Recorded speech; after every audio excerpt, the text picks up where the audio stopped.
PKA 733 with Caleb and Dick sans Woody.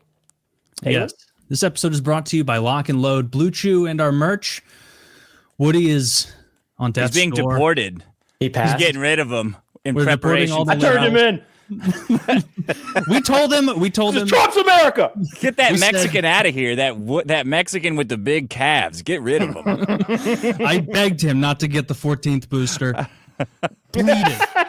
Pleaded with him. Is but that he what wouldn't did it? listen. That one was the trick. That one was one the was the tracker.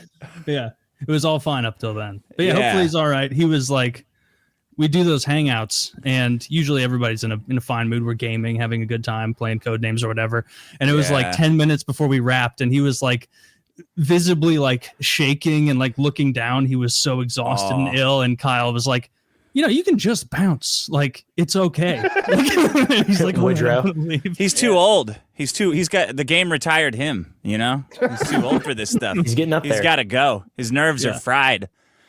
He's I don't done. know. I think he's like a $6 million man. We can rebuild him. We can make him faster, stronger, better than he was before. If we could do that to we can any do it. 52-year-old, it would be him. He's probably the fittest 52-year-old man I know. He's the fittest 52-year-old who's not like some kind of former pro athlete or some shit like that. Like or like an fitness influencer. Like he really does take fitness seriously. He just seems like a wall. I look at him over the camera. I'm like, man, I bet I could run into you as hard as I could, and you wouldn't even budge. I would just like break in half. That's Taylor. That's Taylor. Taylor's the one who's a fucking a slab of man. I mean, You don't look like that at all, Taylor, in the camera. No, I actually have the least. This is the least flattering look at me. You would have no idea that I've like regularly worked out a lot for like 8 years. Are you trying to do like a Ryan Gosling thing? Why are you all red like that?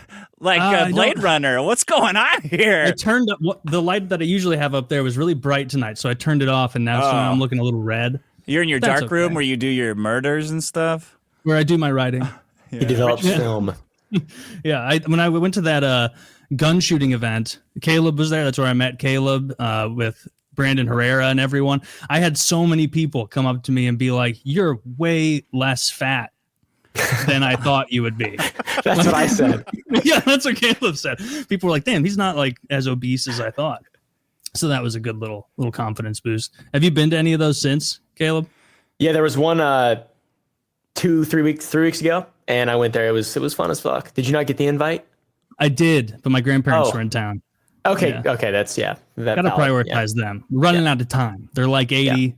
They're like a Southern Missouri 80. So and like so that's 300. like a postal 94. That's a biblical 700. Yeah. It's I think that Methuselah. tobacco that those guys chewed back in the day had like benefits to it. Like those old guys that smoked. And I think about that all the time. Look, I don't think smoking's healthy, but if it was really that bad, would guys like Nick Diaz, like professional fighters, smoke all that weed and they got all that cardio, and guys like Willie Nelson, who's just like made a joke of smoking constantly his whole life, and he's so old. Have you seen Willie Nelson's guitar? It's falling apart. Yeah. Like that guy's like 90-something years old. He's Got a hole in it. Two holes in it. And then Cheech and Chong are the same way, right? Their whole lives, their whole gimmick was being stoned all the time, but they're all good. It was too much for Snoop Dogg. Didn't he have to give it up? Retire? Did he? That would surely not. Snoop Dogg smokes weed. I thought he quit weed. He might have quit blunts or something. He might have been. Taylor, that was a marketing campaign for a stove. Yeah, you fell for. Oh. That was a that's what marketing happens when campaign you for the solo stove. Damn. I saw one post about Snoop Dogg 3 years ago, and I've been believing that the whole time. In my head, I was like, you know what? Good for him. It must have been causing problems. I'm glad. That's really funny. Have you ever had funny. Have you ever had any interactions with Snoop Dogg or anything? No. Have you? Yeah, we were gonna put him in a video, and it was all set to go and everything. He follows me on Twitter. I was DMing probably someone who works for him, and then at some point I was like, "Wait, you're not a felon, are you?" And then it went. Then the whole thing fell apart because he's a felon. And you could just have him stand next to you, right? That would wouldn't be. Can as you fun. not work with felons or something? It was gonna be gun shit. It was gonna be like we're. The idea at the time was to do like gangster drive-bys with Snoop Dogg in a YouTube video, and it's like, bro, you're you're a felon. We can't. Like, I was gonna have Snoop Dogg drive by and shoot me. That would be sick. But it didn't work out. I didn't get video. That's a shame. You should reach back out to him. Now you're both felons. You have something to talk about. Yeah, like this now. We're the same, me and you. Actually, no. Now you couldn't be friends. Isn't that against the rules? Well, there's that thing about like, what's the term they use? It's not communicating Criminal. with a felon. It's like consorting. So it depends on your definition of consorting with other felons. I don't think hanging out with Snoop Dogg would count as consorting with a felon, though. He seems pretty chill these days. Like, he just sings and shit. I don't think he's a gangbanger anymore. He's pretty chill with it. Certainly not. I've been loving you on Twitter with the H1B stuff, Dick. You've been one of the few people, you and Sam Hyde, just finger on the pulse of America. Yeah, I saw these fuckers come in the first wave and start, ruining everything I loved about the country. So I kind of have a chip on my shoulder about it. I don't know what's the temperature in the room of the. Does everyone hate software that works on the call here? Yeah, I wanted to have to do a lot of troubleshooting, but I want to make sure that Elon's profit margins are as high as they can possibly be. So I'm torn. Oh man, that fucker. Difficult. Bernie's on board though with this crazy idea that like Americans need their labor protected. I don't know. The day I can get a Chinese bank to refi my house, that's the day that I'm cool with like billionaires going to other countries and hiring them. That's the day that we don't need labor protections, when the banks also don't have any protections. But until then, let's go ahead and have it. Yeah. Yeah, let's go ahead and have stuff that works, and the guys that put us on the moon can, get back to making all of our computers and softwares and all the data mining dating apps with AI hoes can all just go into the trash bin where they belong. Is it surprising you that those make money? That there are those AI whores, essentially, that people know it's an AI whore, and they're like, "Here's my money." They're still throwing themselves in their comments section, like, "Oh, you're so beautiful." Like, bro, you're talking to a computer. And we can read it. This is embarrassing. Yeah, this is like, what are you doing? It's so humiliating to me because I go on Reddit and we went to like top titties the other day, like subreddit or stuff, and look at, and you go in the comments there and they're like, "Oh, queen. Oh, I like the pink." That's a certain level of pathetic where and stupidity where you think that clearly sex worker is going to notice your comment on Reddit and go, "Oh, he called me queen.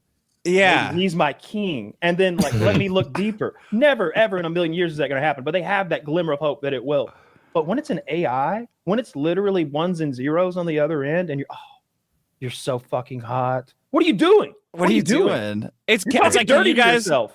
Can you guys just go back to like hitting on each other? Like when the pickup guys would go like, "Okay, guys, what's your opener?" And they're like they're all hitting on the pickup artist that posted some picture of some hot girl. Like, "Oh yeah, first I would say," and he's like, Good, I'm getting turned on, bro. Yeah, kick it in. Yeah, now demonstrate your value." It's like, can you guys go back to doing that than like proposing to a computer image? Like demonstrate your value. What I think is funny on those forums when we look at them here is like the amount of comments on material that's just for beating off. It's like that guy, and what I know for sure is that they didn't finish and then comment, because that's psychotic. And so they were like in the middle of looking at it and jacking off, and they're like, "Yeah, I gotta know what the boys think about this." And then they pop up pornography that has like VH1 pop up music videos, but just their comments popping up on the porn. Because it makes it, I don't want to go looking for the guy's comments on the porn, but it does, maybe it enhances the experience, Sometimes just to see what they were thinking. Yeah. There's some guys who have insights. It'll be like that VH1 thing you described. Exactly. You go in the comments and the guy will be like, "Oh, this is Lana Rhoades from 2012. This is right before she did her first anal scene. This is the best version of Lana Rhoades. She was ruined after this." Yeah. And you're like, "Oh, no, nice. But then you go down below that and it's like, "Be my queen." And it's like, that's a professional porn star from 14 years ago. What are you talking to? Like, there's some and maybe it's bots, but it's not all bots. Those are the H1B guys. Those are the H1B guys. Yeah, leaving those comments. "You are so very beautiful. I would love to have sex with you." If you think it's bad here, though, it's 10 times worse in Canada. My Canadian friends who are in college and stuff are talking about, they're like, "You should see what a Canadian campus looks like. The demographics of a Canadian campus or like I've seen the lines of all Indian men all at line for Tim Hortons. They're like Tim Hortons is like hired a new cook or whatever, and there's like 30 Indian guys there for the job. It's like, you guys are screwed. It's over for you. I haven't been keeping a close tab on Canada, but I know they're not doing great. Yeah. I guess I just kind of take it personally when everybody like all at once is like, oh, American engineers are just stupid. We need more. There's just a real talent gap. And then you go, well, yeah, you guys have declared war on white men for the last 20 years. Like, I remember I was there when you started it. So I think maybe you're going to have to do 20 years of unwinding this before you can say, oh, okay, we need a bunch of scammers in here who went to a fake university in Mumbai. We got to get them over here to build more planes that fall out of the sky. Dude, did you see Elon was defending H-1B so hard he started tweeting like an Indian guy in the middle of that Do night. you make this lie? Do you make this lie, sir? He was like calling Americans retarded dumbasses and like giving his glib little responses. And someone like posted, I guess, a tweet that wasn't real, or maybe it was, that he deleted. He says that it was just the entire thing was fake, but ironically, it kind of was expressing more concisely the points he had been making. And the guy's like, check this out, Elon, why'd you delete it? And Elon's like, why do you make lie? And the guy's like, is this not real? I saw it online. And he's like, who are you to do lies like these? And everyone's like, what the fuck? How did he defended so hard that he started speaking like he's Reindeer? He's just spazzing out, man. Yeah. Like, okay, bro. Now I see what the problem. Now I see why you wanted to get involved here. It's such a disaster. It's such a disaster. And to see Trump get behind it and be like, I've got tons of those at my country clubs. It's great to import labor. It's like, dude, why can't you not take the temperature of the room just once? Just fucking once. And Elon apparently is living at Mar-a-Lago like his private Kato Kalin out there in the shed. It's absurd. It's getting a little weird. And I said this like 2 weeks ago, where like, look, Elon's on our side, so it's like, or at least the side of the right, and there's some areas where like it's nice to have a billionaire the richest man in the world, agreeing with you on this little issue. But imagine if it was like Soros, this heavily involved, and I know Soros does shit, but like this heavily involved, and like threatening like Congress people, like, oh, you want to get primaried next turn around? You wouldn't like if Soros had his hand up the back of Biden's jacket. He was like, you could see him, tapping Morse code to him or pulling on his hair. Did you see Biden's address? I saw Biden last night because he did a thing about. That's so funny. He's still president. He did a thing about the terror attack in New Orleans, and God, he's got that thing going on where it's like, did they put the right teeth in? Like he looks so old and gummy. I think it's AI generated. He looks kind of like a mummy. He's got this sort of like mushed up thing about his face. Poor guy. I genuinely feel bad for that guy and hope he has a good retirement. Like it seems like he's already in it. He's just like, he's on vacays having a good time. Well, whoever's running the government is doing lots of shit. We're doing lots of airstrikes in the Middle East, blowing lots of shit up. We're always moving, always making shit happen. So I don't know what's going to happen with the Trump administration, but it's not a good sign. Where like for the new year, I guess, where there's like both of those crazy attacks on the same day. And I don't think they're connected. The one in New Orleans, the guy rented a Ford Lightning on Turo and drove through all those people, and he was flying an ISIS flag, and he had guns and explosives in his car. And then the guy that blew up his Tesla at the Trump property, he was a current U.S. Special Forces soldier with a terrible bomb. Like we looked at. Yeah, did we pay for that training? Like, do our Army guys come out of Special Forces and like, I got it, bro. Mass casualty event. I'm gonna fill the trunk of this car with fireworks like Wile E. Coyote. Like this is the American military filling boxes with like cartoon dynamite and blowing it up in the middle of the street. Yeah, a real DEI bomber. Somebody should get chewed out for that. Like his training officer really needs to get chewed out for that. I mean, I've made bigger booms on YouTube all the time. Like it was crazy, underwhelming boom. Apparently, he offed himself before he set the thing off, or had like a timer or a detonator of some kind. But the fireworks going off and that Tesla burning with the Trump property sign right in the background is just.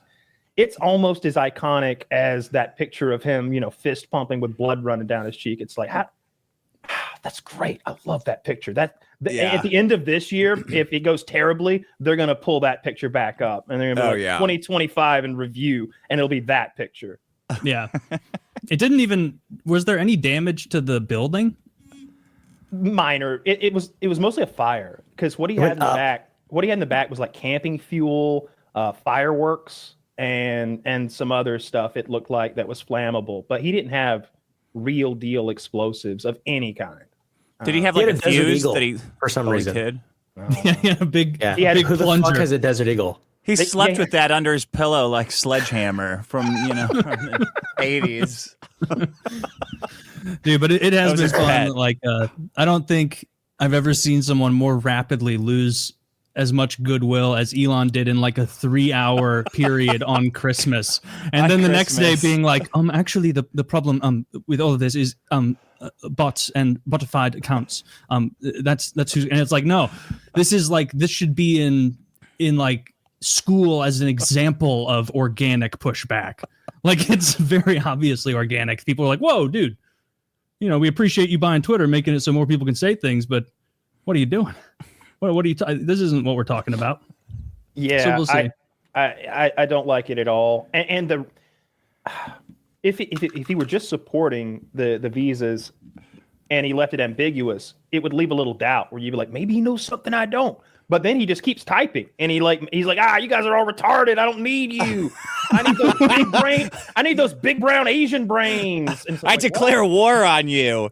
Me and Ian Miles Chong and the guy that drew the logo for Dogecoin are going to war in ways you can't imagine.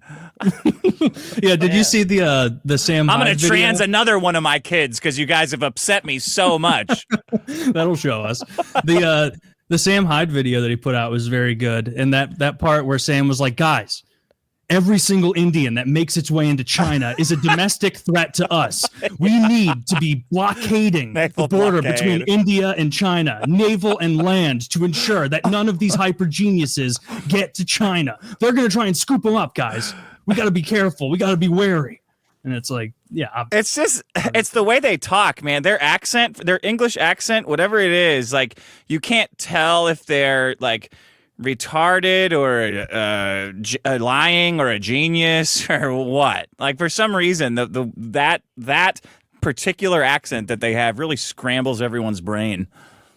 The response was funny, and then the amount of videos of like Indians in India that people started like using to respond, where they would be like, hey, Elon, you want to bring this guy over? And it's like an Indian guy in France, like on a ground level apartment staring through, and some woman is like jacking off. Yeah, he's literally leering in the room, jacking off. And then I'm like, I wonder if this guy's giving himself a taste or if he's going the whole 9 yards. He starts to back up afterward, cum all over himself.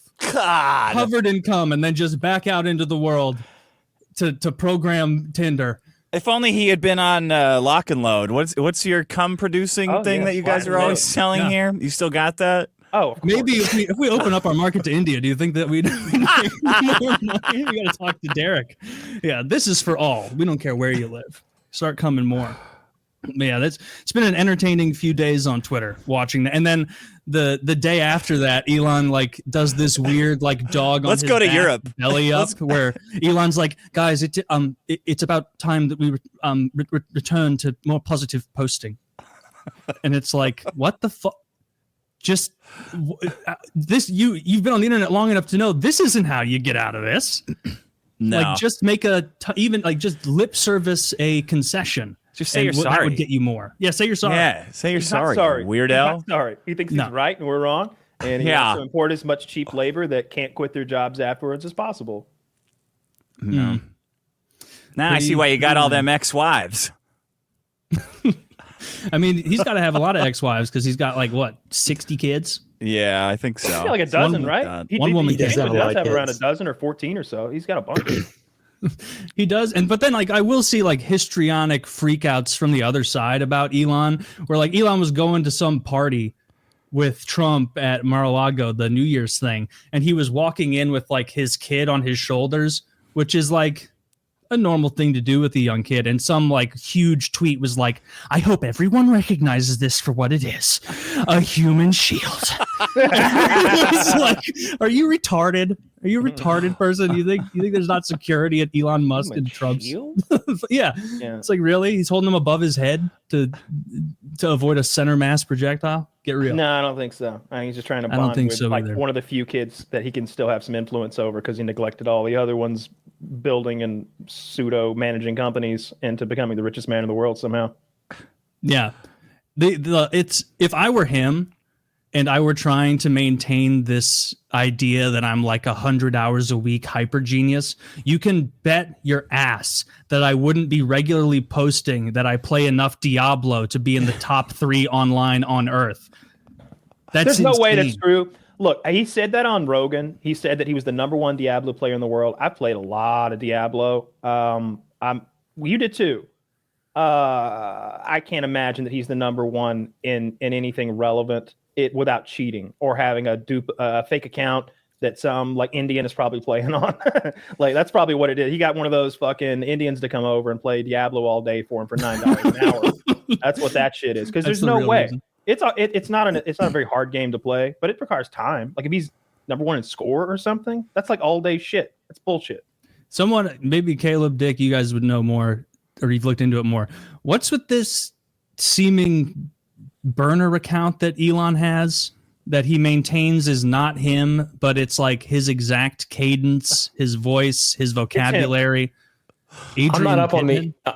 I'm not up on the Elon Musk stuff. I am a little bit. So someone It's exposed it because they spoke to the fake person, this Adrian person, and it's Elon using a voice changer. And so in the interview, a couple of times they were like, "So Elon, what do you think about this, that, and the other?" And Adrian just goes with it. It's like multiple times. Adrian is he just a answering weirdo? Elon. Yeah. Like is he? He's just a weirdo. Yeah. Elon tweeted something like, even if that is my sock puppet account that I used to flatter myself, isn't that just a version of what the left is always preaching about? And I'm just, affirming myself. And it's like, that is not, I mean, no. It is hard to tell because there are so many. I mean, I heard the clip of that guy talking and it sounds exactly like Elon Musk. I don't know what gray area there is there, but there are a bunch of people like that you listed, Dick, that are just bootlickers for Elon. He can say anything and people will be like, so true, Elon, so true. We love you. And it's definitely not because you're the richest man on earth. We just he's always agree with all your points. That guy Ian Miles Chungus. I'm thinking like I don't know. I threw this out on Twitter. Malaysia is the salary of a federal judge is like 30 grand. So somehow we got to be able to kickstart like a bribe for a judge over there to throw Ian Miles Chung into like a prison camp or something. I'm saying it's possible. Like we have the tools to solve this. You're right. Yeah, I think we could do it. All we need is one. All we need is one judge, one cop to get rid of him for a long time.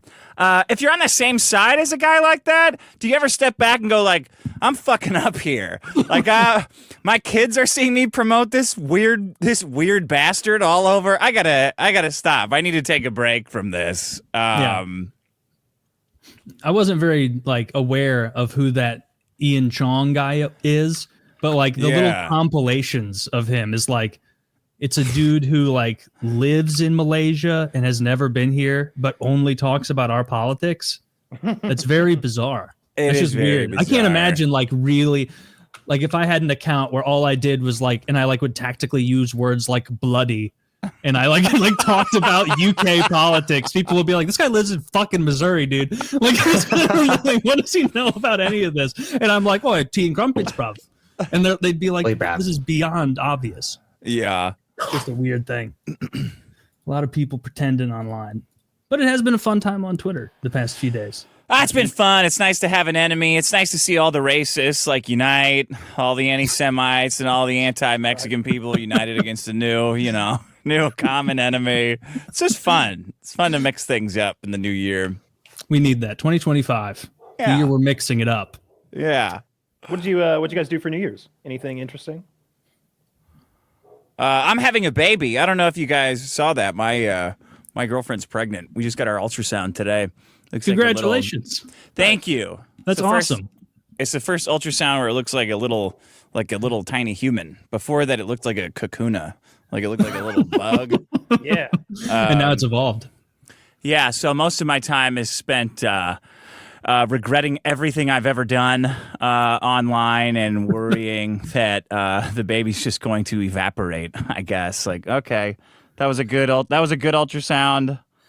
We saw the heart beat for the first time this morning. It's beating like a metal drummer, like 190. You know. Is that what you want? Yeah. Yes. That's really fast heart rates. That's what you want. So then you walk out and just worry constantly that it's going to be okay until the next one in a month. Will this be your first child? Yes, this is my first child.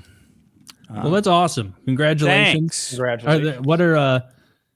So now I can really win some arguments online as a father. You can throw that. Oh, you're throw gonna a be little fucker on your. unstoppable. Nobody will shoot you now. You throw a little kid on your shoulders. Nobody take a shot. Body armor. Give him a shield. Yeah, I need a fat one to wear around my center mass, right? You can like say things glibly, like as someone with a stake in the future. Yeah. Use that. I'm not one of you coomers. I'm not one of you degenerate nihilist coomers. Well, that's awesome. Are you way more stressed than you ever thought you would be in the situation, or is it kind of what you anticipated? No, I think I'm just more stressed because I'm like older. So I think because I've been reading too much. I've been reading too much red pill guys stats online. I was like, well, I'm worried about my eggs. You know, like, oh man, are my eggs okay? Is this baby gonna be okay? I asked we had the ultrasound today, right? And the woman's doing it. You know, they put it up on the big screen, so you don't have to do any work to lean over and peer at the ultrasound machine, because the women that are going in there are just fatter than hell. Like there's one skinny chair in the waiting room at the doctor's office. The rest are those like they look like the tool shed kind of outdoor garden chairs that they pop up. They're that wide with nothing. A homeless person could sleep comfortably at the average chair. You know, there's no homeless defensive architecture like there is in normal chairs. So we go in there and we're looking at the big screen where they're probing around for our baby. And they find the heart. She finds the heart, and it's like, da-da-da-da-da-da-da-da. She's like, well, the heart's going. And I said, is there blood in it? Like, I didn't know. I thought it was like a safe environment where you could dry ask. Firing, getting ready. Well, I didn't fucking know. Like, I don't know where you could ask. I thought it was on by a nurse. Yeah, I thought it was a safe environment because the heart's going crazy. I'm like, is there blood in there? And she gave me this look like, I'm like, and I had like wonder in my eyes looking at the baby, and she's like, yeah, there's blood. I'm like, fucking okay. Like, so what is the blood in the heart? Just like, there's no, that's a dumb question. At no point is there blood and no heart beating, or a heart beating and no fucking blood. I don't know. That could just be goo. The heart could just be going to I don't fucking know, lady. I guess I didn't know that was the problem. The problem was that she didn't know enough to like give you the real answer, because at some point that baby's body switched from using its mom's heart to oxygenate those tissues and pump blood to them to its heart starting to pump blood. Yep. And at some point, its blood became its blood and not its mom's blood, right? Oh, really? Yeah, obviously. Kyle knows this because they have to tell you at Planned Parenthood. Yeah, they go on and on. Those guilt mongers. Fuck you. Fuck you. Punch the card and let me go. Well, that's what I felt dumb until afterwards. My girlfriend said the same thing. She's like, she acted like that because she probably didn't know. And I said, you know what? I didn't think about it like that, but you're probably right. I don't think that bitch knew what she was talking about. So I don't know. It's got blood. I think we should get a second ultrasound, actually. I don't trust the way that she operated that gizmo. She don't even know what hearts do. I don't like that at all. Hey, if you'd had an Indian nurse, though, sir, let me explain to you. and she'd have known the whole thing, and she'd have done it for $12 an hour.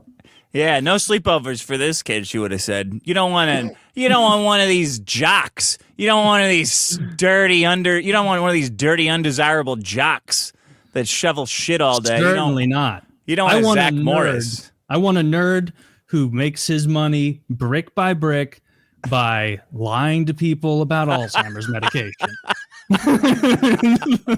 Oh, just man. an American dream.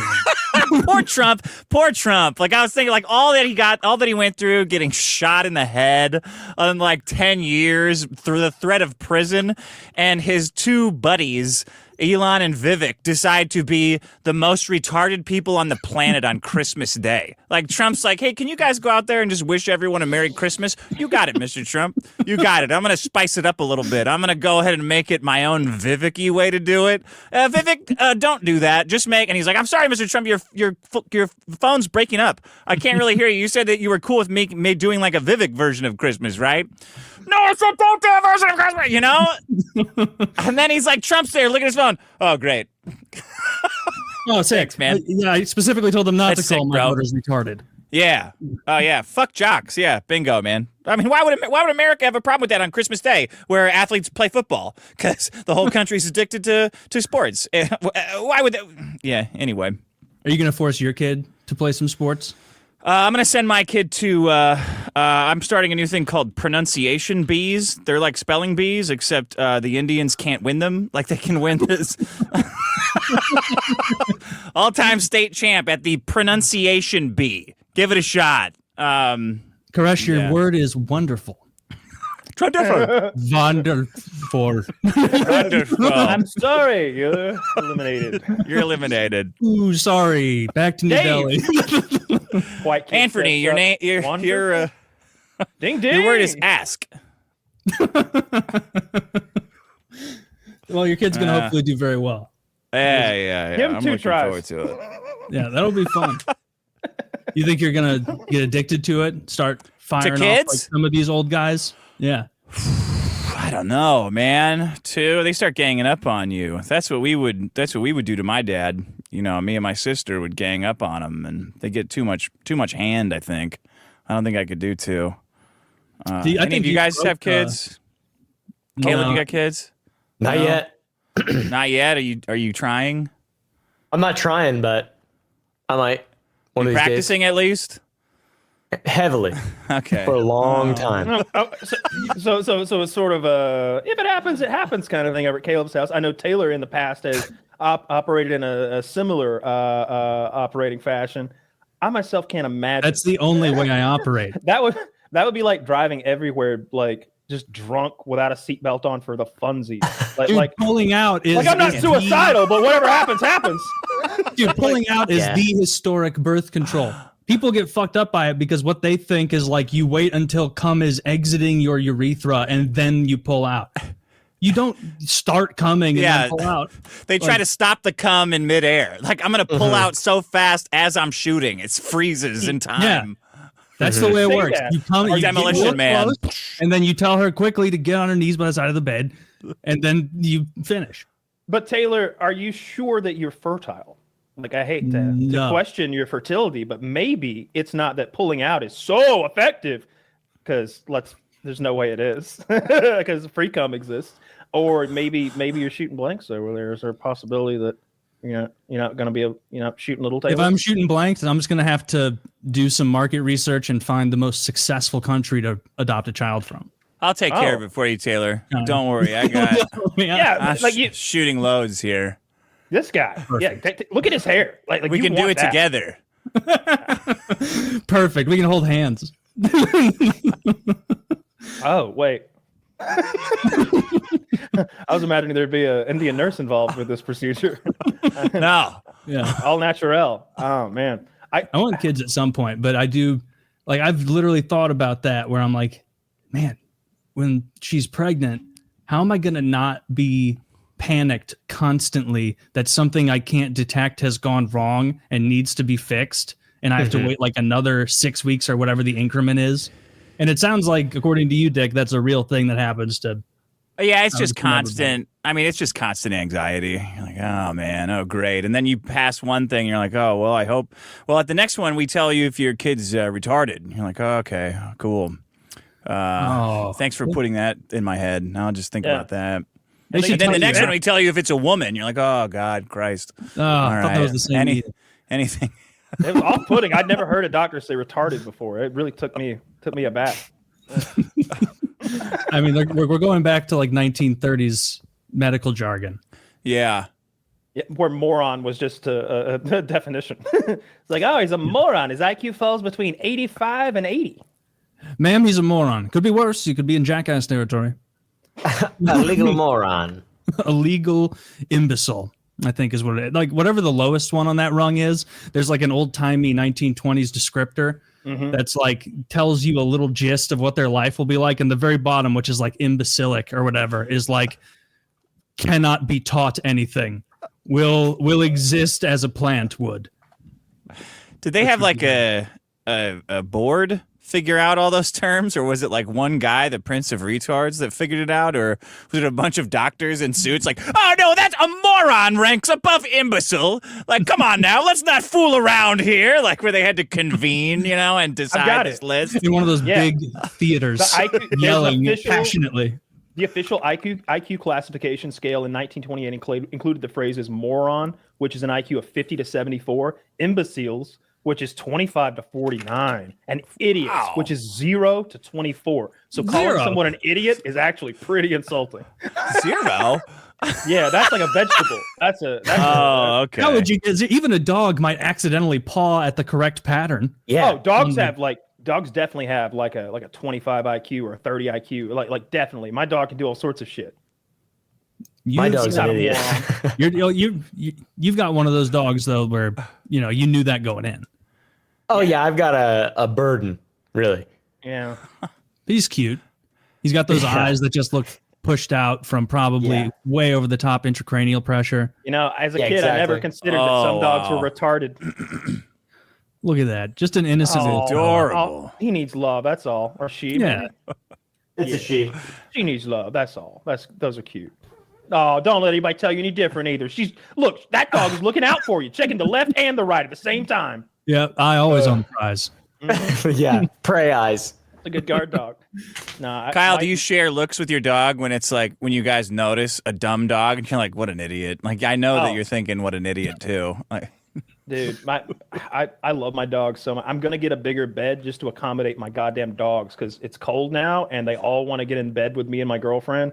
And there's not enough room. There's enough room. I'm gonna get a bigger bed to accommodate that fucking Bernie doodle that wants to sleep with its head in my lap at night.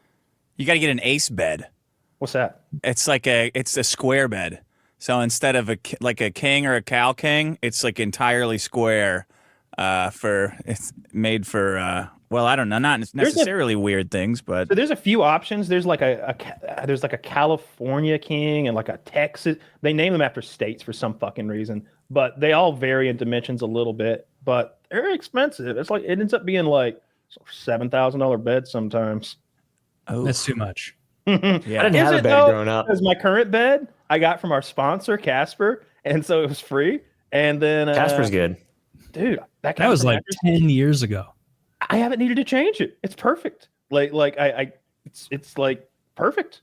It's not dented or like worn out. I don't know how mattress it has not. What color is it now? Well, if you unwrap it, you'll see that I really enjoy drinking cherry Dr. Pepper in bed. You'll find that out right away because there's cherry Dr. Pepper stains when you take the sheets back on the mattress itself. How often are you spilling all over yourself in bed? Once every 10 years, Taylor. Is that so bad? Is that so bad? When's the last? You haven't spilled on yourself in the last decade. Well, not cherry Pepsi in bed. There's barbecue sauce on you when you go to bed every single night. No, I do eat in bed sometimes, but that's one of my resolutions. That's one of my goals. I'm not eating in bed anymore. Charcuterie in bed, though. Caleb, you said you didn't have a bed when you were growing up? Wait, did he? What? Yeah. I didn't have a bed when I was I opted out of a bed for some reason. What? I used to sleep on the floor. Yeah, there was like a time when I couldn't sleep and I would fall asleep on the cold hardwood floor watching MythBusters every night. And I think we moved or something, and I was like, "You guys can just take my bed. I don't want it anymore," because I never slept on it. So I just slept on the floor until I was 16. Then I got a beanbag. Oh, why'd you do this to yourself? This is hurting my back just listening to. The first thing I bought when I became a YouTuber was a bed. I bought a Casper mattress when I was in 2016. First thing I ever bought. Do you ever get nostalgic for the cold hardwood? Hope you used our code. I didn't, and I do. I do get nostalgic. I love laying on the floor. It's just so, I don't know. I like it. Something about it.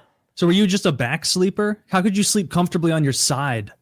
I sleep like I've fallen in Family Guy, kind of. Yeah, okay. Like it's not like I'm on my side or whatever. It's more of like a yeah, and then I alternate. I swap and flip. I love yeah. I sleep sort of like fetal, like with pillow like this on my side, but my legs are always like, I got Jimmy legs, so they're everywhere at night.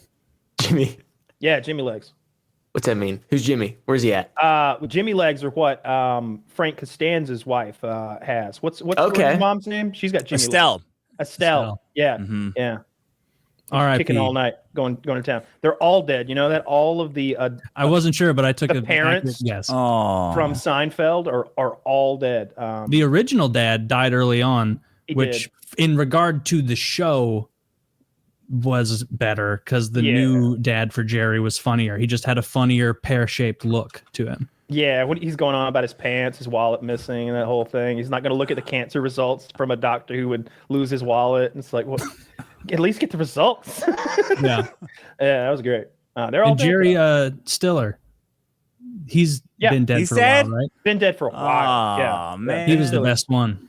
How come they can't make him AI on Instagram instead of all these big-titted hoes? Like, put George's dad on there.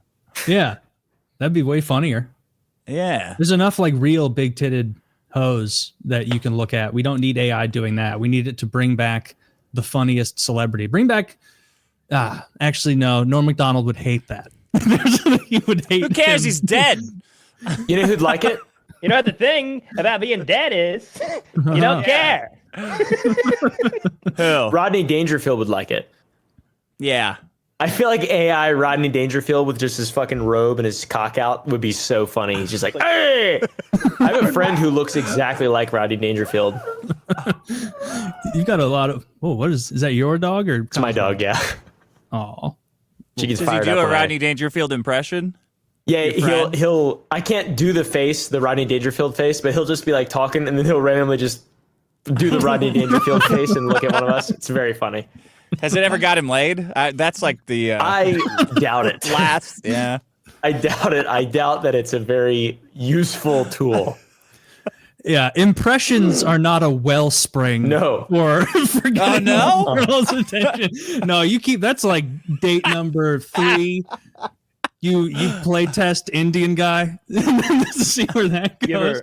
You ever seen Back to School when it's Rodney Dangerfield and Sam Kinison? Sam Kinison's Rodney Dangerfield's like he's 65 or whatever. However, he always looked that old to me, but he's going back to school for some bet or something. He's a multimillionaire though, and he's in college, and his professor is Sam Kinison, and the subject is something about why we lost the Korean conflict. And some little girl sits up and says, we lost the Korean conflict because we lost support with certain spheres of the North and also the blah, blah, blah. And Sam Kinison's like, yeah, that's a nice theory. A lot of people throw that one around. And he just chews her the fuck apart. He's screaming at her. And then Dangerfield gets involved. That scene alone makes the movie worth it. I didn't really like Sam Kinison before I watched that movie, and then I went down the whole rabbit hole watching his special and watching his stand-up comedy, and I actually started to love that guy. I think the way he dressed actually inspired Dylan and Eric in Columbine. The big what? Jacket, I've heard that as well. The giant overcoat. Matrix. No, it's the Matrix. Dude, the Matrix came out in '99. There's no way that that Sam Kinison was. They were Back to School fans? Huge fans. There's no way that those. Have you guys not read the manifestos? They mention it half dozen times. There's no way 17-year-olds were more influenced by fucking Kinnison than they were by the Matrix that came out like a month before with the trench coats and the taking out all the like people who are asleep or whatever. Yeah, they were going room to room. Why didn't whatever? And the Korean guy, say it. They're like, I don't get the reference. I'm only 14. Did the Matrix really come out 1 month before Columbine? Oh, I'm guessing same year though, right? I think Columbine was like that was 99, and yeah. I'm almost positive the Matrix was also like right there around 99 in theaters. And they wore those trench coats that like. That was the thing. Like, what else were they inspired by? Nobody else was wearing trench coats, I don't think. Maybe Marilyn Manson was rocking that look at some point. That's the guy who made a living out of being fucking bizarre.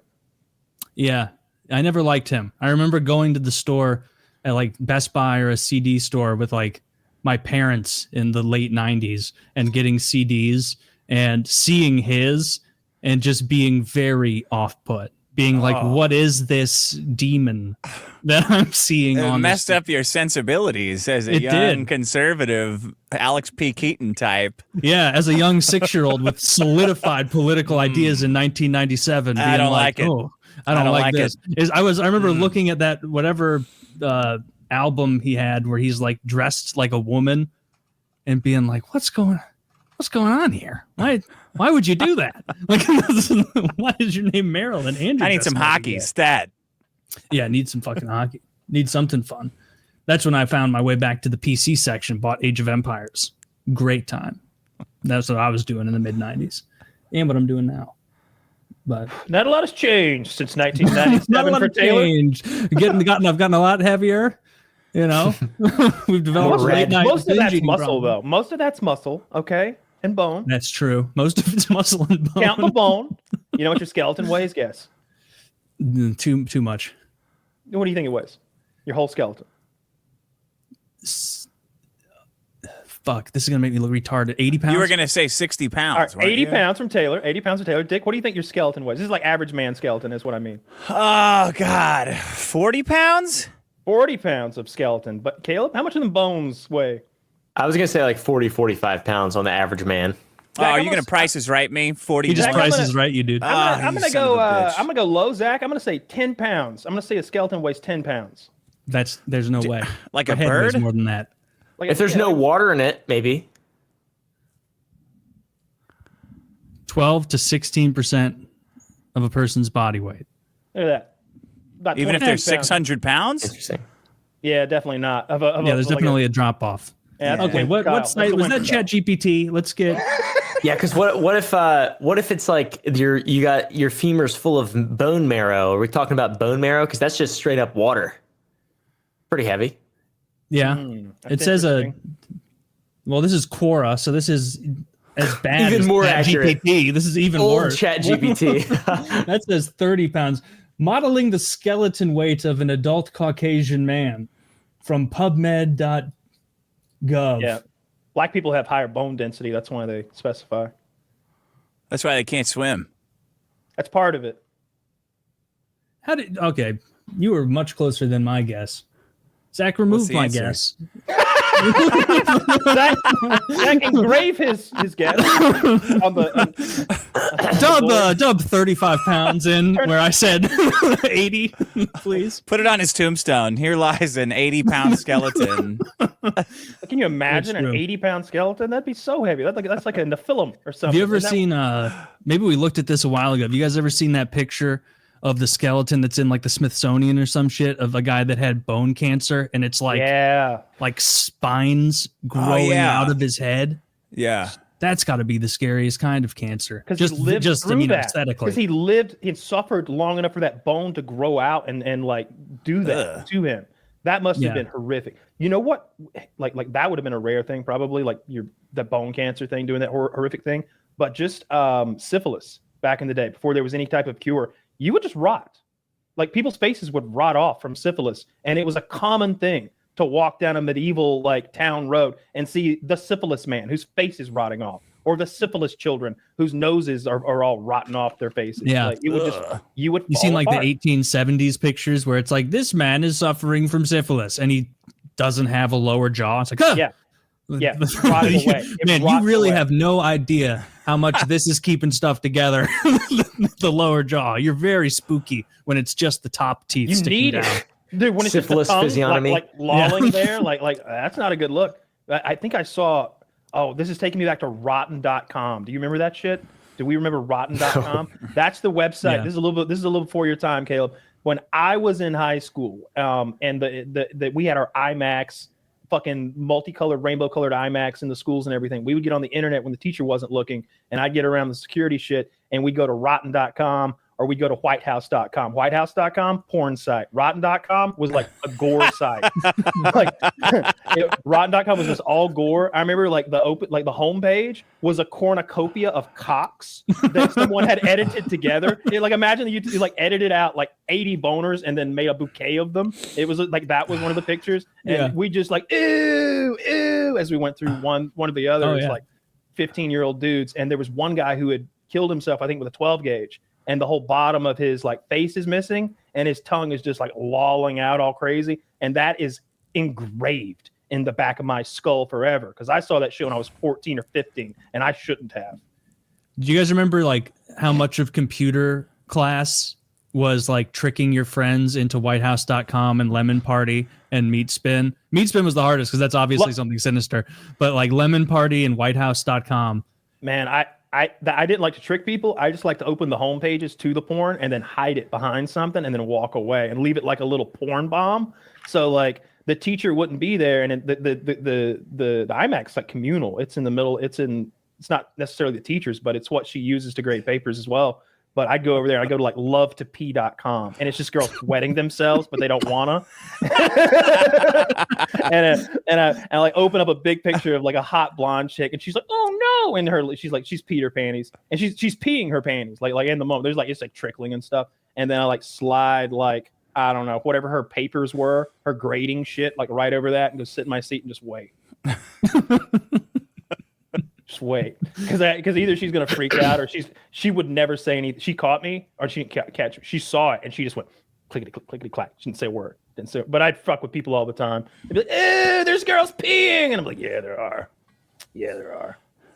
I remember kids doing the most like petty pranks in keyboarding class where they would like pop out all the ends and take them home because you could just pop out the keys, and this kid would do that semi-regularly. Or they would like during keyboarding class, he would change the keys on the keyboard to like write words, slurs that only have one of each, letter, obviously, because you don't have a huge amount to pick from. I mean, there was no point to keyboard class in like 2002 and 2003 because we were at an age where like we were already learning more about how all this worked than like the 50-year-old woman who like 2 years earlier was teaching life skills and now was the computer lady. Ec. Yeah, and so it was like she was just a placeholder. Like she could have just as easily been like overseeing study hall, and now we're supposed to be listening to her. And like you could get her by like changing the background on a PC, and she'd be like, someone change this back. It better be changed back. It's like you can just right click it. Like just right click it and change the background back to the fucking green pasture. Oh, I would have killed to have had an inept computer teacher so I could have gotten away with all that cheating I tried to do. I printed out like a whole semester's worth of papers on my home printer because they weren't my papers. They were someone else's that I had stolen on a thumb drive. And she recognized that my printer was ink and not laser and fucking zeroed me. What? Yeah. I made a 40. in keyboarding? No. This is computer applications 2 or something. This is like doing Excel spreadsheets and stuff like that. It's like tons of Excel spreadsheets, tons of just all of even Word stuff, like Word doc stuff.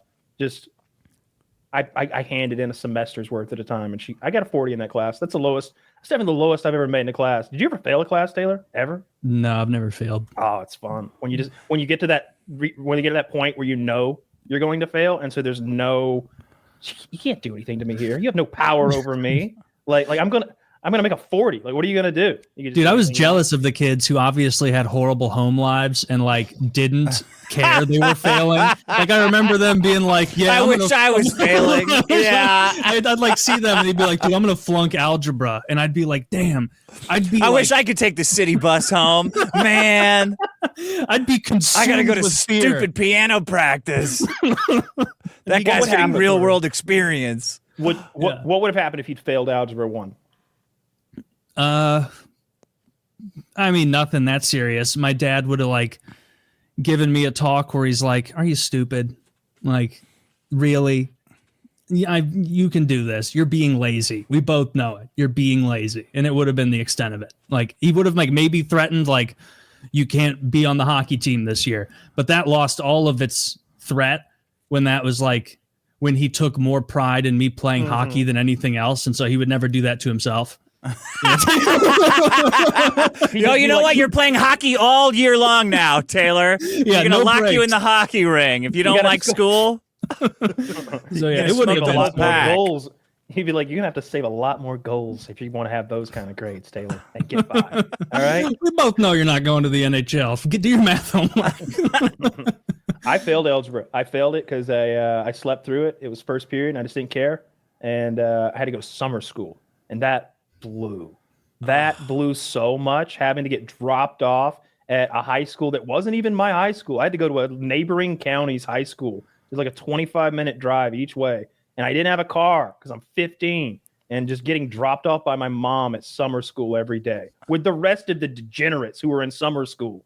It was awful.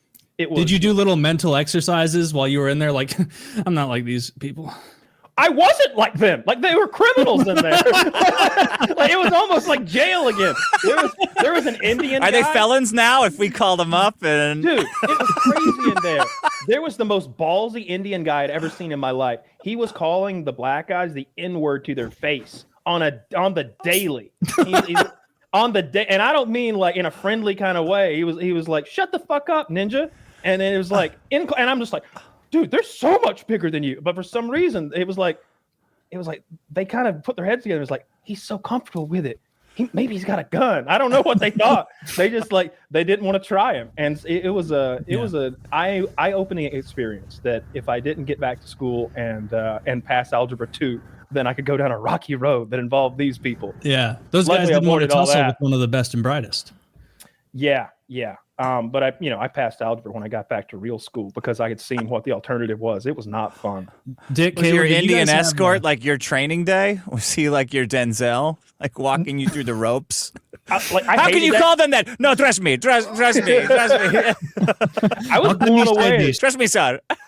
I'd never seen that before because every time I'd ever seen that go down, it involved a beating, and usually like a bunch of people were going to beat you up if you called a black guy the N-word. Like you weren't just going to get in a fight; you were going to get jumped. Yeah, best to avoid. Yeah. On the summer school thing, Caleb, Dick, did you guys have? I never had to go to summer school, but I had like a strong feeling of like that's for retards. Like that's for the morons. Like I definitely feel thought that way? less of people who went to summer school for sure. You knew I lots was of them? homeschooled though, so You were I didn't- homeschooled? Yeah, I didn't have any kind of. I fucking finished school in like 90 days. What? I was in God mode, man. dude. Your entire education was homeschooled, like K through 12. First grade was regular school. Everything else was all homeschooled. Damn, I was homeschooled for 2 years, like 7th and 8th grade, I think, or maybe 6th and 7th. I was homeschooled. I just get in too much trouble, and I had like an issue with a kid. We were getting fights like on the weekly, and it was every week we get in a fight, so it just wasn't working. One of us had to go. You missed all the best like molesty teachers if you stayed home for 7th and 8th grade. Like that's when you're first noticing the ones that like loom over the curls and rub their dicks on their desks. Yeah, stuff like it was that. weird. Dude, I because- remember that teacher giving girls back grubs in 7th grade in the math class and having the wherewithal at like 12 or 13, however old you are, to be like, this Yeah. isn't appropriate. Whoa. Like, My this ninth isn't grade- okay. My 9th grade biology teacher said that shower heads had 3 settings: low, medium, and who needs a man. And I knew what he meant. And I'm looking around like, Anybody else know what the fuck this guy just said? Nobody. He's like, and like right after that, he's like, Christina, come pass these papers out for me. And I'm, this sick fuck.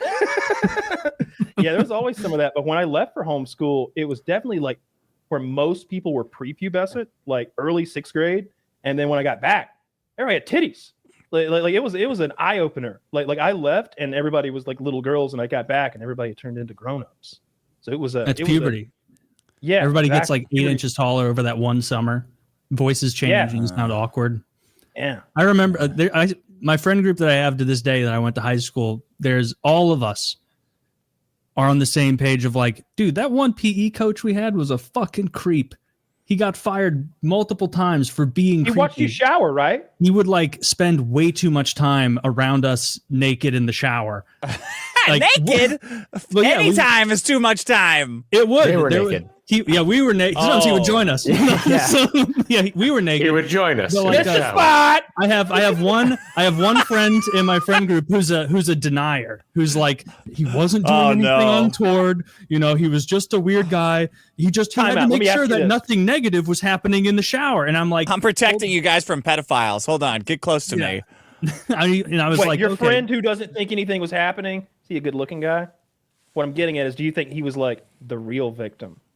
You know what I mean? See, that's the take him problem. aside, give him a little extra coaching. I don't think he was, because he's like 6'4". He started balding at like 15. He's a big guy. And so he wasn't the guy that would have been on this guy's favorite. Nah, that wouldn't have been coach's guy. And we would tell him, we'd be like, dude, it's weird. And he's like, he's making sure nothing crazy happens in the shower. He has to keep an eye on us. And I'm like, pause.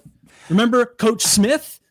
Remember how Coach Smith handled that? He would stay in his office, and if he had to come out, which was like 10 minutes before the next class, you couldn't pay that dude to look up from the tile. He was like, boys, next class, 10 minutes, hurry it up. And then he was back in his office like any normal person would handle that. The other guy there was a channel where you could look down the corridor to the shower, and then you'd take a right into the shower. It was like one of those low beach chairs, not a normal beach chair, but one really low down. So your eyes are right at dick level. He would lean up against the wall and like look down the hallway as you were. I remember him like looking at me drying off and being like, the fuck is this guy's problem? And he would stay in the main area where it's all a bunch of like 8th graders, you know, showering and joking around and getting ready for the next class.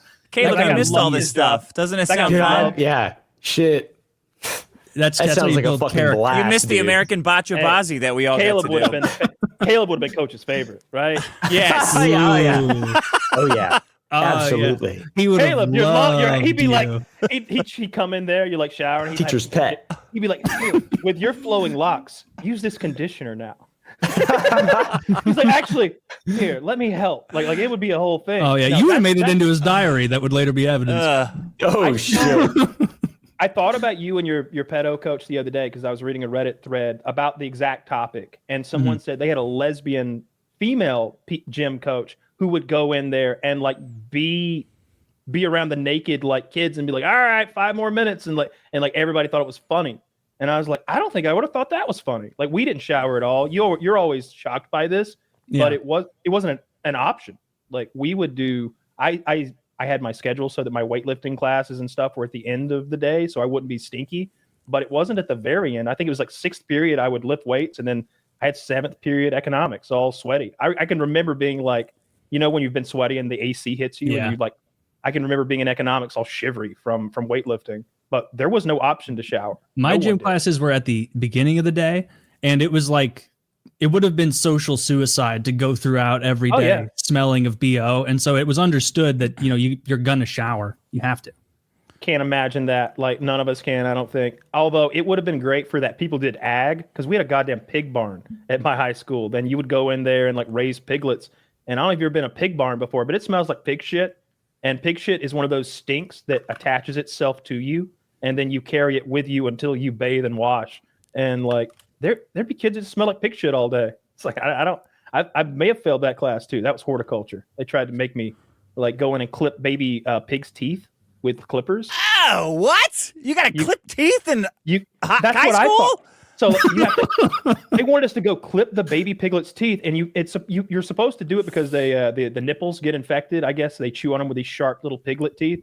And I'm sure there's a reason that doesn't happen in nature, or why it's not a problem in nature, but in agriculture, or at least in ours, it seemed to be. And so he's like, all right, Myers, get in here and cut this little baby's pig's teeth out of its head with these pliers.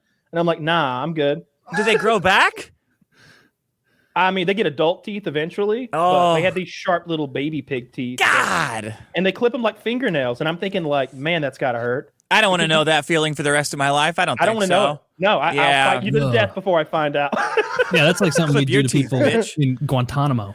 Yeah, I didn't want any part of that stuff. Yeah, I bet you did that, Caleb. Homeschooling, clipping pig teeth, horticulture. I had a lot of pigs. Yep, I never clipped their teeth, but had some pigs. Used to beat them around with a cane or whatever. You're supposed to walk them. Used to like tap them on their sides and stuff. Used to feed them cherries. Happy. See, that seems more fun than being ogled. It was nice. Yeah, it was nice. It was nice. Feed them pork and stuff. Anytime food would get freezer burnt, you'd throw it to them. Kind of weird seeing them cannibalize each other. Stuff. They did that on their own. I've been thinking. I keep seeing these NFL players and ex UFC players who just get a little farm, just kind of like for fun with all the animals, and I kind of want to do it. I kind of want like some little goats and some piglets. I keep watching these YouTube channels, end up crying because I watched some sad story about a goat and a pig who are best friends now. They tell they're like, this goat was actually hit by lightning and all of its siblings died.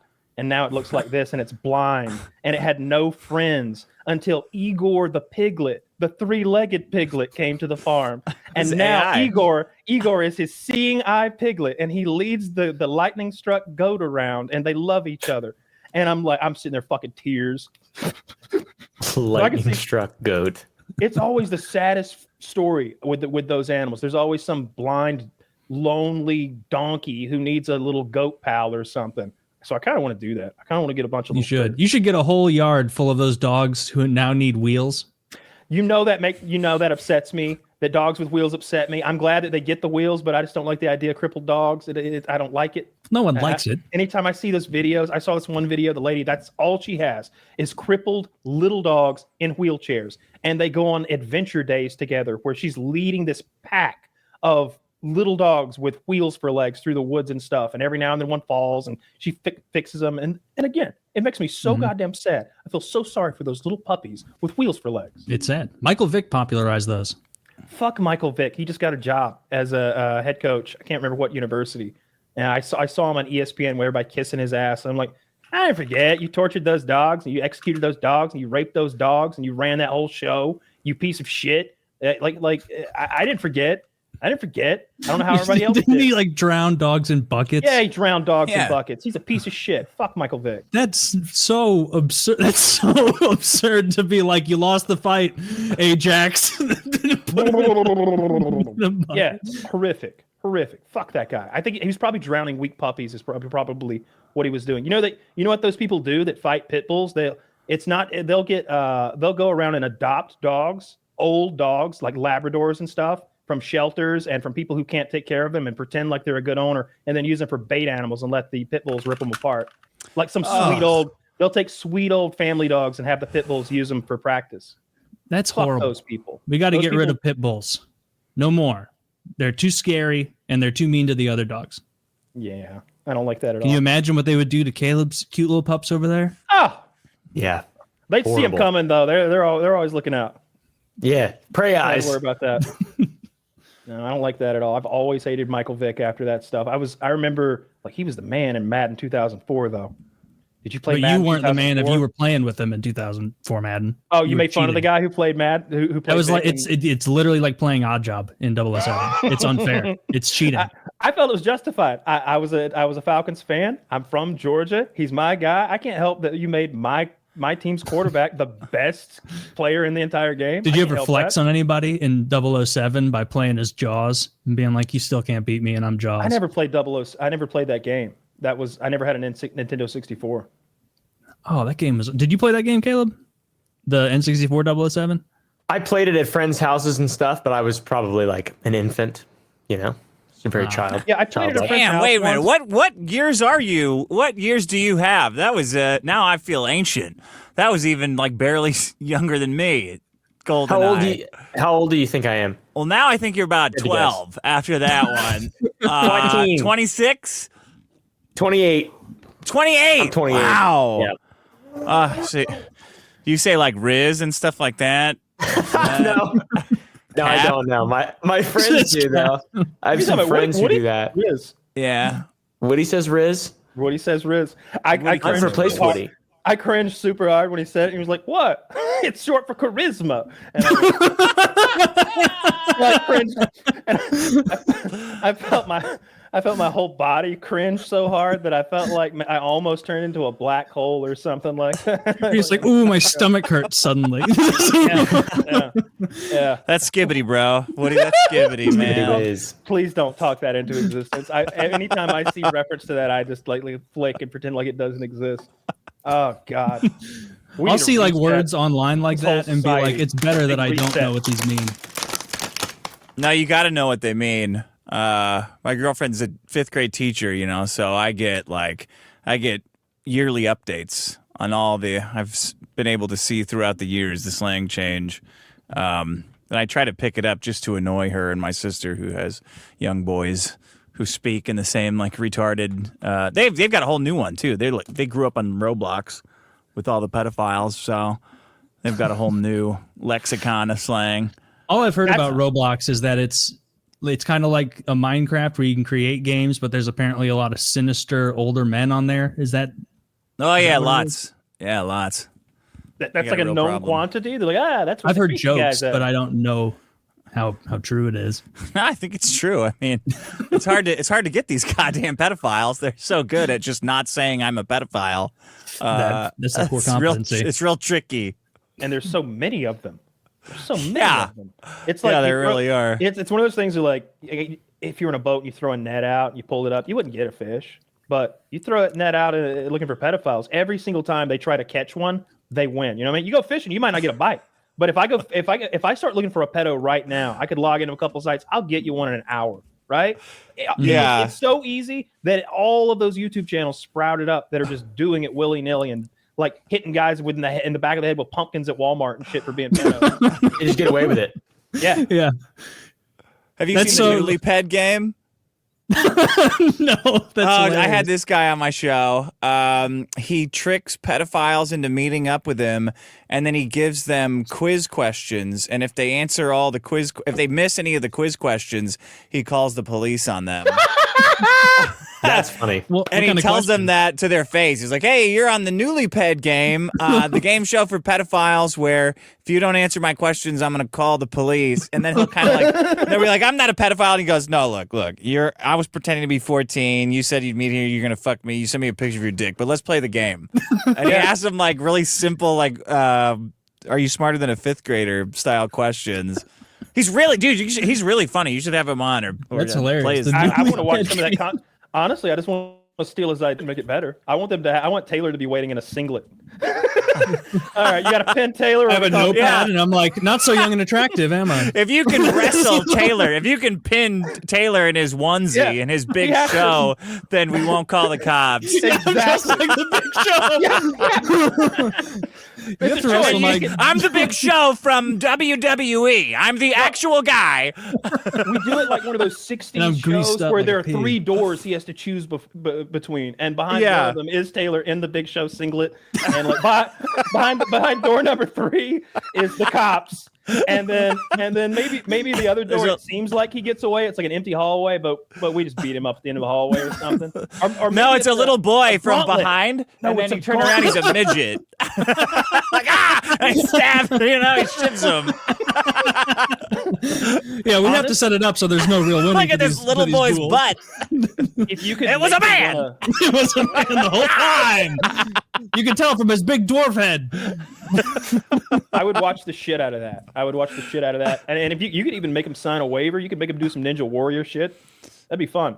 Yeah. This is so funny. The NewlyPed game. That's such a funny concept. I'm gonna like some of these so I can watch them later. NewlyPed. Yeah, this guy. We should get old Rascal McGovens. I'm down to speak to Rascal McGovens. I love that he locked down old EDP You know, that guy had to be stopped. He was out there sending doo-doo snaps and stuff. You can't be having that. You know about this dick, that EDP sending the doo-doo snaps? The name sounds familiar, but there's just so many pedophiles that. Yeah, EDP's the giant fat black one, who was like a YouTuber. Okay. They call him 400 pounds, I guess. And these guys have a sense of humor. Our boy Rascal McGovern's, aka what's his real fucking name? Alex Rosen. Alex Rosen. By the way, someone said Alex Rosen. You were telling me Alex Rosen was pumping 200-pound dumbbells incline bench, which is the kind of strength that I can only imagine. That sounds like some superhuman shit. Pumping 400 pounds essentially for reps is crazy. He's challenging Harley for the title of world's biggest Jew. Didn't we meet him, Taylor, at Range Day? I don't know if I met him. I did. He was huge. He's perfect for his job because they're terrified. Man. At the time, I didn't know who he was. So all the pedos are terrified when this dude shows up, and he'll like low key bully them. Not even low key. He'll be like, he'll make fun of how fat they are. He's like the girl. I think EDP one. He had EDP bring cupcakes or some shit, and he's like, I'm surprised. I think he'd eaten one or something. Yeah. Oh shit. This is a different time that EDP got caught. I think maybe even because the funny part of EDP is the one on the left. He's the pedophile. He's been caught at least twice by like YouTube pedo catchers. Okay. And I think this Zach is telling me this guy's name is Gideon, I guess. I don't know who this guy on the right is, but I'm guessing this is the second time he was caught because the first time it wasn't in this location. But yeah, dude keeps showing up and they embarrass him by like, you know, he's talking to the fake child, which is just Rascal McGovern's like trolling. And he's like, yeah, send me pictures of your doo-doo. I like that. And he's like, that would have been a red flag for me, right? I'd be like, I don't think you're a 14-year-old girl anymore.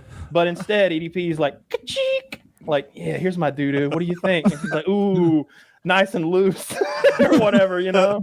Oh, it's super embarrassing. That's rough. It was this guy called into my show. He's a listener. And because when this stuff first started happening with the pedophile hunting, and he's like, "Oh yeah, I do that." He was in Australia, and he goes, "Yeah, I do. I'm talking to them, and I get them to like send me video and stuff, and then I meet up with them, and I make them take me to an ATM and pull out their max amount, and then I kick the shit out of them, and then I report them." And I was like, "Oh." That's like a bunch of crimes. Yeah. I'm going to, I'm going to court like next week for one of them. Yeah, but I think I'm going to get off. And I'm like, all right, well, that's cool. I mean, I don't tell criminals not to do crimes. I'm not the police. I don't have a death wish. I can get behind that kind of vigilante justice, especially in Australia, like an Australian guy confronting you. Like that would be the funniest possible guy where he's like, well, you know. All right. This isn't quite what I thought it was it? Yeah. I wouldn't like. Do you watch any of this content, Caleb? Yeah, I watched some people versus Preds. My favorite is I'm gonna pay my poop pills. There's a guy in CVS and he's a little Asian guy and he's like, I'm trying to pay my poop pills. And then he gets in a Nissan Juke and he drives away and crashes it. He's crazy. Yeah, it's a great video. I love that video. They're chasing him, you know, pedophile, and it almost seems like a skit. He's so weird and manic. It's so bad. It's so insane that the guy recording the pedophile catcher is like caught very off guard. He's like, is this real? Like he doesn't even know what the fuck's going on. It's unbelievable. Find it, Zach. We could probably play it. I mean, it's one of the best Predator videos that exists. Is that Alex Rosen or a different guy? Different guy. It's people versus Preds, I think. Oh, okay. Yep. I didn't know that was. But wrecks his car in the parking lot trying to escape the like pedo hunters. Yeah, I love that. That's a new genre of YouTube video. I love that good content. Out there making it difficult. I wonder if they ever get a kid. Like, you know what I mean? Like are kids even that stupid to be lured somewhere? You know, and they're kids, and like these are like adults trying to trick them. Like so yeah, but clearly they're not very smart adults. Tale as old we've as time. seen the kind of people who do this. They're not the best and brightest. It is good that now they have to fear giant guys like Alex Rosen being there on the other end of it, just beating them savagely. That's a good thing. Probably minimizes some of these guys who would otherwise try to do it. Well, I mean, I don't know. If every time I opened the fridge to get a beer, might be a big guy there beating me up, I would still do it. Fair enough. Yeah. If I knew there was like a 5% chance there was a large man guarding my family size, like a kindergarten class box of goldfish that I have in my pantry. I still need that beer. I still need some snacks. Yeah, you still need the beer, need the treats, the cake. Yeah, they're addicted to being bad. Those pedos. Nobody likes those guys. Well, that one guy with the island liked them, but he's gone. What guy? Jeff Steen, the financier. Yeah, the successful businessman who had some ties to who's to say. Yeah, I don't know. Yeah. Jeffrey Epstein, financier. Whoa. We don't talk about the ties, okay? You get in a little bit of trouble when you start talking about them ties. You get debanked, motherfucker. Be careful. Sir. Yeah, we don't want to get Kanye'd. No, leave them What's alone. he up to? Is he back to having fun online? I think he's back on Twitter, I heard. Really? Right? I was so shocked that after Kanye had done all the anti-Jew stuff, that during the Gaza conflict, he didn't try to interject and be like, you see, and try to get some of that love. Like he just didn't say a word though. I was shocked that he didn't. They sicked that naked lady on him. Now where'd she go? Is she still around? They did. Who was that lady who's naked with him all the time? Yeah. Like trash bag wearing Italian. Yeah. They First of sicked all, that naked lady on him. That lady's so goddamn funny. like she looks like a blow up sex doll or something. That had to be like fetish play, right? That had to be him enjoying like embarrassing her and like showing her off and making her be naked in public, and her enjoying that too, and him just be like, wear this shit. She's like, those aren't clothes. That's just that's a napkin from Denny's. All right, Kanye, here's three pieces of duct tape, and now we're gonna walk around the city while I'm dressed like the Wizard of Oz. It's like, all right, what the fuck are you doing? Oh, it's great. Like there was a whole subreddit devoted to that chick. I think it's since been deleted. All the good ones get got. But it was just like I saw that lady's pussy every day for 3 weeks or something like that earlier this year. It was great. Bianca Sensori. Yeah. What a cool name. We do a similar kind of humiliation play here where I leave my shoes in the middle of the room and then I get yelled at every day for doing it. I don't know if you guys have ever played that game. That sucks. To spice up your sex life. It's a lot of fun. Sucks. Do you ever do it just to antagonize her a little bit? Kick those shoes off? Well, now I do it every time. Every morning when she's at work, I get all my shoes from the closet, dump them in the middle of the room. I go down to Salvation Army, grab shoes out of the bin, bring them home, drop them all over the place. It's fun. Dude, you having a kid now. I think you might be the only person to have defeated the Chris Chan medallion. Oh, I am the demon. I didn't want to tell you guys to ruin the surprise, but that's why. Yeah, I think I've been messing up everyone else's life. I thought it would be funny. Like the curse of the Chris Chan amulet, right, Kyle? That little Sonichu. Oh, you're still muted, bud. Behind there. The curse of the Sonichu is probably the only thing I don't know about. I know all about Sonichu. I know about all the fictional nonsense. I've seen the videos. I know who Chris Chan is. But what is the curse of the Sonichu? Well, Dick probably knows it better than me. He has the medallion. Well, pretty much like every influencer who gets one of these, or every YouTube person who gets one of these medallions, they put it on and then their life gets all fucked up. Hang on a minute. Mine's got a pube in it too, so it's extra powered. Well, seriously, put that down. Put that down. You got a baby in the oven. That's one of. You think that's one of Chris's? That's one of Chris's pubes. I think so. I don't know if it's coming off his cock or off of his chest, but it's I would rather have a cock pube than a chest pube from a lovely lady like Christine Chan. Someday those will be treasured like Egyptian glyphs. It's like the thousands of years from now. What a gift. Nobody want, you don't want, like, you open the Necronomicon in a horror story and you're like, oh, there's a pube in it. Like, that's never really. Nobody wants like a curse that has a pube in it, right? Imagine if there was a pube on the Shroud of Turin. Yeah, exactly. Like, well, this dates it to Jesus, but nobody wants it now. Like, imagine like you hearing voices, but it's not like the traditional demon. It's just you hear Chris being like, and then in the year 3000, Sonic and Tails will return and save the world from Megazord, and just his ridiculous wailings. That guy, and isn't he having a kid? No, that was a hoax. That was fake news. Oh, really? Is it true? I read it. I didn't know if it was true or not. I saw something about, Chris Chan is pregnant. Oh my God, on Reddit. But then I read up on it and couldn't find any real evidence. But you wouldn't think you would find any real evidence. No. Well, for that guy, you would, because he has to be the most documented, cow of all time. Yeah. Wait, what the fuck am I talking about? That's not a. What? For a second, I considered the possibility that Chris Chan could actually get pregnant, and I just. I didn't think it all the way through. I know it's absurd. Just for the first time. I thought you were saying he's pregnant colloquially, like the way people will say we're pregnent. We're pregnant. No, are you gonna start saying that, Dick? Are you gonna go to friends and say we're pregnant? Yeah, I'm gonna do just the most annoying shit ever.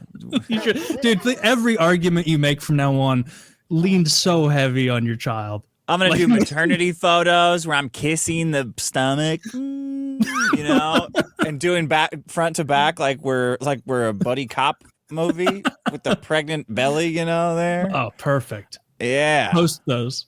I'm gonna have a baby shower at GameStop. I'm just gonna put a bunch of I'm just gonna put Pokemon cards on the registry. Here you go. I want this Shadowless Charizard. I want this Lugia first edition.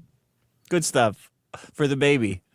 Oh, for the baby. That's the baby's retirement. Mm-hmm. Is a holofoil Gen 1 Charizard, which is like $300,000 now, right? Dude, I found my nephew found my old Pokemon cards in my room at my parents' house. I thought they were lost forever. I've been looking for these cards. Caleb, you know Pokemon at least? Oh yeah. Okay. I got you. I've heard of it. I was playing in 1999. And I played the base set, then Fossil and Jungle, and I was still collecting them, but not really playing with them. And then 20 years later, they became worth something. And I said, where are my cards? I can't find them anywhere. They're not, I must have lost them somewhere.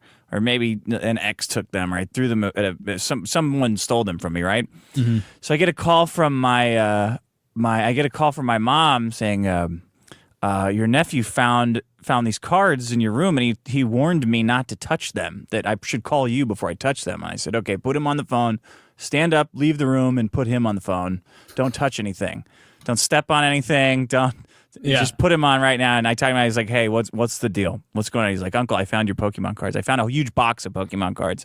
I said, okay, don't steal any. I'll give you some, but don't steal any. So I go up there, and it's dude, it's first edition Lugias from Neo, cards that I didn't even know I had. They're worth if they grade at a 10, they're worth $100,000 a piece. It's crazy. Or $20,000 a piece. It's crazy. I probably found $100,000 worth of cards in there. Are they all in good condition? I gotta go get them graded. Oh, they're perfect, Taylor. They're perfect. I was looking through them. I waited till my girlfriend left to go shopping at Target, and I was like, okay, so she'll be there for 4 hours. So I have plenty of time. It's right down the street, so I got about 4 hours of time by myself to go through these cards and see which ones are good. And I'm going set by set, right? Base set, okay, Charizard. Yeah, that's fine.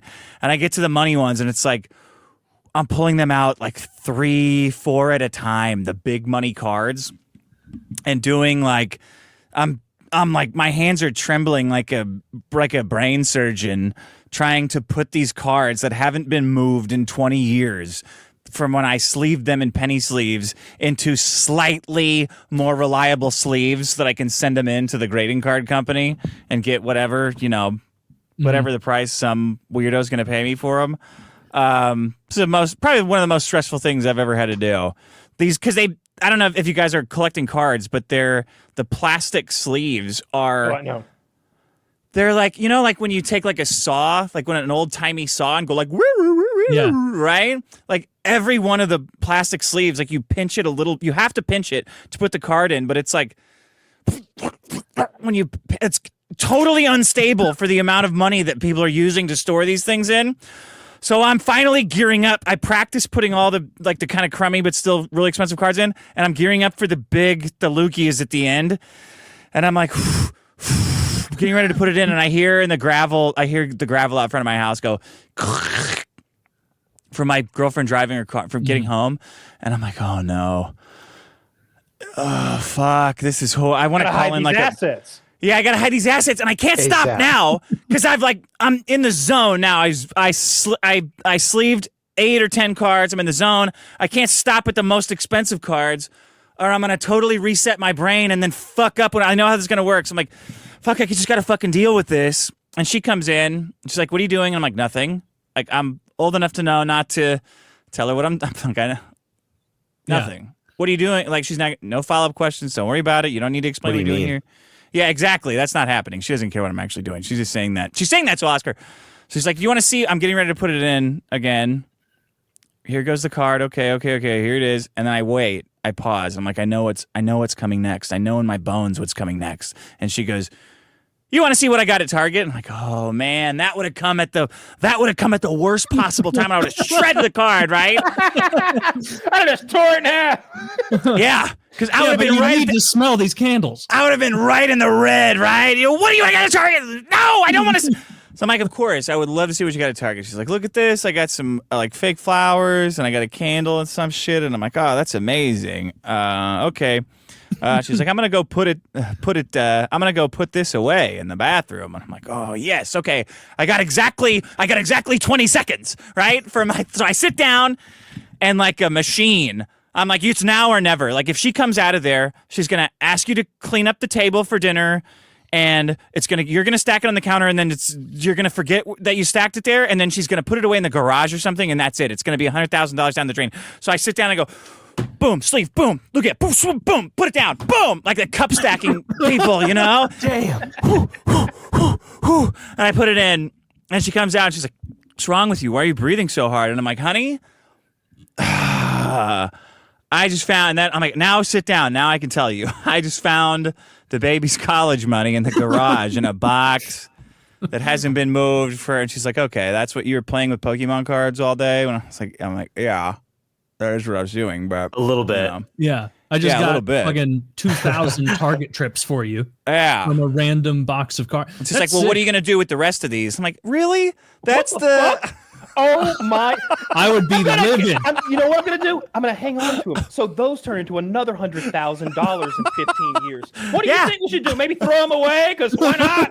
Oh, look know at all what? the space these cards take up. Oh my God! What are we gonna put these? Oh, Dude, that's sick. Just finding burns my ass. $100,000. what are we gonna do? Yeah, I'm like, I fought my mother to the death about throwing these cards away for 20 years. I'm not about to fold now. Like, if my significant other told me some shit like that, I'd be like, well, guess I'm getting into Pokemon because that's our jam now. I didn't know there's just 6 figures laying around and these silly. Oh man, congratulations! I couldn't believe it. Thank That's you. awesome. That's awesome. I can't. I've never experienced anything even approaching that. I found a $100 bill one time in a shirt in a shirt pocket. Actually, I did. The closest thing to that, I found a paycheck one time that I hadn't like deposited. It was and I was like, oh, I don't think this went in, and it was expired. So I had to like contact him, get the money, but it was like $14,000 or something that I just found basically in a drawer. Now, to be fair, it was in a drawer full of paychecks that were there to be gone through for that reason anyway. But still, that was 14 grand that I just found in a fucking drawer one time. But not 100 grand worth of Pokemon cards. That's so cool, dude. And Well, the we'll fact that see. Pokemon cards, it like makes it so much cooler to me. Yeah. I hope it's 200 grand. Good luck to you, sir. It's like the graders, they won't let you bring in the cards. Well, if you pay like $600 a card, you can bring them in. So you have to bring them to these by hand. So you have to bring them to these like card conventions. And I'm like, man, I gotta bring this stack to a card convention and like, I don't know, bribe the guy who handles the box to bring them back in, or just trust that they won't fling them around for fun. But the hard part, as far as I'm concerned, is over. The sleeving is over. So I'm excited. When do you Yeah, get them back? I don't know. Probably take like a month or two. Guys are more excited when I tell them that than they are about the baby. Like, oh, baby, congratulations. Yeah, Well, I found 100 grand worth of I can make a Pokemon cards. baby. I've made babies before and paid to get rid of them. All right, you sir have just come upon $100,000 worth of silly cards that I'm sure if they didn't have monetary value, you'd still want those fucking cards, right? Yeah, I'm keeping the Yeah, comments they're cool. too. Fuck that. If it was $10 worth of cards, you'd still be like pretty jazzed to have found those cards. That's great.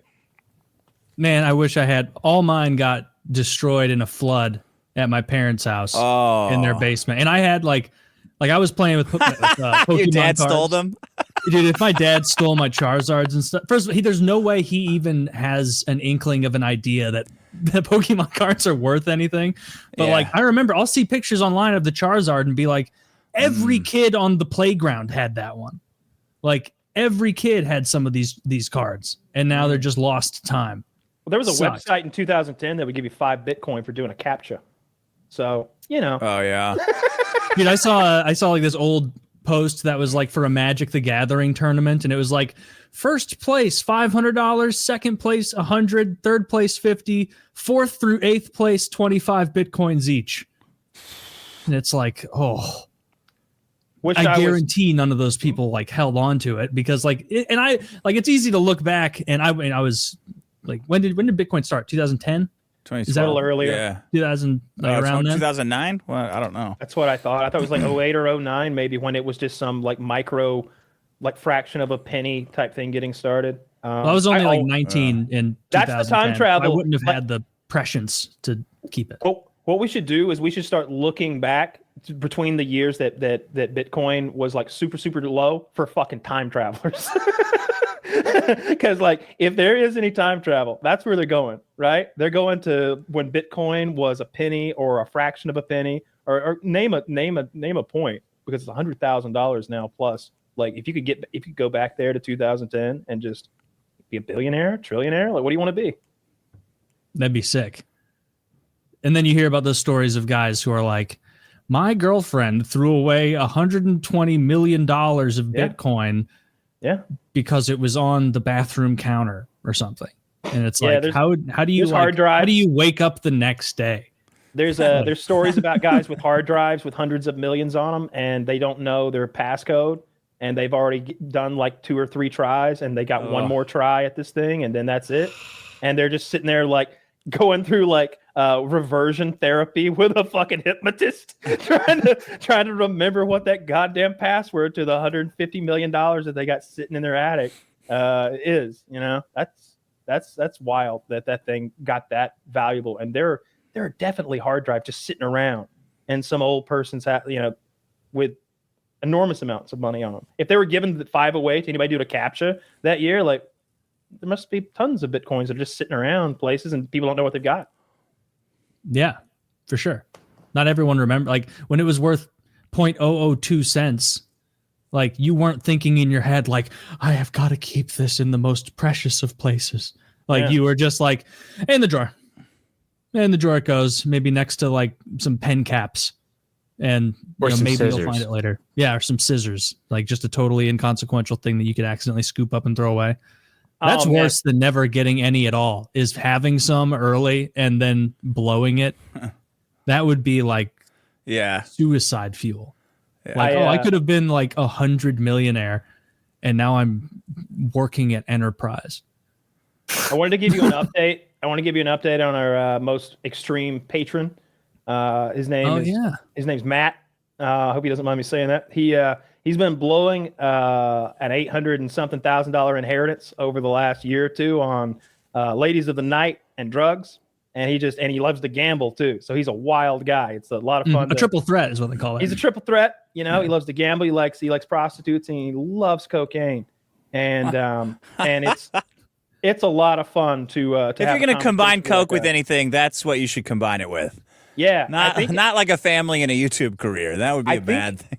So I think he went through like $700,000 and got down to like his last 150, and then did some like risky crypto exchanges and like bumped it up to maybe 50 or 100 more. And then I think currently his money is mostly going to his transsexual prostitutes, because he's got like a whole stable of them. He sent like all these pictures in the chat. Like this is we're just in there. We got to join the Discord at some point, Taylor, when we were doing one of our game nights, because this guy's in there linking his whole stable of tranny hoes, and there's like 9 or 10 like semi-passable people that and he's just like, oh, it's a great deal, man. At first you start off paying, but you know, after they'll give you some freebies every now and then when they want to film stuff for their OnlyFans. It's a good deal, really. Oh, freebies. So he's working for them. They're making money on the yeah. I guess so. You could look at it that way. Although he's getting he's moved on entirely from women. No, he made that very clear, Taylor. That he wanted us all to know that he wasn't some homo gay. That he liked women and trans women. He was like and the chat is like crickets. By the way, because we're playing Helldivers 2, just trying to shoot the shit. And this guy he's linked all of his prostitute friends in the chat, and we're just like, I'm trying to kill bugs here, and he's just like, yeah, it's a great deal. He is a wild man. He's a lot of fun to hang around with, or at least to listen to. He was gambling on the most outrageous things. It was like, wasn't he like putting huge amounts of money tennis? on professional table tennis or like AA Japanese baseball? It was Asian table tennis specifically that he was gambling on, with like huge amounts of money. Yeah, he's an interesting fellow. Does he follow it, or he just thought it was funny? He thought he thought he had a system for Asian table tennis. Oh, okay. Mm. He said that the odds makers overcorrect when a person goes down by 1 point, and he's able to jump on that and get easy money. Of course, he's a person who lost $800,000 in Asia gambling and doing drugs. So I don't really trust his judgment. But maybe that's mostly going to coke. Maybe the gambling's going well. You can't imagine the prostitutes would be that expensive in Asia, right? Like how could you go through? I thought he was in Italy, Europe. I could have sworn he was in Thailand, or he probably traveled the fucking world, spending that $700 or $800 grand. Everybody always shits on him, but I'm like, I wouldn't recommend doing what he did. But he's had a lot of fun. Are the trans prostitutes more or less than the women ones? I couldn't say. He didn't tell you? I didn't ask. I'm trying to play Helldivers. First question. I'm trying to kill bugs. Spending? What's the mean price? Yeah. The trans versus the ladies. Which way does the glass ceiling work in whores? I never considered this. I'm just going to write this in the general party chat. Hey, Matt, how much do those trans hoes cost you? Because you'd think it would be less because the demand isn't there. But then you think, well, wait a minute. Is it so rare that you get a passable trans prostitute that it commands like a like a premium? A premium? Yeah.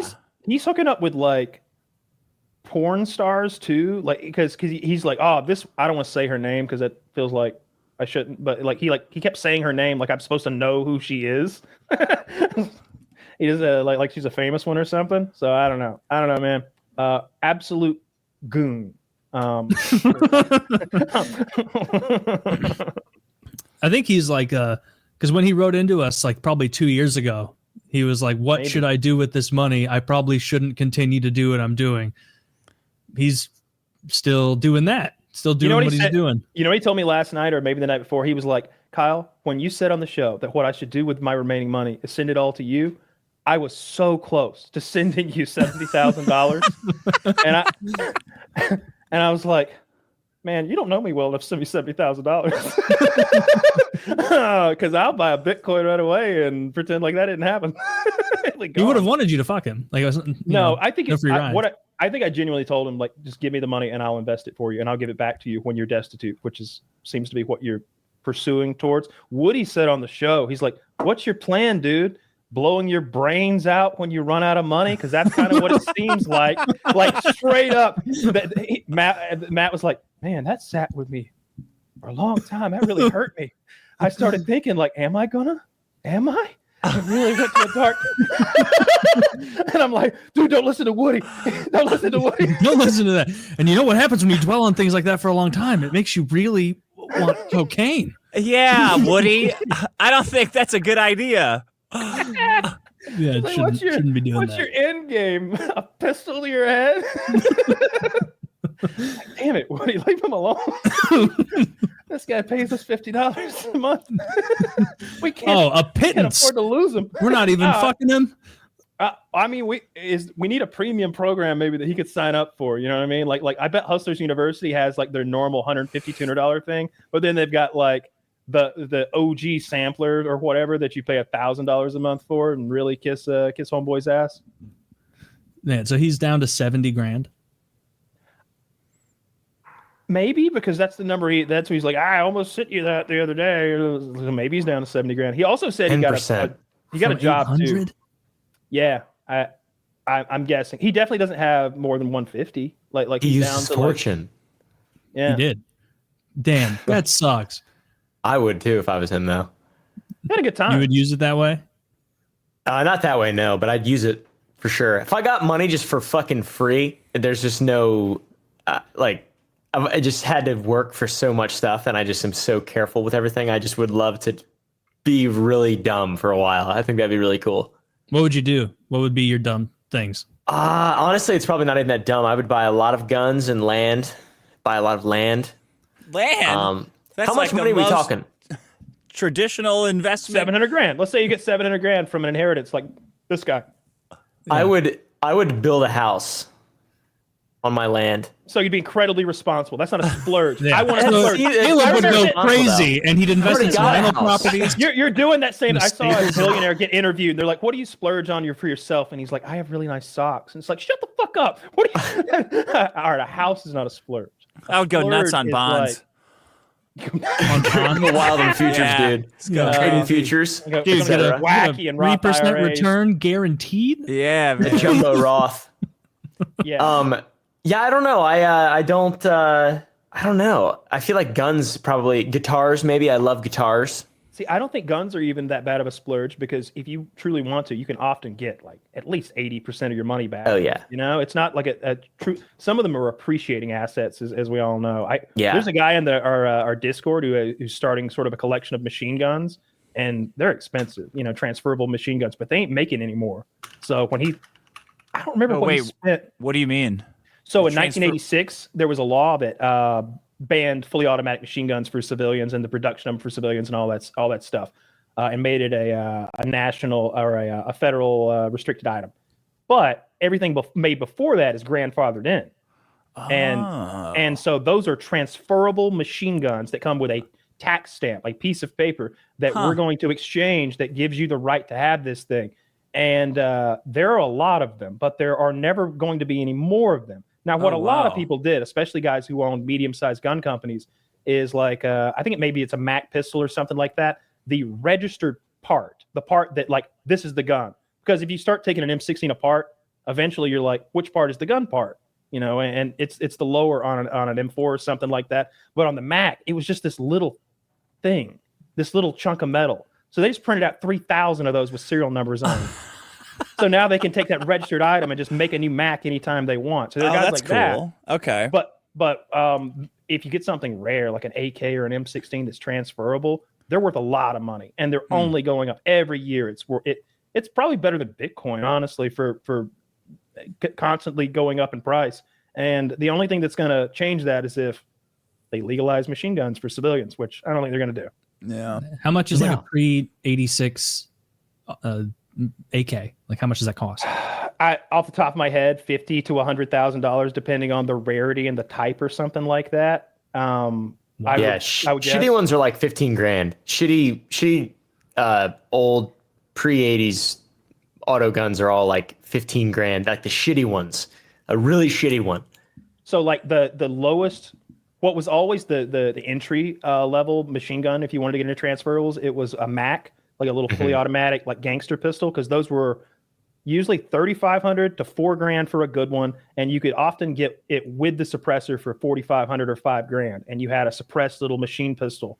But there's a guy in our Discord, like I said, he bought a Sten gun, I think, and he's like he 3D printed all these aluminum pieces, so he's got an EOTech on that bitch. He's got grips on it. He's got a fore end on it with flashlights and lasers. That's crazy. And you can take it all off, so he didn't mar the surface or weld anything on, and he's still got his nice transferable Sten. He's got a few things now. Those are a good investment, and they're fucking cool. Every month it seems, or every other month at least, it seems like He shows up like, you guys want to see my new gun? And it's not like a tiddlywink bullshit gun. It's like a belt-fed machine gun that you could that ISIS would put on a truck. Yeah.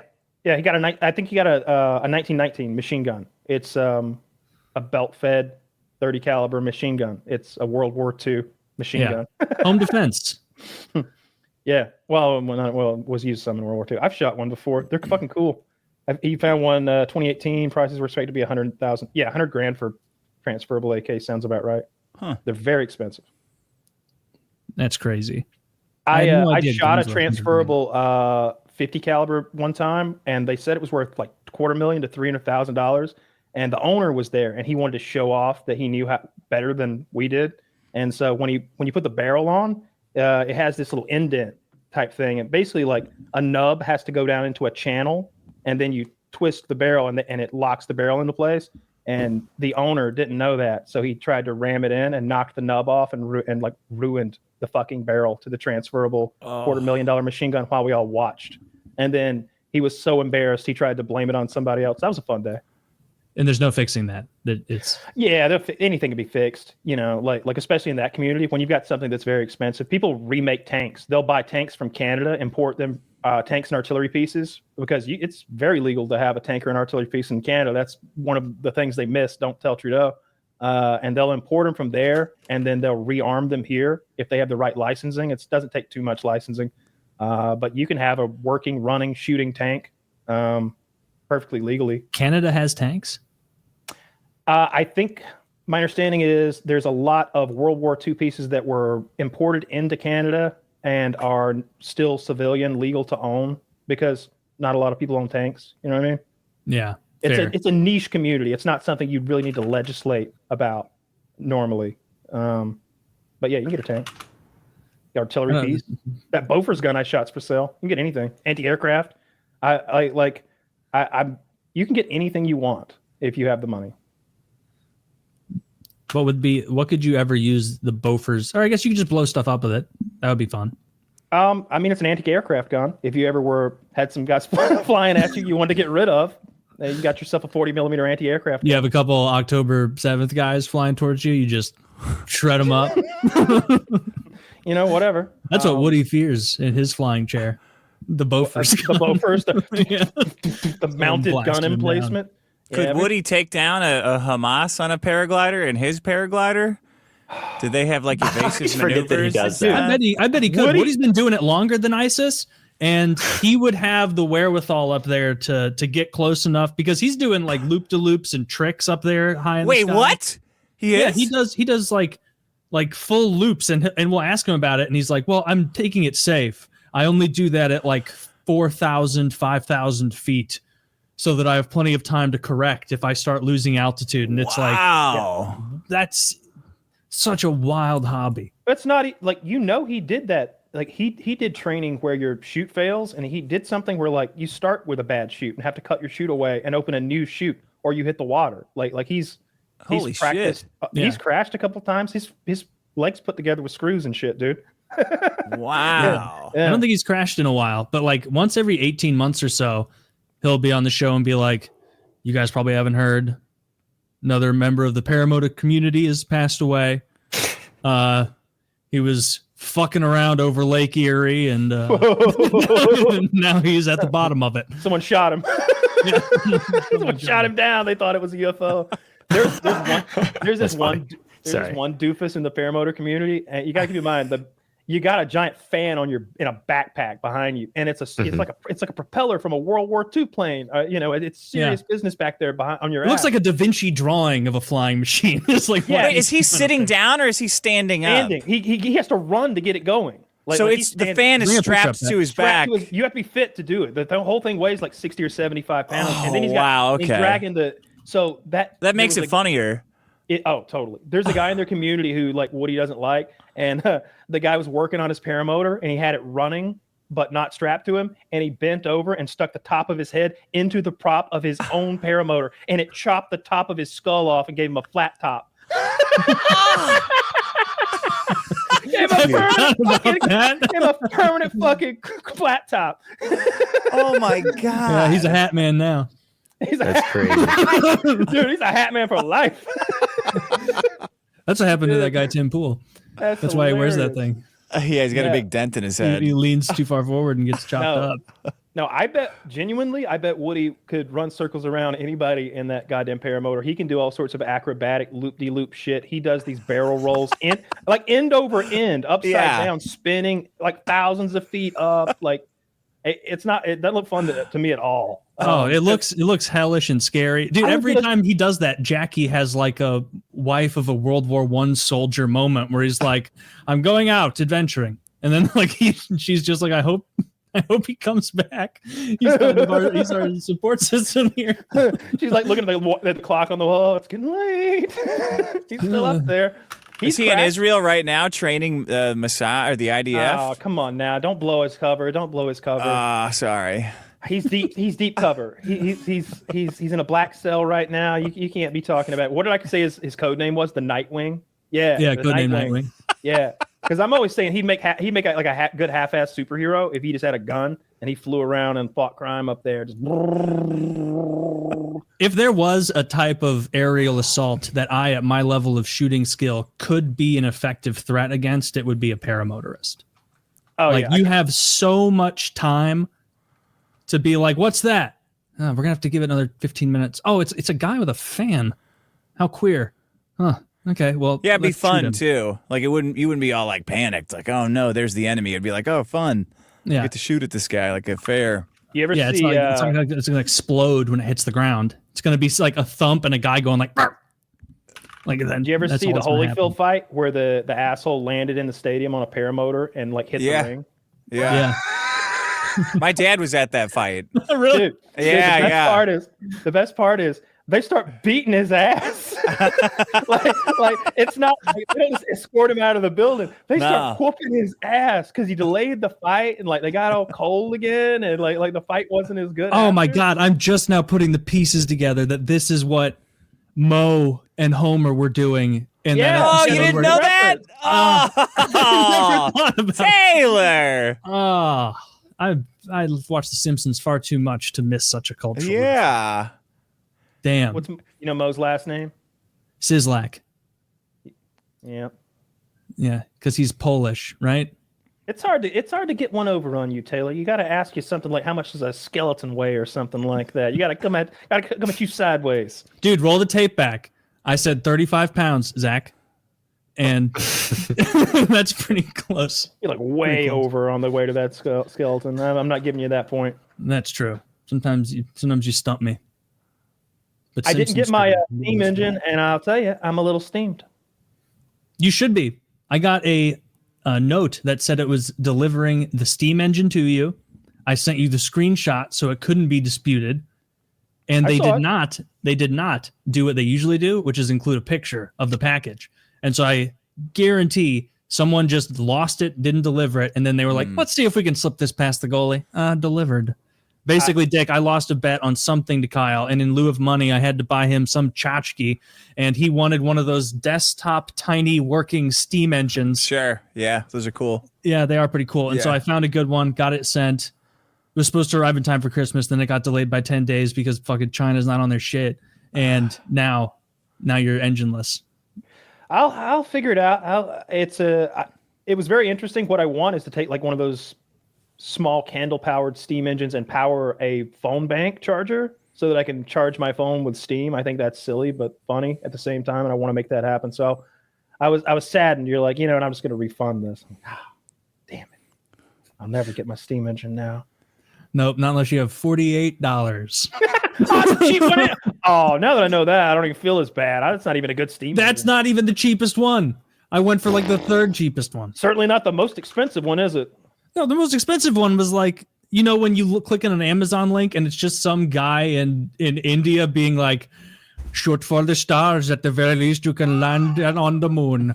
And they like list something for like $1,900 that's clearly worth $200. Yeah. Yeah. Those were the most expensive ones. God damn it. I saw that one piece of shit. Amazon driver just dumped like 80 packages in the woods because he was overwhelmed. He just took his whole load of packages and just dumped them in the woods and then done. I would have at least stolen them. They found them in the woods. And it's like a big story because it's people's Christmas. It's tons of Christmas shit. What if you can't, that guy's a real Grinch. How did they catch him? With like a hidden woods camera? I don't know. I just know I saw video of like all the packages dumped in the woods. I think somebody found the packages. That's why. Oh, that makes more sense. Yeah, I think they found the packages. What a jerk. Yeah. Remember when Christmas shopping was like annoying and difficult, and now it's just like, I gotta spend 30 minutes on Amazon, just adding everything to the cart, and then just check out. I go to different places. I get some Etsy stuff. I like having stuff handmade on Etsy sometimes.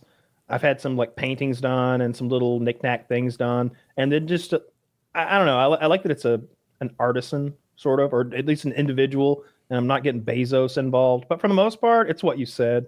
It's just going down the list. Everybody's address is here. They'll even gift wrap that shit for me. You know, it's great. I didn't know that.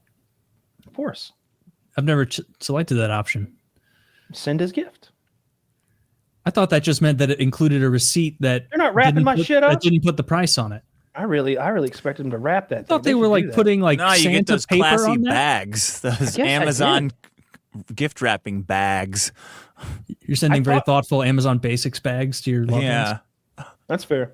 Yeah, I don't want any like I don't even care about Christmas anymore. I don't need any surprise. Like I got a few gifts this year and they're wrapped or they're in bags. I'm like, I gotta tear it out of there. Like, just hand it to me. And it's one of those.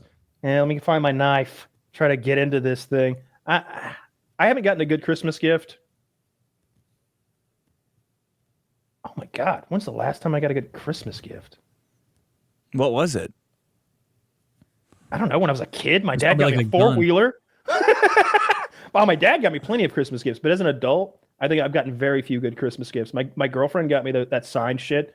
She got me the cast of Predator signed, like Schwarzenegger and cool. Jesse Ventura and all those guys. That's probably genuinely the best Christmas gift I've ever gotten. And then I got this thing this year. She got me this like alien fighting a predator in glass type thing that I kind of like too. Got like little eggs in there. I thought you had bought a small fish tank. I didn't know what that was. Me too. Yeah. I've got lots of signed stuff and lots of movie stuff. That's if you want to get me a gift, not you specifically, but like in general, like that's always the go-to that'll make me happy. Yeah, Taylor, if you're thinking about what to get, Kyle. You want to replace that steam engine. Kyle, here's a poster. It's signed by the star of Blank Check. Would you like that? like the most obscure shitty by movies. The star of the Blank entire Check. Cast of Beethoven signed. I kind of like the dad paw print on it. Oh, I would like that. That would be nice. I'd really appreciate that. Yeah, get the Beethoven's second signed. That's the one we had. We didn't have the first movie. I think you'll appreciate this, Kyle. It's a signed copy of Little Soldiers. Do you remember that movie? Oh yeah, it's Kurt Russell does the voice for the bad one. I don't remember all the characters. That's a good movie. I like that movie a lot. I had it on VHS at my grandparents' house, and because it was PG-13, I'm getting away with something. Yeah.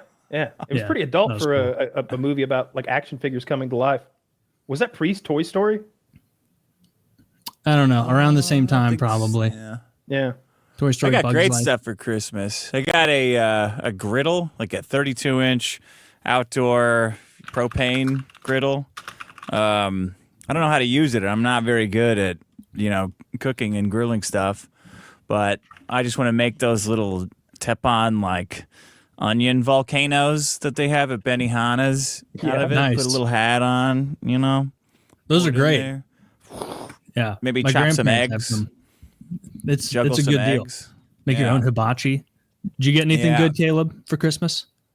Yeah, my fiance got me a life-sized Halo 2 Master Chief thing that was used for promotion in 2005 when Halo 2 first launched, which is pretty cool. Pretty cool gift. Very rare.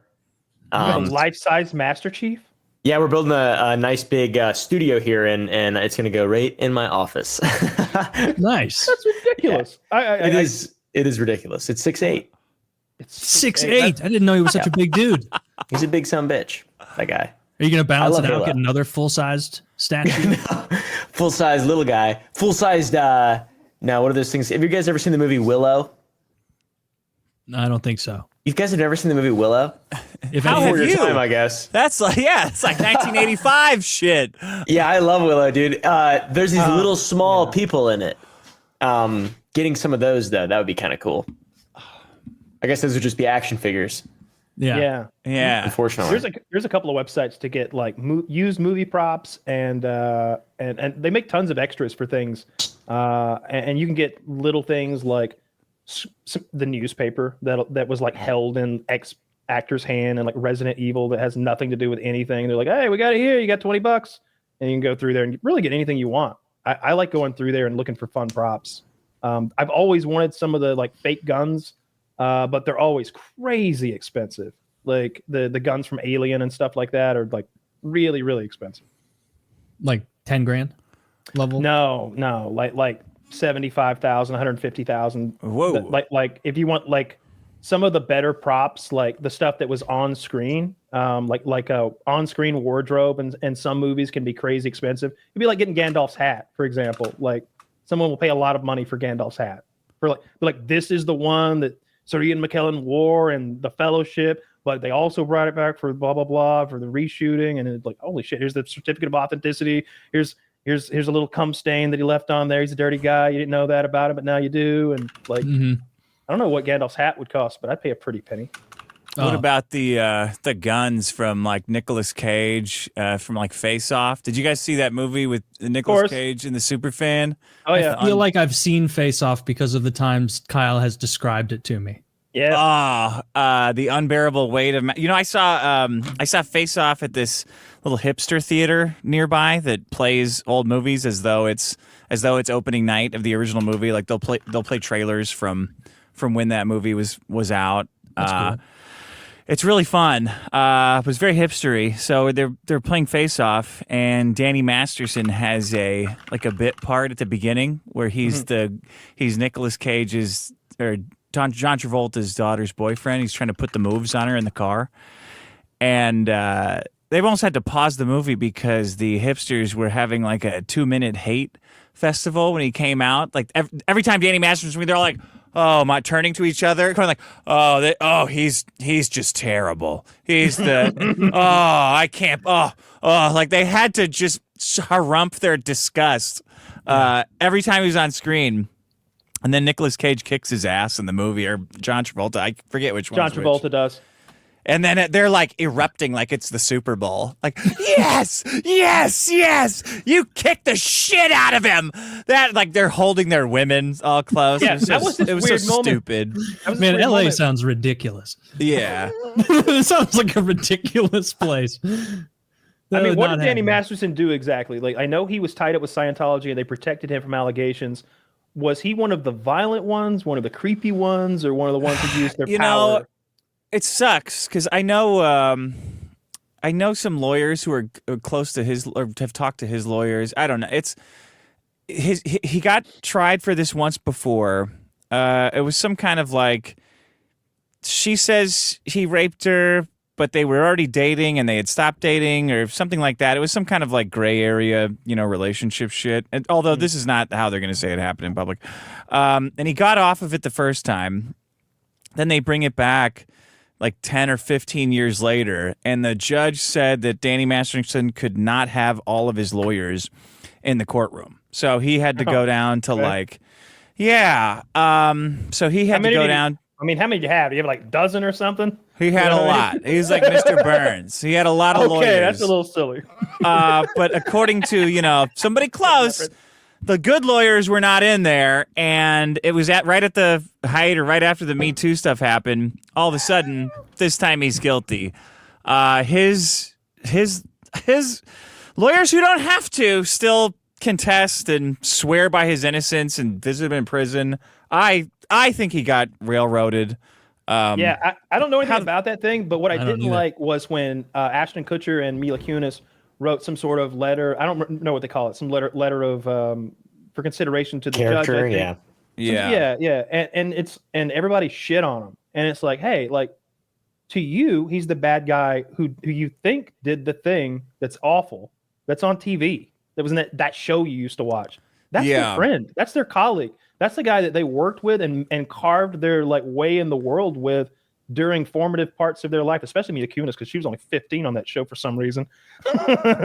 Making out with Ashton Kutcher, who was like 21, 22 at the time. Luckily, they married him, so it's okay, I guess. Yeah. But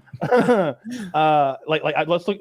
I just didn't like them getting shit on for that, because it's like, what are they supposed to do? Just throw him away like trash? Like that's he was already innocent once. Like, what are they? Well, I don't know about innocent or guilty. I'm just saying. thought Even if the first trial, it was innocent, and then they got him again. They sued him. They got him the second time, and that's when he went to prison for it. Yeah, I think he got a lot of time. He's going to be in there for 30 years to life on 2 felony counts of rape.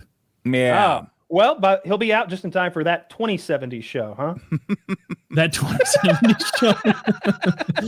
Well, I mean, he's 48, so he'll be a cool 75. Yeah. By the time he's out of there, he's probably been in there a few years already.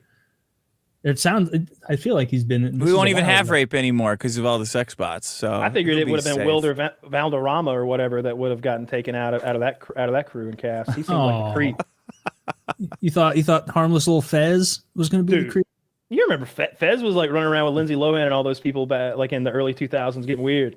I only know of Wilmer Valderrama that he was Fez in that 70s show, and then he did didn't he do some like MTV rap battle show or something? In an episode of or like an insult battle show? Yeah, it was like overcompensating. All of them went on these overcompensating tours after that 70s show to be hard. To be like, yeah, we're not just silly billies doing a sitcom. And it's like, no. We're poker. We're poker guys. Topher Grace had a pretty good career, still does. I always like seeing him and stuff. And then they had that reunion a while back. I didn't watch it, but everybody came back except that was alive and not in prison, I think. I don't think the sister came back, the blonde, Donna. Donna's the redhead, Eric's girlfriend. But I think everybody came back, including the dad in the 70s show was the main character for me. Like I watched that show in high school and I loved Red. I liked Red like being a bastard. And I already love that actor because he's in RoboCop and he's the best villain. He's awful. He's the guy who's like blowing Murphy's hand off or whatever, like crucifying him with a shotgun at the beginning. So I don't know. I always liked that guy in the 70s show. Yeah, I liked that 70s show in middle school and like high school, but that's one of those shows I don't think I've seen a second of it since then. Like never revisited it. That's good. Vivek would approve of that. You can't be watching Friends and sitcoms. No, I can't be wasting time. I have to be looking around. You gotta be grinding. For promising Alzheimer's clinicals. Did Vivek say something like that? Did he say something about? Yeah, he said too much Friends, too many Friends reruns. That's what America's. Who watches Friends reruns? His wife, apparently. Yeah. Secretly. Friends is garbage. He's in the closet. Anybody who liked Friends more than Seinfeld just doesn't have a sense of humor. I don't know what's wrong with those people. That was not a good show. It's at all. That was a bad No, it was show. terrible. Yeah, it was not funny. That like weepy voiced guy who had the pet monkey, Ross, and then they like barely even put the monkey in it anymore. Bro, it was that's your complaint? Your complaint is there weren't enough monkeys and Friends? Yeah. It was a bait and switch. They hooked you with the monkey and then they got rid of the monkey. He led you to believe this was going to be a pretty big part of the show, that he's the monkey man, and then it's just like he's like, I can't get a date. And it's like, you fucking loser. My you wife's lost your a monkey. lesbian. Yeah. Yeah. It was like none of the fun of humor or none of the humor of Seinfeld. None of the fun of it. I'm like putting Seinfeld on in the background again right now because I had to sign up for Netflix again to watch Squid Game, and the only other thing on there that like rocks is Seinfeld. Every like year and a half, I rewatch Seinfeld, and it's like I get it. I get why people were all about this. This is a good fucking show. Nah, Friends is great, man. You guys are haters. You just didn't. I mean, you didn't get it because you're all too young to be a freewheeling New York, inexplicably wealthy 20-something-year-old who you don't get it. Who's a filthy whore. Like they're all filthy whores, every single one of them. They would have so many STDs. That was cool back then in the 90s. STDs were cool in the 90s? They didn't really exist. Were they? They were for sailors and homosexuals. You could be young and hip in New York and fuck around. It was cool. That does sound pretty sick. Caleb, I know you're getting a migraine. I want to let you bounce it if you need to go, bud. Yeah, you guys are going to read your ads, I heard. Yes, we are going to do some ads. Sorry about your head. That sucks. Never had a migraine. They're chronic. On wood. They're chronic. I got tumors in my head, probably. Oh, don't say that. You don't have tumors in your know. head. Just got a little. You never know. Horrible searing headache. Well, I'm sorry about that, man. That really sucks. I hope you feel better. Yeah, no go ahead and biggie. get out. It's all good. Cool. Yeah, We appreciate having you on. We'll link all your stuff below. Thank you so much. You might have some shoes in the middle of the room. My girlfriend gets headaches, and that's what causes them. Shoes? Yeah, too many shoes in the middle of the room. That need to be moved? Yeah. Just fucking getting in the way. These belong in the closet. You give me a headache. Fuck. Yeah. All right. I'll see you guys. All right. Take care, Guild. Yep. See you. All right. I'll go ahead and read Blue Chew while we're at a natural pausing point. This episode is sponsored by Blue Chew. Let's talk about sex. Guys, shouldn't you always be at your best? 2024 is the year to maximize your performance in the bedroom. Listen up, BlueChew.com. Blue Chew is a unique online service that delivers the same active ingredients as Viagra, Cialis, and Levitra, but in chewable tablets and at a fraction of the cost. You can take them anytime, day or night, so you can plan ahead or be ready whenever an opportunity arises. The process is simple. Sign up at BlueChew.com, consult with one of their licensed medical providers, and once you're approved, you'll receive your prescription within days. The best part, it's all done online, so no visit to the doctor's office, no awkward conversation, and no waiting in line at the pharmacy. Blue Chew's tablets are made in the USA and prepared and shipped direct to your door in a discreet package. Blue Chew wants to help you have better sex. Discover your options at BlueChew.com. Chew it and do it. And we've got a special deal for our listeners. Try Blue Chew for free when you use promo code PKA at checkout. Just pay the $5 in shipping. That's BlueChew.com, BlueChew.com, promo code PKA to receive your first month free. Visit BlueChew.com for more details and important safety information. Big thanks to them for sponsoring the show. Again, that is BlueChew.com, BlueChew.com, promo code PKA to get your first month free. Just pay the $5 in shipping. And go with the Tadalafil. That is Kyle's recommendation. It's the only one I've ever tried, and it works great. This episode is also brought to you by Lock and Load. It's time to start coming more, gentlemen. It's a new year. It's a new you. It's time to dedicate yourself to 3 gel capsules in the morning and 3 gel capsules at night and staying hydrated so that you can bust in a way that impresses your lovers. So have fun. Use take as directed. And enjoy your load's ever-increasing volume and pearlescence. Don't take more than 6 capsules a day. You'll come too much. You'll come too much. Take it as directed. You'll drown a bitch. Don't do it. Don't do it. Use as directed and use code PKA or code JIZZ to get 10% off everything over at Derek's side. It works for Lock and Load, but it also works for the pre-workouts and the protein powders and the dream supplements, the weight loss supplements, the no stim pre-workout, the stim pre-workout, anything you need. Use code PKA. Make us look good over there on Derek's site. And but more than anything, buy fucking Lock and Load because that's our thing. So do that. And of course, the merchandise. Get a t-shirt, get a hoodie, get a hat, get a bunch of stickers, get a mug, whatever you want over on our merch site below. Use code PKA10 for 10% off. Or don't. A lot of you guys don't use that, and so feel free to pay full price. That's totally fine as well. But PKA10 is there if you guys want 10% off. But don't feel like you have to use it. Yeah, don't use it. I mean, we'll just get 10% more money. We appreciate that. Yeah. So check it out. Enjoy. I've been wearing my hoodie a lot. Percentage of them don't use it. Yeah, just paying full price for no reason. I like. Do you have people doing that? Generous, good people, and not incompetent fools. No, they're just generous guys who what it is. Who are giving us a little extra on top, a little tip. Tipping. Yeah, I try to just take orders and then I don't ship anything out until they email me and tell me that and say like, when's the fuck is this arriving? It's late. It was for my friend's birthday. I'm gonna charge it back, and then I go like, oh yeah, okay, I'll send it out. So yeah. So I got some. You're a some squeaky updates. wheel gets the grease. Yeah. I got some updates here on Matt and the price of his ladies in the night. Good. Looks like $500 to $1,000 an hour. And he typically gets 2 hours, but then there's some of them that are. He's like this. Oh, and this one was $600 an hour, and this one he blew and had sit on his face for a OnlyFans video. Someone replied. By the way, this is in our general party chat. This is not private messages. I can just open this. This is in the chat. And then another guy, another of our 50 Discord, link down below, says that's diabolical. Oh man, it goes on and on. Let's see. He got 2 hours. Yeah, you get 2 hours at like $1,000 a pop.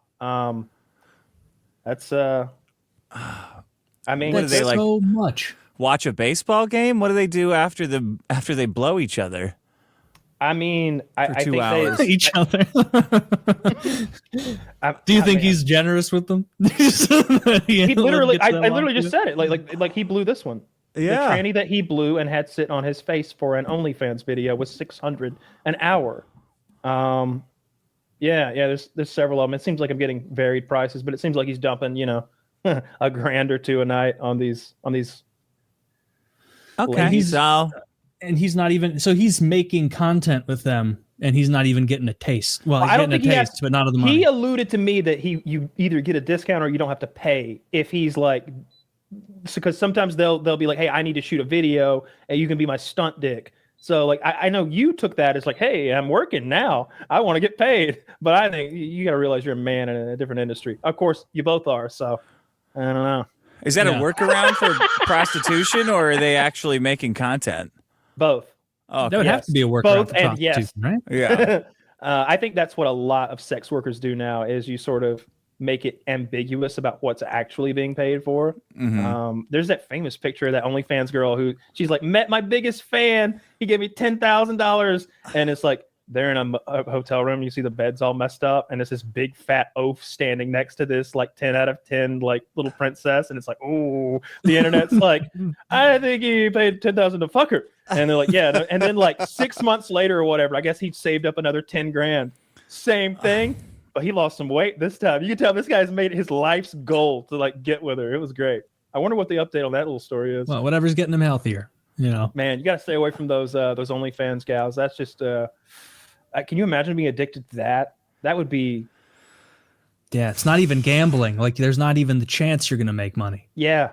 They needed an Ozempic for that. They needed an Ozempic for women, honestly, like a gay pill that you could just take and be gay for a little bit. Pink pill it. Yeah. Yeah, pink pill. Just like, so you lose all interest? Yeah, like get the hell out of here. I need to straighten my life up a little bit. I'm just going to go gay for a little bit. Maybe they'll help me out, like clean my house and stuff. Just do basically the opposite of what the woman's doing. He'd help you get like fit. Yeah. He'd probably cook like high protein, like meals that fit your macros. Plenty of protein. Yeah. Yeah. What was it? Tons of protein. What would his name be? Oh, like Taylor Keith or something. Brent. Yeah. Brent. That's a good gay name. Right? Yeah. Brent. Old Brent. Sucking cock and making you dinner. Or I guess not sucking your cock. The whole point is you're not horny anymore. Picture your boyfriend, Brent. Yeah. Is he taller than you? No. I'm on my knees. I'm picturing him, so I can't tell. Oh. How about you? Yeah, I'm picturing Casper Van Dien, but from Starship Troopers, like young Casper Van Dien. I don't know who that is. Zach, show him young Casper Van Dien from Starship Troopers. Show him in uniform. Just Google search Johnny Rico, because that's what I mean. Oh yeah! Wow, that's your type. That's your type of gay lover. I think so. I think so. Yeah. Oh, this is your guy, like a square jawed guy. Dude, he's the fucking quarterback. Very orderly, like very Chad. Yeah. What would you guys talk about? Like sports and stuff? Like sports, it's the guns and sports, guns, bugs, like whatever. like two bros being gay. just two friends who happen to be gay. That's the guy right there. I wish. It's so funny. I think there's. Is that who you'd want? Like you're like brushing your teeth in the morning, and he'd come from behind and give you a hug around your waist. Yeah. Are you high fiving a lot in this gay relationship? I think he slaps me on the ass a lot. I think that happens a lot. Yeah, because I think it's I'm like gonna a have baseball to romance. I think I'm gonna have to be Casper's bottom. I don't see how I'm not topping that guy. I mean, like let's get real. What if you had to though? What if he didn't like to top? I mean, I prefer that. I mean, that's what that's what I wish was the case. But he's just such a Chad. I mean, he was literally the quarterback. He's literally like the Chad of Chads. He's the main action hero. So I feel like I got to be that guy. Maybe you'd have to play second fiddle. Maybe we could like mix it up. Sometimes but it turns out like 7 out. That's intense, man. Yeah, that's an intense gay relationship. Honestly, yeah. Wow, it's a lot of it is. But it's that's better like than, so it's somehow like gayer than I thought it would be. Because that's a masculine man, and you would just be two square jawed. Just be bros. Just having a good time. You'd lift together. Oh yeah, for sure. Would there be a lot of grab ass, like figuratively and literally? Constantly. I don't like that. No, You don't like that. grab ass. Too goofy. I think so. All outward appearances, we'd be very straight. You know, Okay. It would just be when we got home. You just be two guys who lived together for way past when you were financially too successful for that. Yeah. We just got a beach house, and it's like we're real ambiguous about who bought it. Casper bought it. Do you play volleyball on the beach out there? Tetherball, lots of tetherball. Yeah. I find volleyballs. Tetherball. Yeah. Casper wanted a more aggressive sport. He likes to dominate the competition. Now, because so he's the alpha, too passive. Because he's the alpha, is he wearing like normal board shorts and you're in like a European Speedo style thing? It's not exactly European, but it's split up the side. You know, it's very hippie. You know, it looks like a Muay Thai fighter's shorts, something like that. Yeah. Okay. Well, this seems like a fun little life you've imagined for yourself. Yeah. I'll show off my creamy thighs. I think I would be with more of like a Luis Guzman. Ooh, now that's a handsome fella. Okay, and a lot of variety. A lot of sarcasm and talking about how we hate each other, you know, stuff Winning like that. Smile. Dude, this is that old Mexican guy with the lisp. Yeah. Is he Mexican? I just looked at his face. Is he not? Oh, Puerto Rican. Oh, he's Puerto Rican. Yeah, I can buy. See, we would joke about that too. I would call him Mexican. He'd be like, you know. Do I look like a piñata to you? We'd say stuff like that. We make a lot of jokes like that. Man, you guys would be having a ball. See, it'd be so much better. Why don't they lock and load guys make a pill that makes you gay? At first, I thought you said it's in the works. I thought you meant the CEO shooter at first. Oh, Luigi Mangione? No, I mean I would fuck him, but I wouldn't marry him. Right? That makes sense. How about like an Anderson Cooper style gay guy?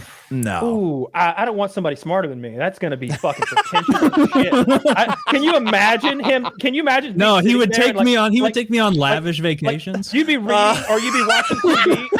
No, you'd be reading or watching TV, and you'd have a take on something, and his Yale-educated ass would be, actually, Taylor, never mind. And he'd go back. Actually, that Chinese accent doesn't sound Chinese at all.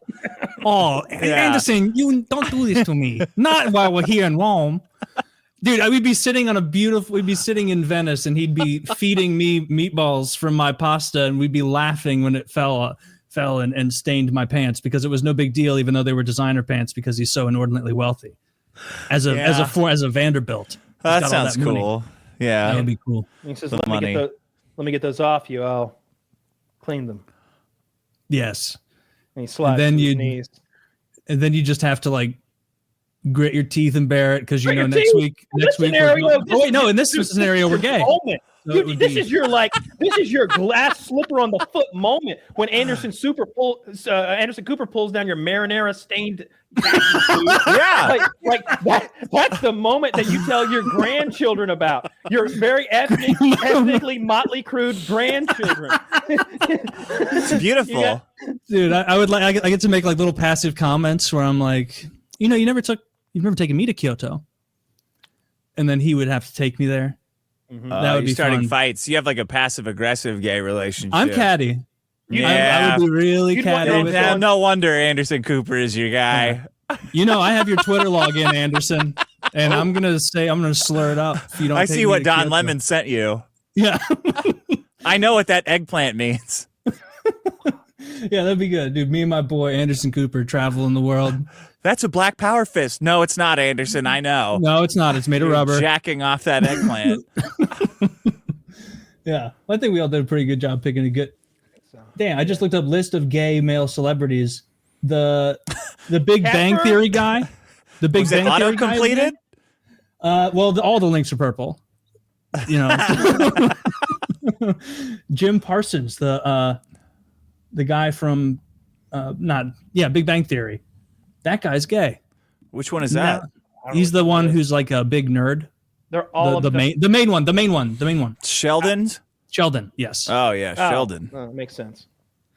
That's one of those. Is that what young Sheldon is about? What turned him gay? Yeah, where he like scientifically proves that being gay is better. It's the coach. I've that been turned learning him some gay. theorems. on homosexuality. In the shower? Yeah. I think that's those a cool Greek show. mathematicians were onto something. Yeah. I've never seen Big either shout of those out to shows. Jim Parsons. I've never seen either of those shows. I don't know what's going on over there. It's one of those shows like my grandma liked inexplicably. She liked The Big Bang Theory. She liked it was like 1 year ago where I've said this on the show before where she was like, I was like, what are you watching? Because we had just signed up, got her smart TV working and everything for her, and she's like, now I love this show that's called what the hell is it called? Downtown Abbey. I was like, I think it's Downton Abbey, and she's like, is it? She had to do a little double take, but that's she loves Downtown Abbey, likes Big Bang Theory. I don't know what else she's watching. Grandma stuff, probably Hallmark Channel. Ooh, don't say that. Is she? I don't know. Catch Casper Van Dien over there. I think that's the kind of stuff he has to do these days. It's mostly Fox News, but they're never paying attention to anything that's happening on the screen. My girlfriend watches Lifetime movies. This is like the worst thing about her, honestly. Really? She loves, she likes putting them on in the background. Even though, I don't know if you've ever sat through one or watched it. I know the gist. They're all the same. They're all identical, and they're so identical that they don't even pick specifics. Like from movie to movie, like the guy's always working at the firm and he's working on the big presentation. And I don't know. And every time I walk into one, I'll walk into another one 3 hours later, and it's the exact same movie. I don't know if it's because the women writing it don't know what a job is, or because the women watching it don't know what a job is, so they don't ever fill in any of the blanks of what the husband's doing, what a presentation is. Like they're always just working to make partner on a presentation. Yes. It's remarkable. They have a third grader's understanding of what your dad does. Where it's he works. He's a businessman. He's a businessman at the factory, at the business downtown. At the business factory where they build business all day. And then they have to give a big presentation, and they'll have little asides where he's like, "Oh, these profit margins are stressing me out." So while the breadwinner, winning awesome dude, is away trying to make partner at his firm, the piece of shit, she goes back to her hometown where easy riding Skid Madoo lives, and he's just, "Hey, how you doing? Well, I've just been here wasting my last 18 years. Oh, your husband don't spend time with you? He's been working 18 years. That's silly. See, I make these sculptures made out of what for when the lightning hits the sand." This is a real movie, by the way. This is exactly this is the premise of a movie. It's called Sweet Home Alabama. I think I've seen that. Yeah. They're women based on these movies, women's conception of what's right and wrong is just totally orthogonal to men's. You watch Lord of the Rings, you're like, yeah, bad guys, look at them. There's the good guys. Yeah, they got light and stuff on their side. The bad guys, they're crawling around in mud and shit, or they're stealing stuff and killing people. But women, it's you watch the Lifetime movies, the babysitter's evil, and then the husband's cheating on her, but then she's cheating on him. And I'm like, wow, I have no idea who the bad guy is in this story. And then it's over. And I'm like, oh, okay. Somebody will die in a house fire. I'm like, oh, all right. I guess that's the end of that movie. So what was you're the moral here? You're just watching these with her? No. I'm out of the room, or I'm working on computer stuff while she's putting them on. But she loves them. God bless her. I can't do it. I can't even sit when something I don't want to watch is playing in the background. It irks me too much. My girlfriend likes to rewatch shows over and over, but what I like to do is if it's a good show, I want to watch it once every 3 years, so it kind of still has that magic left to it. I do that with Band of Brothers. If I watch Band of Brothers over and over, I get sick of it. It'd be like listening to the same track in a CD over and over until you don't want to hear it anymore. So every 3 or 4 years, I'll watch Band of Brothers, and it's oh yeah, I forgot how good this was. She'll just grind a show into the fucking ground and just ruin it. Just over and over and over. I'm like, what the fuck are you doing to The Expanse? You're ruining The Expanse. Or what was it? Or For All Mankind or something like that. Over and fucking over. And it ruins them. So I can't even sit in the same room when something like that's happening. It's I can't do it. She'll finish the last episode and then just go back to season one. No. It's exactly what I said. She'll rewatch stuff over and over, the whole series. And it's like I said, I like to wait a couple years till they get good again. I don't want to because I did that. I've done that to shows, and like It's Always Sunny. I watched so much of it that I started to hate it. And And I ruined Sunny for myself the same way. Like I can turn on any early season of Sunny, and like when you scroll through a show, like even with Seinfeld, I haven't done it to myself to this extent, where I'll pop on an episode and it's like, I haven't seen this one in forever. Let's put this on. This is the one where Kramer pretends to be a dermatologist. Like haven't seen that in a bit. Dr. Van Nostrand. Dr. Van Nostrand. Look, this is the same as it was 20 years ago in this picture. It's a great episode, very funny. Sunny, I ruined Sunny for myself because every episode, it's like I know every line from like seasons 1 through 8 or whatever, like their really heyday was. Sucks. His mother was a mutter. His mother was a mutter. His father was a mutter. His father was a mutter. Yeah, I like to watch it a few times, but if you grind into the ground, it just loses. It stops being what it is. It's almost like if you say a word too many times and it stops being a word in your head. Yeah.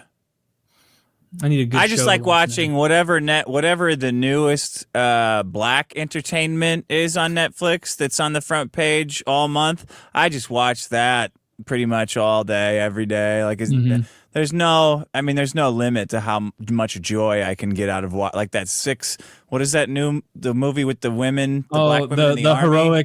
the heroic mailman, right? Yeah, I've watched that about 40 times now, I think. Are you inspired? Over and over. I'm inspired as fuck by that, man. Does it make you want to sort I want to suck Tyler Perry's dick. Yeah. I love it. And then that Madness, I just switched over to that because it's a new year. So I said, well, new black entertainment for me, please, Netflix. And it's about, I don't know if you saw it. It starts out bad.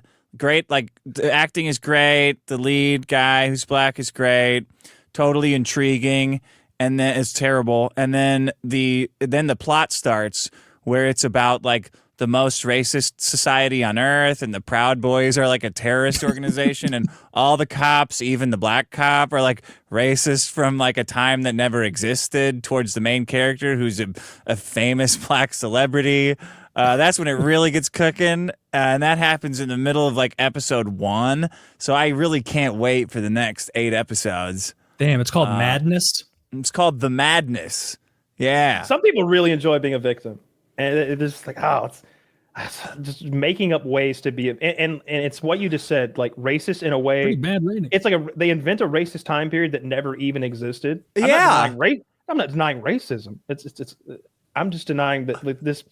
I'm watching and like the random people on the street are just like, "What are you doing here, boy?" Yeah, up yours. And I'm like, well, that hasn't happened ever. It's like, and we used to know that. If you go back to what's the Mel Brooks movie? Blazing Saddles. If you go to Blazing Saddles, you got the granny coming by and going, "Up yours, ninja." Yeah, played for laughs because it's so over the top. Never would a granny come and just be that outright flat on the. I mean, I don't think. I mean, it would be ridiculous even if she did it. It would be so humorous and stupid. And that's the point. Yeah. Like I'm watching this movie and I'm like, well, you remember when Jussie Smollett like made up a hate crime and the whole country got behind him? And this show is about a black guy who's like getting hunted by white terrorists and like nobody believes him. I'm like, this doesn't track really. They're like in the middle of the road, like just. They're doing it like on CCTV, like in the hospital. Like there's just so much surveillance that could catch these guys. They have a job the next day, despite like hounding a black guy in public, yelling slurs at him. God, have you guys seen American Fiction? I haven't even heard of that. So you know the guy Jeffrey Wright, black actor. He played the Felix Leitner, the CIA guy in the James Bond movies, the new ones with great actor, right? So he plays like a very educated, academic, like cultured black author who's like hates the like the modern exploitation of like of black creators, and like makes them all like dumb down shit for white people, like how they're like all because all the in the movie American Fiction, there's his rival is like this black woman who's writing books. It's like, and then she's talking like this totally like ghetto black affect, and he's like filled with rage, and disgust at it. So he writes a book as a joke, as like the dumbest version of a black guy he can do, making fun of them, and it becomes a huge success, so he has to start playing this stereotype. And like he's like, the way the guy talks is not ghetto at all, but every time he's on like a conference call, he's like, yeah, like it's like him doing blackface. It's so funny. The opening line of him talking about this book is like, oh, is the author on? And he comes and he goes, this is he, and his agent mutes it and goes like, what the fuck are you talking about? That's not how. And he's like, yeah, and he's like playing this like this ex-con, like totally making up all this bullshit and trying to stay ahead of his lies. It's so funny. Yeah, this sounds pretty funny, dude. It's great. It won a bunch of Oscars, but I honestly think like the reason that the things that the movie's making fun of, or why it didn't get a lot of play, it's really funny. I bookmarked that. I'm gonna check that out. Yeah, that looks really fun. Yeah. I like Any other black entertainment you can turn us on to? That's the one.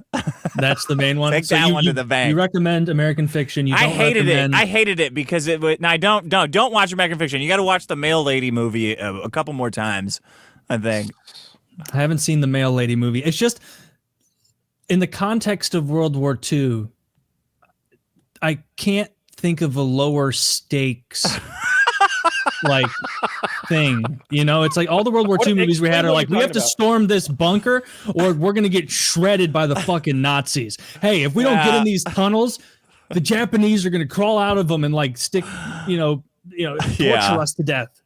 I feel bad ripping on it, but it's been on the fucking Netflix screen for like all month. So I'm like, all right. We explained the premise. It's World War II, and these black women did what to be heroes? And they got fixed the made mail. about them?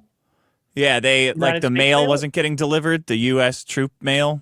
Oh. So people writing letters from home, troops writing letters back. It wasn't working. People were messing it up. They don't need a movie. That's a great thing they did. But yeah, there was some guy who fixed all the holes in the tires over there at the bus stop that drove the troops to the training center. We don't make a movie about him. Old tire fixing Joe. He doesn't get a movie. You know how many tires he fixed over the years? You know how many hundreds of thousands of troops needed to go on these buses? It's because of Joe. He doesn't get a movie because that's fucking stupid. Joe should get a movie. We just start doing it to all this. Just yeah, plugging it's tires. like no one's gonna rip on him for organizing the mail, but it's like a whole movie in like World War II happening where it's like, guys, the deadline is tomorrow, and like in the background, there's a guy with like one limb left on a gurney. The reason I don't like it is because there's some legitimately good black stories. The one Reddit always brings up is that one guy who like was a slave and then ended up commandeering like a naval vessel and fighting in the Civil War and returning it to the North, and then maybe he became like a state senator or something, or like all this crazy shit. And this guy was a slave. And went and did all that. Like there's a guy I watch a movie about. Throw fucking Denzel in some chains and then let him be a boat captain and then let him be a senator. I watch the shit out of that. You know what I mean? Like, but I don't care about those black ladies who fix the mail. I'm glad they fixed the mail. I'm glad the mail got to going because I bet you'd want your fucking letter from home. But I don't think you get a movie. I just don't think you get a movie. And the problem is that somebody's watching the movie. Somebody's watching that movie and going, yeah, girls gather round. I want y'all to see the heroes, the heroes of World War II. That's your great grand aunt, or some shit. You know, like I don't care. Let's do a Thomas Jefferson movie that tells the truth, though. You know how old that slave daughter of his was that he impregnated? What? She was 15. He was 51. Oh, old. You know what the worst part is? Tommy J was doing. All right, now I know you're thinking that sounds bad, but hear me out.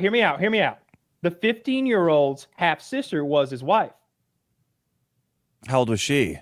She was a normal age until she died, and he went to leaning on the 15-year-old more and more. She was pregnant by 16. Let's.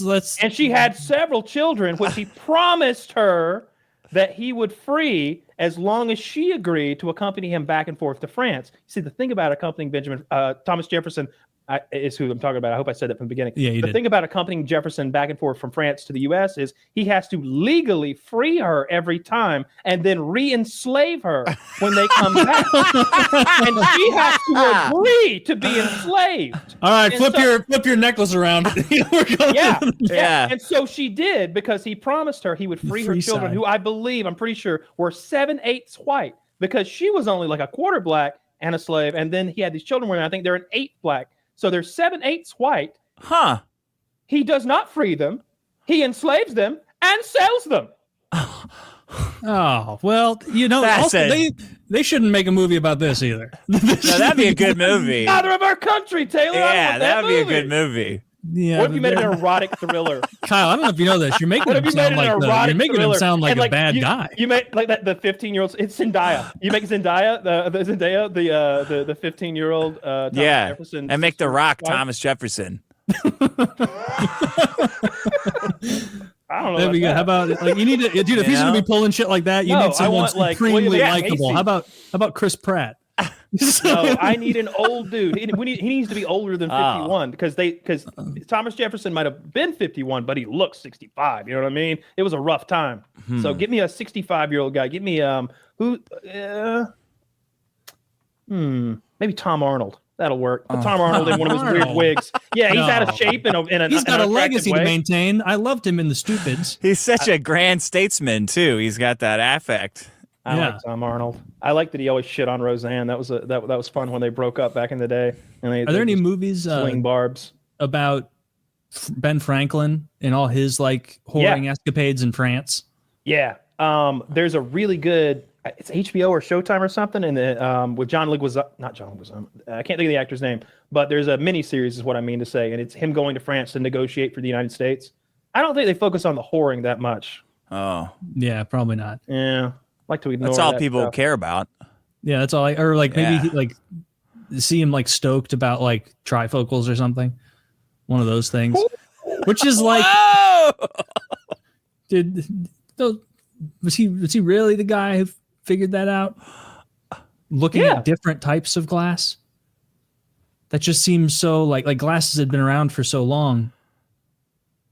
Nobody had ever figured out bifocals. Are you trying to take bifocals away from one of our founding fathers the same way you took the magic away from Coco the gorilla and Helen Keller, Helen Keller, the retard?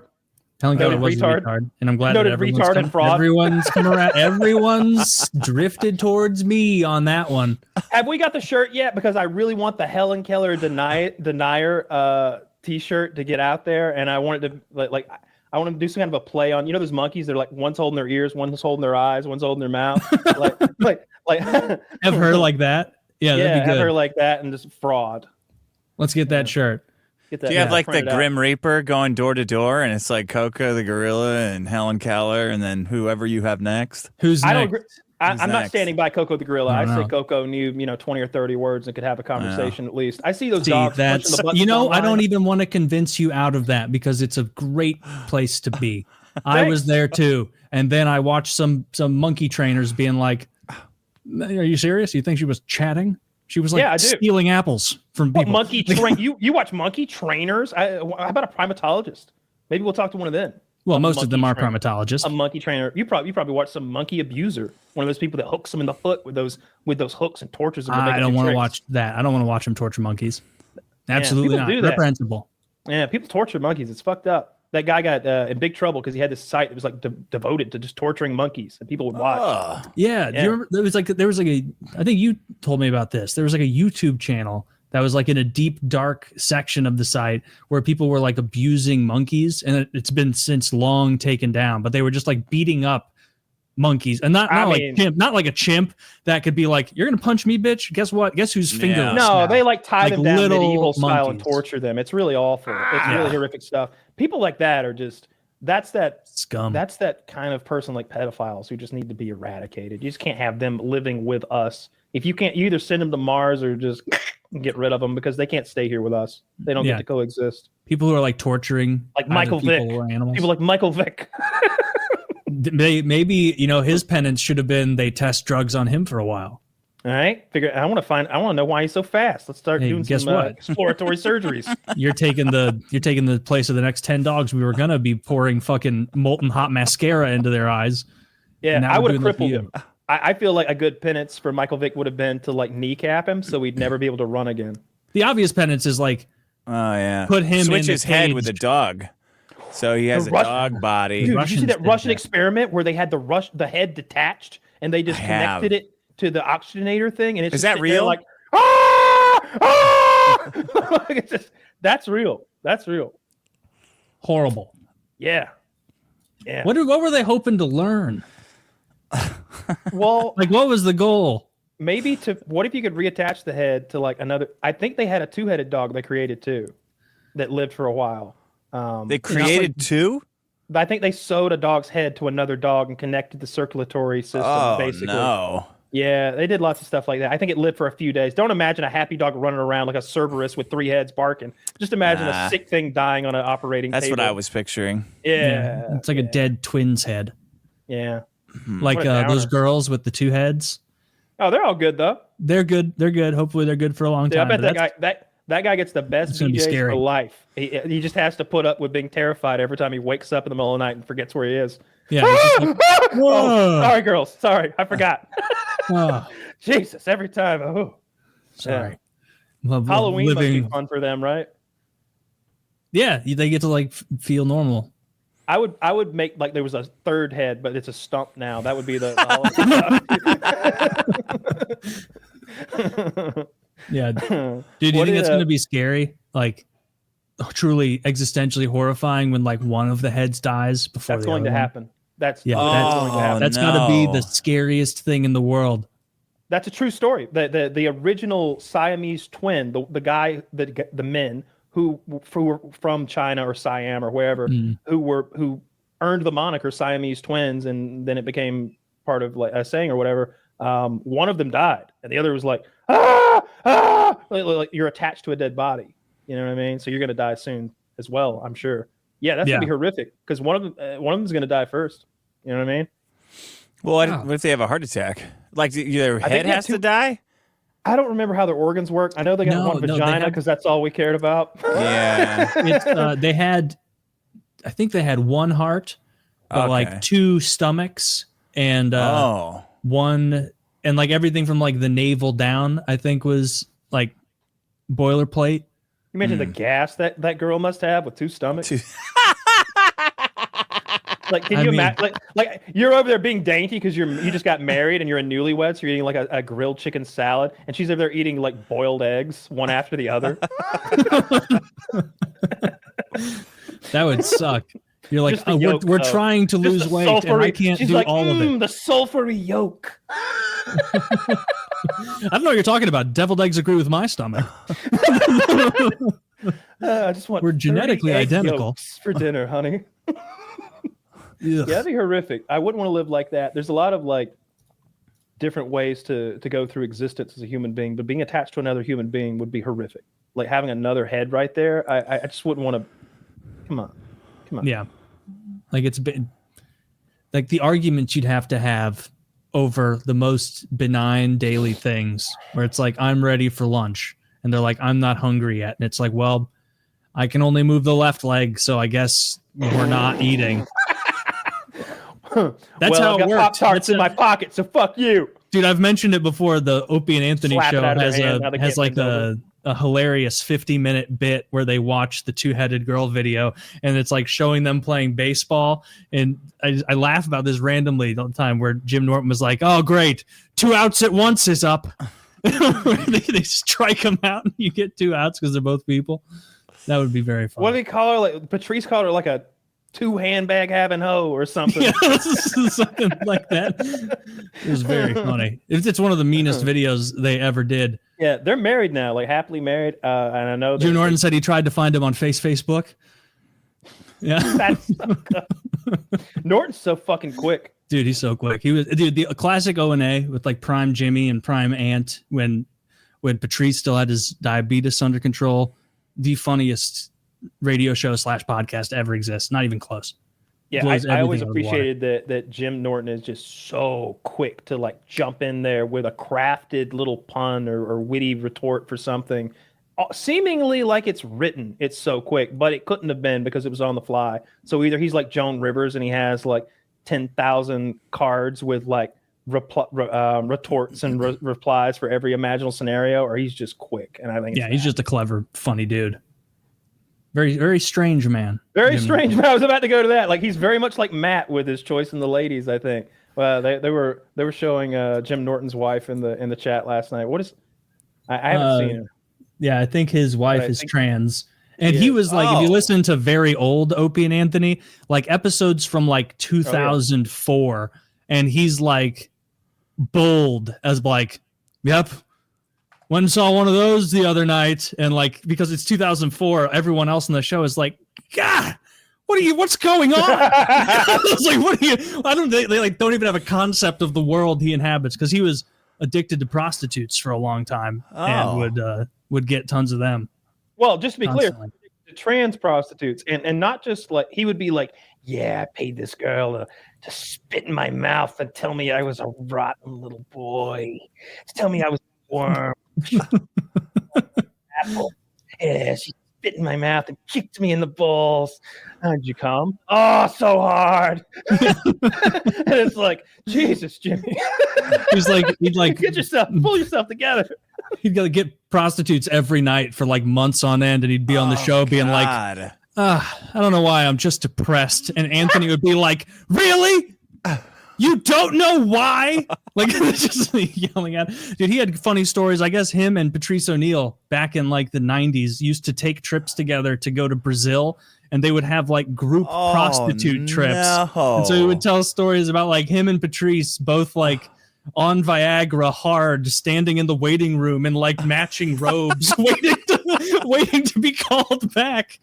And that's Jesus. Just the bad. I'm due for another re-listen of some O&A. It's been a year, so I'd always come back to that. So did you not listen to that show ever, Dick? Seems up your alley. No, I listened to Tom Likas, actually. The Tom Likas, and it was Howard Stern, and then Tom Likas and like Tim Conway down in L.A. for when I first got my driver's license. That's kind of when the talk radio listening starts. Whenever I got like serious, I've heard of Tom Likas. I don't know who that is. Whenever I got serious in like 2010 or whatever, I just started listening to Stern every day, everywhere I went. It was all I listened to. Yeah. Until I went through the whole goddamn catalog. I was like, I've heard this one. I've heard this one. I've heard this one. And after a while, now I'm just watching his news shows, because I think he does news shows, or at least he used to, on maybe Tuesday, Fridays or some shit. But I got sick of Stern. He just got too full of himself and kind of forgot who he was and what it was about. And it's fine to evolve and do new things, but kind of left me behind, or at least my fandom. Yeah, I never listened to Stern. Dude, go back and watch it. If you go back, possible. He would do like a who's that razor for your, what do they call that razor for your balls? Manscaping? He did like a Manscaped ad where he had a porn star shave a retard's balls, and it's on YouTube unedited. You know what I mean? Like he would have the one guy who wanted to be vomited on by women. So he has that guy laying on the floor, and he's brought in women who are trying to win a prize, but they're not like dominatrices or fetish people. They're just random women being forced to vomit on a man, so they're not very good at it. All that shit was great. Yeah. They played a game with strippers called Dumber Than a Box of Rocks, and every time they got a very easy question wrong, they had to say, I'm dumber than a box of rocks. You know, like little shit like that. I loved. Oh, the porn Olympics where they'd have the girls with strap-ons playing ping pong, all sorts of nonsense like that. That was fun. They could do whatever they wanted on radio back then. Yeah, I'm good for a re-listen to Eric the Midget's like entire work. Every once in a while. Is he that guy who's like that little fucked up son in like Fury Road? Yes, he's like in the chair hanging from the ceiling. He's like exactly that, right? like him. Exactly. Yeah. But he's a huge asshole. Really? He's not even nice? Oh, no. He's a total asshole.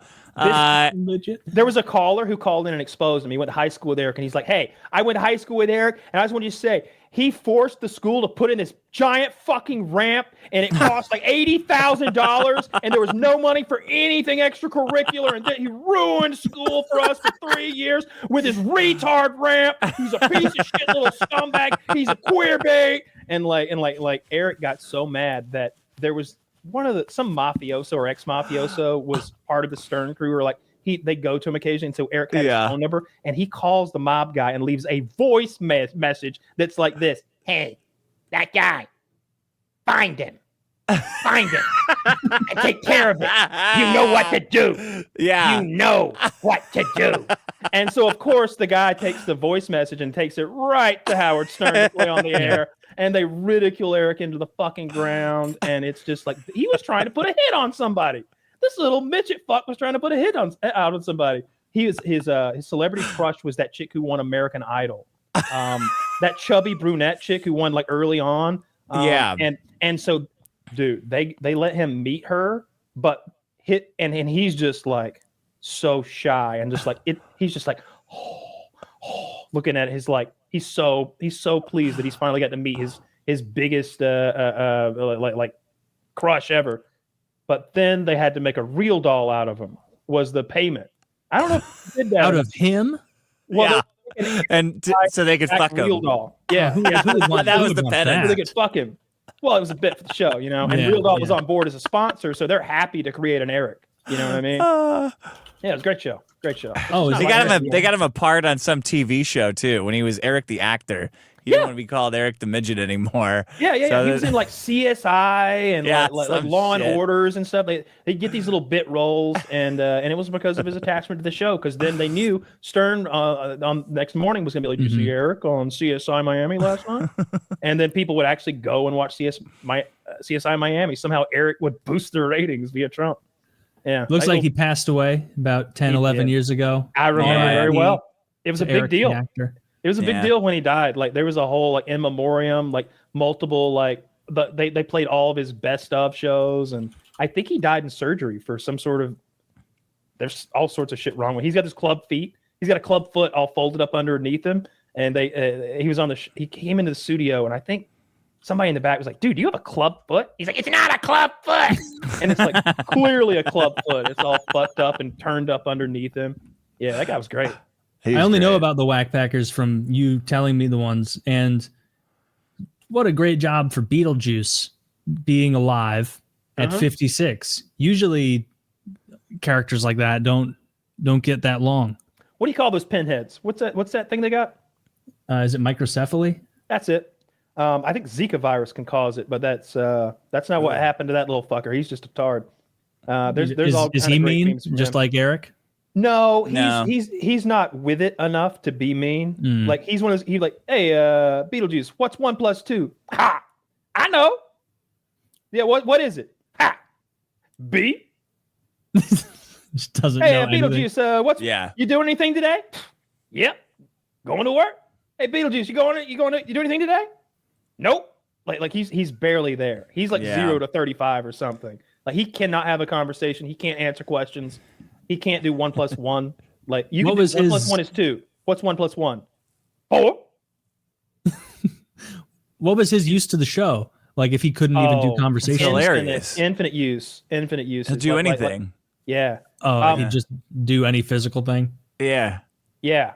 Who's the retard they took to space? They faked taking him to space. Oh yeah. It was Gary the retard. Gary? That's a different guy. Yeah. So, Gary the retard. yeah, Gary the retard. Dude, old radio rules. Just Gary the retard is just a little white guy who's very retarded, and they built him a cardboard spaceship in the studio. And I don't remember if they put a little space helmet on him, but they put him in the cardboard box. And I think they started playing like rumbly like sound effects. Yeah. And they're like, "You're taking off, Eric!" And like Baba Booey's shaking the box and shit. And Eric said, "You're in space right now. You're circling the Earth. And how do you feel?" And he goes, "I'm scared. I'm scared." And they're like, "Oh shit, he's scared. We thought this was gonna be fun." All right, we're gonna bring you back to low Earth orbit now. Hang on tight. We're bringing you home. I'm scared. It was pretty messed up. Now he interviews Kamala Harris and does shit like that. It's a different show. Can you imagine that? Like, and next up, Gary the retard's going to space. Thanks, Kamala. Good luck. Good luck. Yeah. Good luck saving democracy. Nobody seems to be a fan of Stern anymore. It seems like he's fully passed over into like the threatening legacy ruination of like he's just not funny anymore. He's like 75. Well, apparently he's just more PC than he was before, which I guess above all, he's a successful radio businessman. He has to ebb and flow with the tides of whatever network owns him. Actually, no, he doesn't at all. No, he doesn't have to do anything. He can say whatever he wants. He's got hundreds of millions of dollars. Yeah. Yeah, I'm looking to see. I think maybe he's got a crazy deal. He gets these crazy deals with Sirius, but he may be at the end of that. He's so old. Like he looks so old. I don't know what drives him to get up and do that show, because he has to get up at like 4 a.m. His whole life he's been getting up at 4 a.m. to do radio shows. It's like, wouldn't you want to put an end to that? Wouldn't you want to sleep into 8 p.m. or 8 every day? I know he only does 2 or 3 shows a week now, but still, I don't know why he would want to do anything. Yeah, I mean, he's like 71. He always seemed miserable, you know. I liked him a lot before like the whole format changed and it became this very serious interview program with a few quips occasionally. Yeah. Is that all he does now? Like no more silly? I haven't listened in so long. I haven't listened to it in probably 5 years, but that's what it was kind of. It was becoming way more about the interviews, and they are good interviews. Like I liked his. He did a Lady Gaga interview. Who I didn't really care about her until I heard her in a long form interview, and she had a good personality, and then she played live. And playing live is so different than, you know, online or whatever. And it's like, oh shit, she's one of those actually talented musicians who could just turn on just take if she started singing at the mall or in the street, everybody would turn and look, you know, and watch because it's so good. So I like those. And I like when he's interviewing somebody I really care about because he gets to the bottom of it. But I still want to see people get vomited on and their balls shaved. That's what got me here. Yeah, I always change it when the interviews come on. Like, all right, that's enough. I'm going to go do something else. I don't care. Do you guys re-listen ever to that things? Just like little memory lane nostalgia? Or no? I don't listen to that stuff anymore. No. I do a lot of audiobooks. I've been listening to Warhammer audiobooks and just going extra nerdy with that shit. So if I'm listening to something, it's going to be that. I just watch speed runs on Twitch pretty much all day. Really? Yeah, I'll put on Darbian or Mitch Flower Power, fired up in the morning, you know, just me and the dog in the house, and just do programming stuff all day. That's pretty much it. So you're just programming all day, listening to a speedrunner for what games? Anything, man. They got a randomizer for Legend of Zelda, Super Nintendo 1, or Metroid, Metroid, or just Super Mario 3 speed runs. It's pretty much the only thing I can watch anymore. I like those. I like those a lot. That's shocking. You could have given me 2 hours. Everyone always acts like it's weird when they come over. They're like, "What are you doing? Why are you watching Mario 3 speed runs?" I'm like, "Dude, this guy's going for a world record. What are you talking about? What are you watching? Gay porn, probably." No, I like the speed runs. What I really like, sometimes there'll be like this hour-long video that's like the history of the world record scores of X game. Yeah. And at first he'll be like, Doo-Doo Slayer 9000 had over 10 billion points. He hit the death screen and the half and the quarter frame jump with his toe. He got this and that. But little did he know, only 9 months later, Coomer 3 trillion was going to come and just shatter his score. And now I want to see what the Coomer can do. And they thought that would be the end of speed of the glitches on this level. And you look at the bar and you're like, oh my God, it's only 20% through. But things were just getting started. Yeah. They'll basically max out a game and it'll take 10 minutes to complete. And then some guy will find some way to make it 2 minutes. Oh yeah. And it's like, oh my God, how did you go from 10 to 2? And he's like, well, I just ran across the water while I was flashing and I hit every jump perfectly.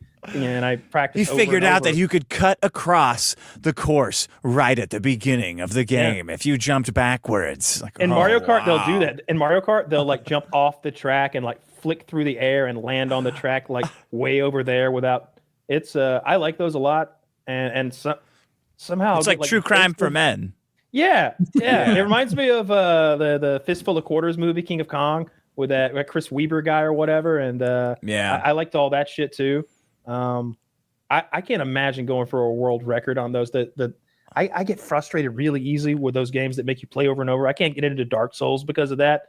So I can't imagine. I see some of those Mario worlds where it's just nothing but those fireballs spinning around, and I can't do that.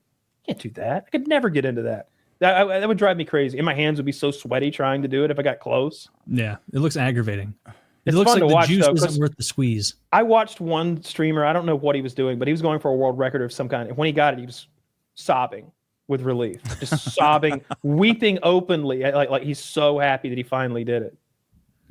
We started playing this game. game, It Takes Two. It's like a game that you play with probably your girlfriend. I don't know. Maybe you can play with your friends. I don't know. Yeah. It's a really fun game where you do puzzles together and try not to get in a fight in real life. My girlfriend and I played that. Dude, oh, you played that game too? Isn't it great?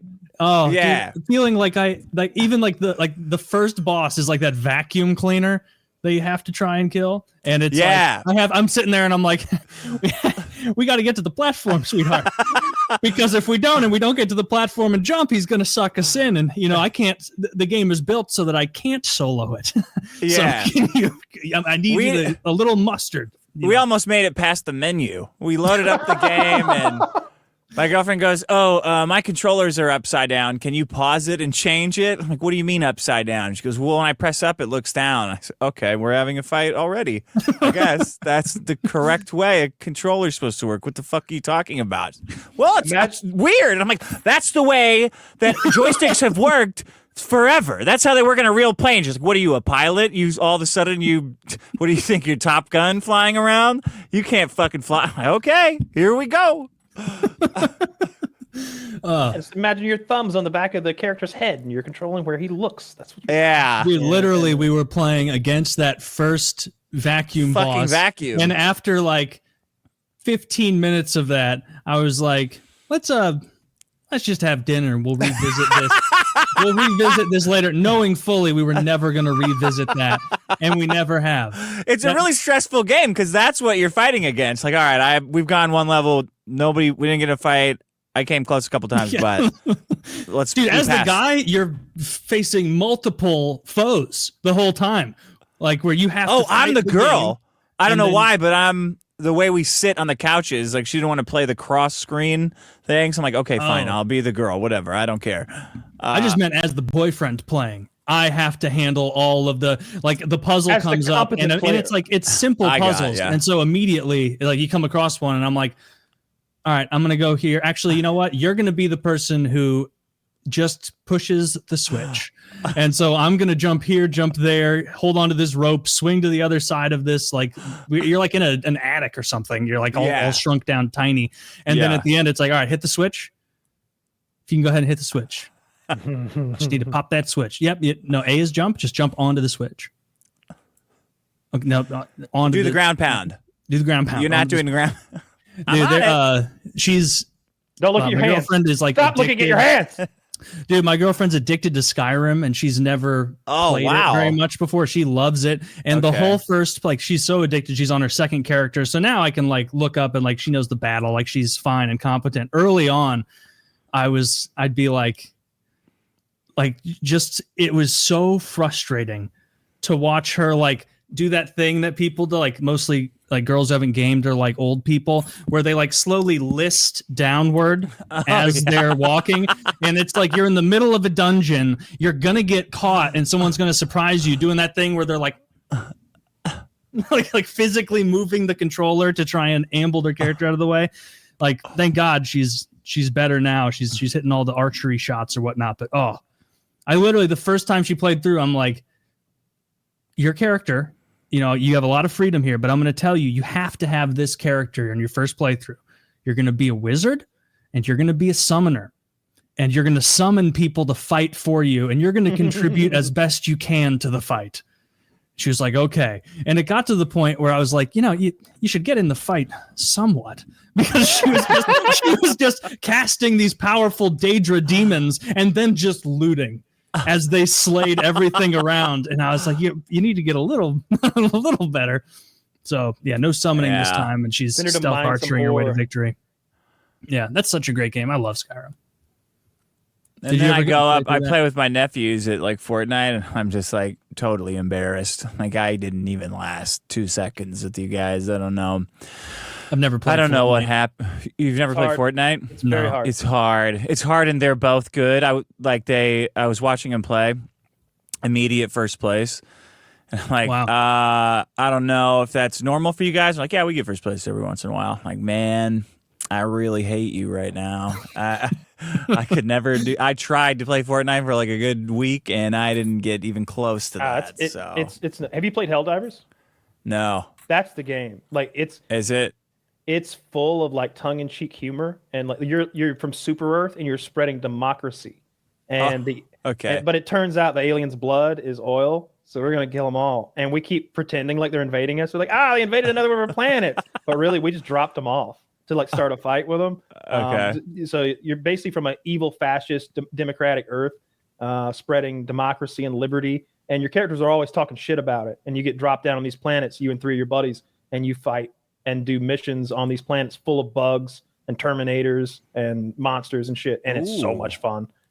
I'm telling you, if you watch a video of it, you'll be like, oh, this is it. It's really fun. I'll check it out. What are you playing now? Anything? Mario just 3? It Takes Two. No, I don't play Mario 3. I just watch other people play Mario 3. You just appreciate it. I wanted to get my nephews into Super Hot. I saw them fiddling around with VR over the break, and I was like, oh man, we got to get these kids on Super Hot. Fucking great game. One of the best games ever made, right? And my sister goes, no, it's not appropriate. I'm like, it's not appropriate. Okay, whatever. You're the boss, right? And then their dad texts me the next day. He's like, oh yeah, me and the boys are playing Shadow of Mordor. I'm like, Shadow of Mordor? You're chopping fucking heads off in slow motion. And does your wife know about this? And he goes, nah. And he goes, next we're going to play Gears of War. I'm like, Gears of War? That's the most violent game that there is. What do you mean? So, I don't know. Maybe I can play some old classics next time. You played the Batman game? That was a great game. That was a great game. Yeah, I bought that thing for my girlfriend, I think for Christmas or her birthday or something, and I've used it a good bit. I'm going to play Super Hot. I've never played that. That's in VR, I guess. Dude, it's so fun. It's cool. VR. I've never played it. It's on other platforms. I haven't played them. I only played the VR one.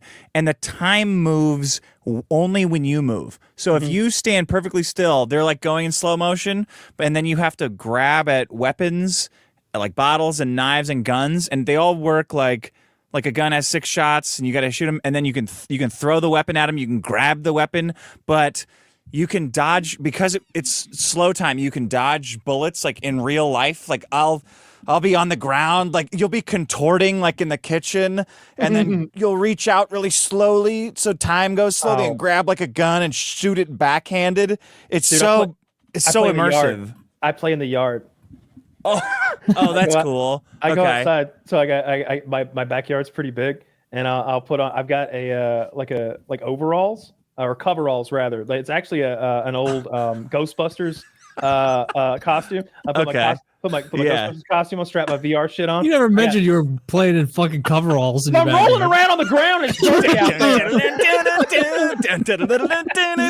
I'm out there. Dogs are scared. I'm out there like, I am the night. Fucking beating criminals up in Gotham, rolling around on the ground and shit. I look like a complete asshole. But it's a lot of fun to not have, be stuck, because I got the original Vive, and I didn't like how constrained you were if you wanted to really move around and get involved with the game. But that what's it called? The Oculus, I think. Whatever it is. Yeah. That thing's great. Yeah, for $500, I think. Great deal. I've never used one. I need to try one of the VR things at some point. See, I worry that I don't know if you can wear your glasses in there, and I'm worried if it's gonna pop contacts in. Oh, of course. Yeah. Dude, they caught this Russian. All right, I've been following the Russian-Ukraine thing. They caught this Russian. The Ukrainians did, and he had -16 in one eye and -17 in the other. Ooh, that's this thick. That's 1.5 inches thick, or something like that. You could see that they were like. The glass was touching his cheek, like it was so thick. That's brutal. Like, he was a soldier on the front lines that they caught. So he's like, we gotta fucking take over Ukraine. No, these fucking Ukrainians. Jesus, God damn it, Dmitry. Julian, we're sending me to the front lines of fucking Ukraine. I need to stay with my kiddies. You know what? Do you have good eyes, Dick? You contacts? No, I don't have any contacts. Oh, lucky. Yeah. Yeah, same. You used to brag about 2010 vision, Kyle. You think You think you'd still have it? It may have gotten worse over time. The last time I got an eye exam was 4 years ago, and it was still like I could read the 2010 stuff, which is just like 3 lines down from the 2020 to stuff or something like that. People that have like good eyes going to the eye doctor is like, you've been had.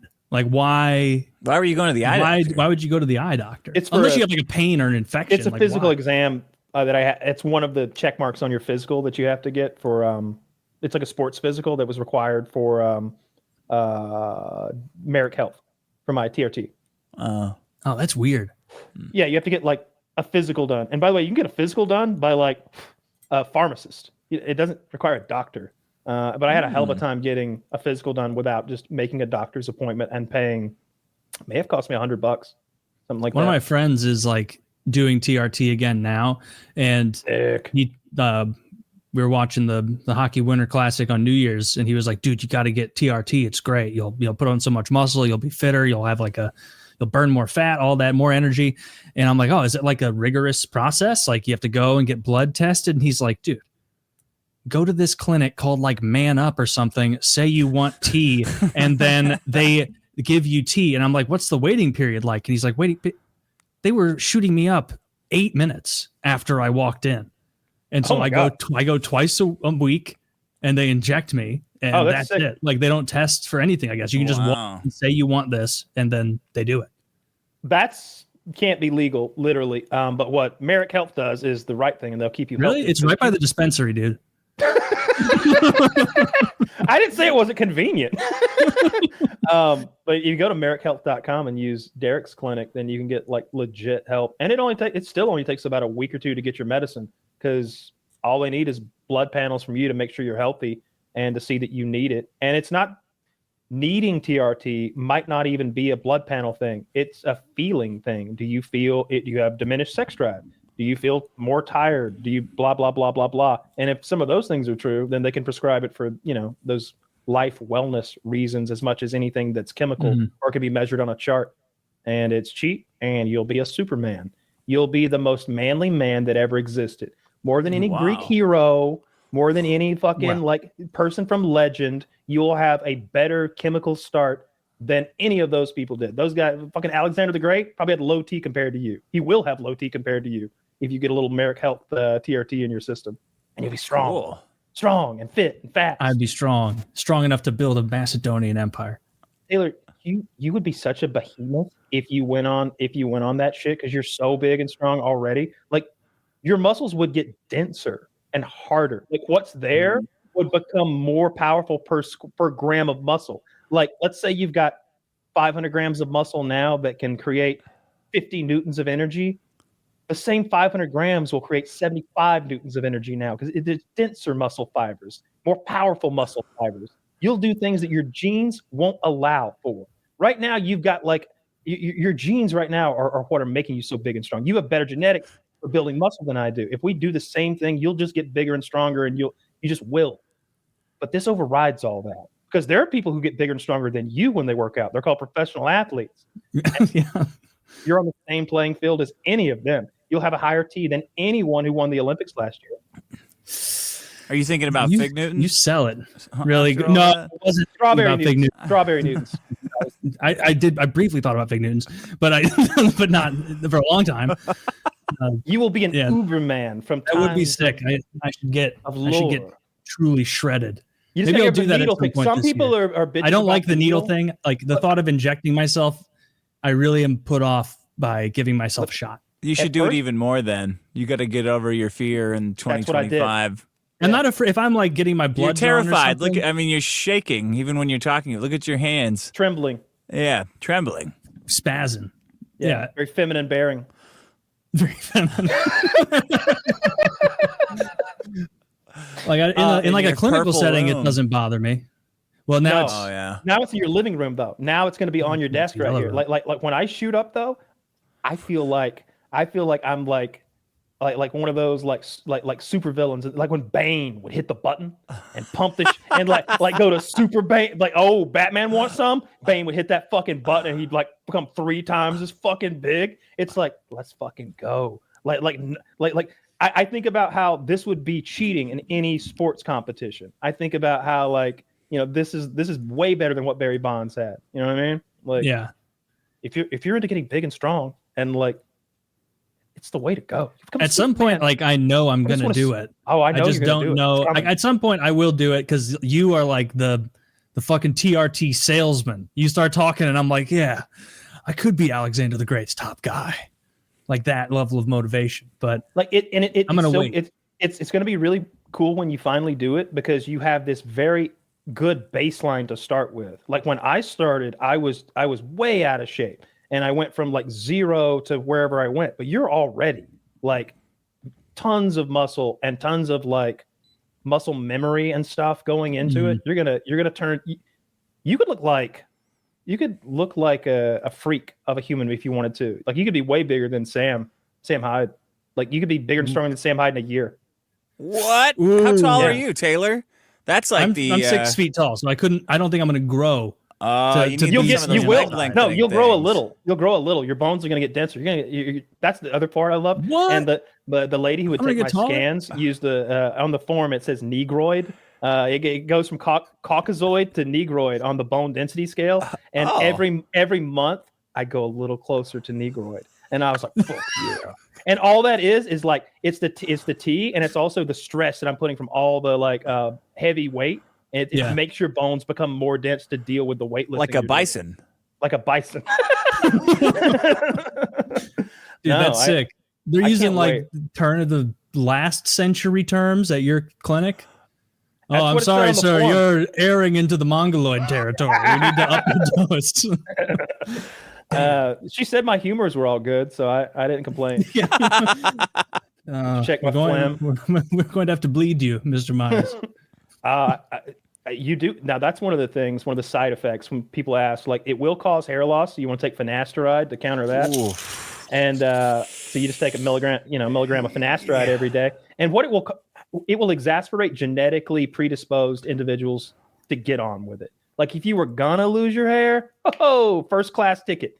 You know what I mean? Wow. It'll do that to you. That's rough. But I take a milligram of finasteride every single day. I think it's supposed to ward that off. And Derek's got like special shampoos and shit he recommends as well. He's got a whole like program. But yeah, I highly recommend it. I can't think of any side effects other than that.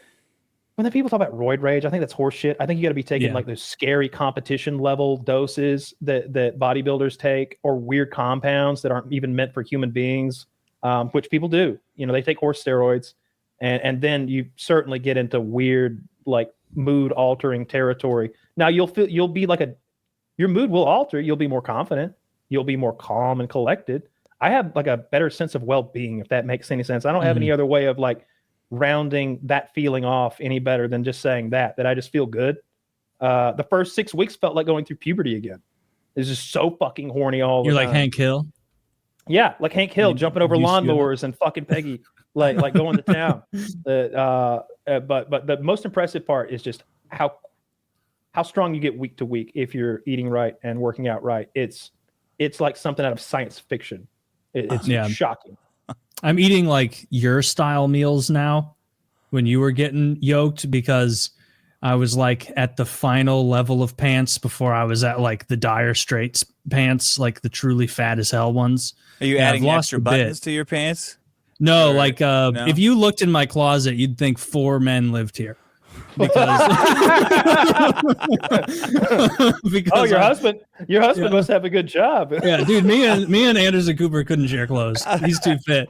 But if I'm like wearing 32s, I'm cooking, baby. I'm like the thinnest 32 inch waist? My body. Yeah, if I get down to that, that's like the thinnest I can get to. Okay, and not feel bad. And then like if I'm in 34s, it's like this isn't great, but we're not in dire straits. 36s is when it's like, get your shit together. Like, this is rough news. I'm wearing 34s now, but it's the kind of 34s where it's got some give in the waist. And so it's like, really, that's like a big 34. And so if I could get back down to 32, you say, what are you wearing? 32? Shit, man. I don't know. I only wear like sweatpants now. I don't think. I'm probably at a 36 now. No, you're fit. Yeah, but I like really loose pants. I'm done with tight-fitting pants and this shit. You want a recommendation? Everybody gives me shit. So there's two. You get barbell jeans, which are those things that Rogan always pushed. They're like stretchy. They look like jeans, but they stretch. So you could like do squats in them. You can actually work out on them. But what I do is I go on Amazon and I get pajama jeans. And it's a pair of pajama pants, dude, that look like jeans. And nobody can tell. Nobody can tell. I've been like, hey, do you look at my jeans? What do you think? I'm like, oh, that's okay. Do you think there's anything odd about them at all? Anything pops out the air? They're like, no. I'm like, look at this. They don't have a zipper. They don't have a button fly. That's just drawn on. I like the sound of that. I mean, the other guy in line tuxedo shirt with it. The other guy in line at Chipotle doesn't want to talk to you about your jeans. Excuse me, ma'am. Would you give me your opinion on my pants real quick? They're great. Yeah, look at that. Oh, hell yeah. Hell yeah. You throw It that. looks like I have that exact. I need to turn those into jorts. Dude, I have that exact pair. Ooh, those would be good as jorts. Yeah. Yeah. Pajama. I can't do anything anymore. Something Is that man something bitten went on wrong the with stomach? my shoulder. What was that? It looked like he'd been bitten on the stomach, like he had a human bite mark on his. Can you show it again? Did he have a monkeypox? Ooh, remember when that was a big deal and then went away? Yeah, I wish he was back. That was fun. He's got a hickey there or something, like a giant bite. I thought he'd been bitten by a person right there. Maybe it's just hair. It's just hair pattern. He's got an infinity sign. Yeah, I don't think you have to worry about monkeypox unless you're gay, and like being wild about it, looking for them pause loads and such, as Taylor would say. Mm-hmm. Yeah. What do they call that? Like bug hunting, right? Bug hunting. Yeah. No, bug chasing. Bug hunting. Chasing. You're right. Bug chasing. Yep. That's what it was. It's good stuff, dude. That's got to be like 8 years ago that we found that on Reddit, and I read it here. Wholesome. Did you remember I read that on the show, and Arian Foster was on, and he was like, "What the fuck is what show am I doing for publicity right now to promote my own show where they're reading about bug chasers?" Dude, what was it that Arian got miffed at Woody for? Was it when Woody said Woody dropped a soft A trying to quote someone else who he was quoting someone who said a soft A, and Woody said it. Well, with he was quoting someone. Why did he say it? He was quoting someone that he taught. Immediately, it was one of those times I looked right at Kyle's camera, just ooh. Yep. All right, let me move past this. Time for sponsors. What happened was this guy had given a black man had made a YouTube video. It might have been EDP. Holy shit. It might have been EDP who made the video. Yeah. Oh my God. Dude. It was, I'm 80% sure that the pedophile we talked about earlier, before we found out to be a pedophile, is the guy who originally made the video. And the video was about Wings of Redemption or something. He was like, he said the N word. Yeah. That's what he was telling Wings to lose weight. And he never says the N word though.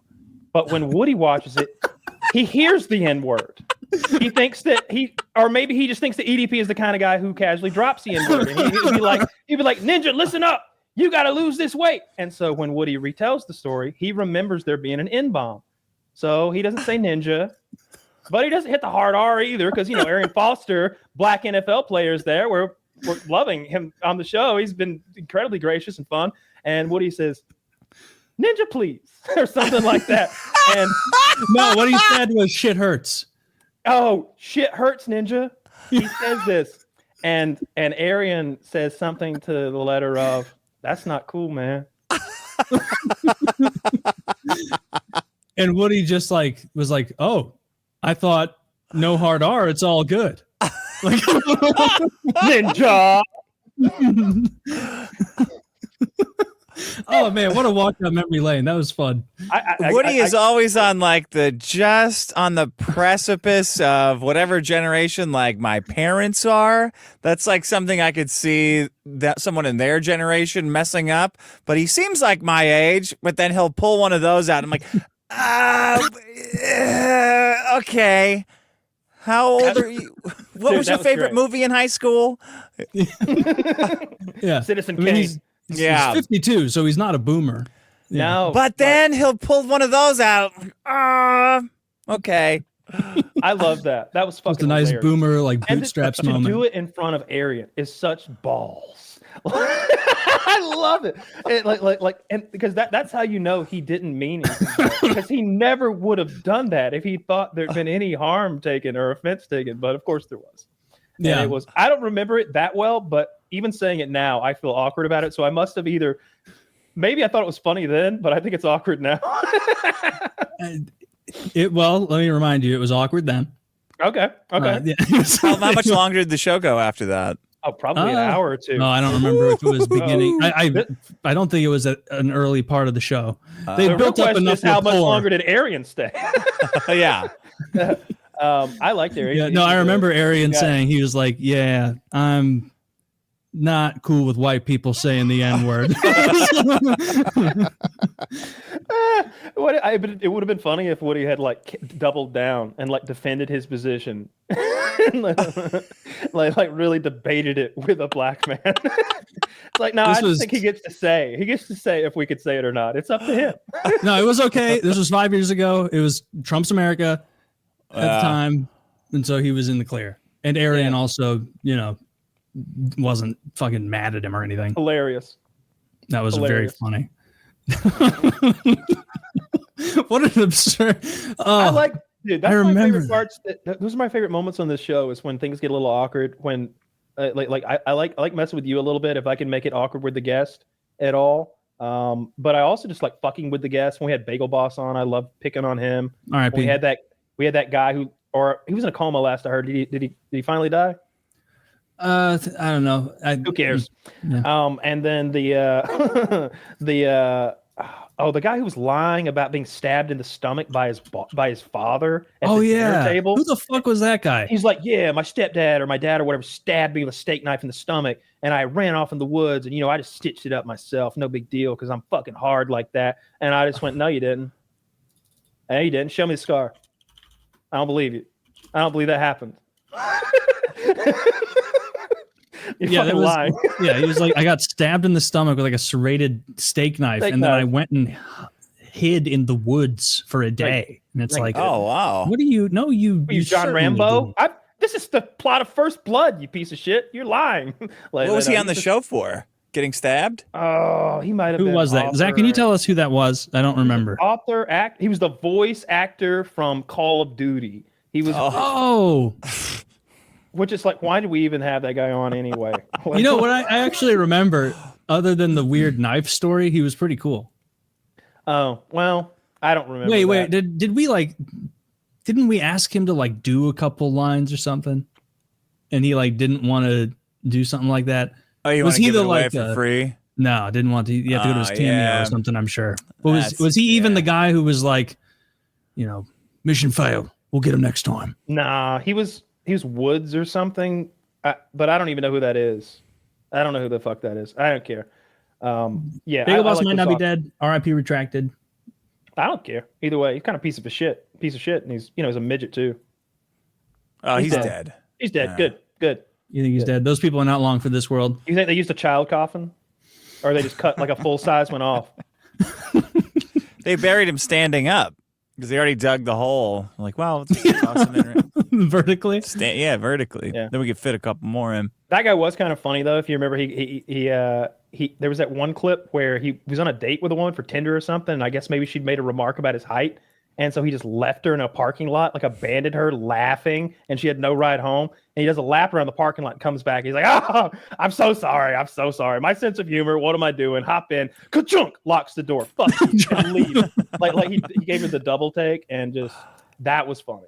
But he was a piece of dude. Like that was just a man who had just had the last straw in that shop where he's been bullied all day, every day for being like 4'11", and then he's just trying to get an everything bagel before he goes to whatever other building is on his agenda to be laughed at. And there's someone filming, bullying him. And he's like, no, today it ends. Although it didn't, because then a normal sized man, walked up and like stopped him from his rampage.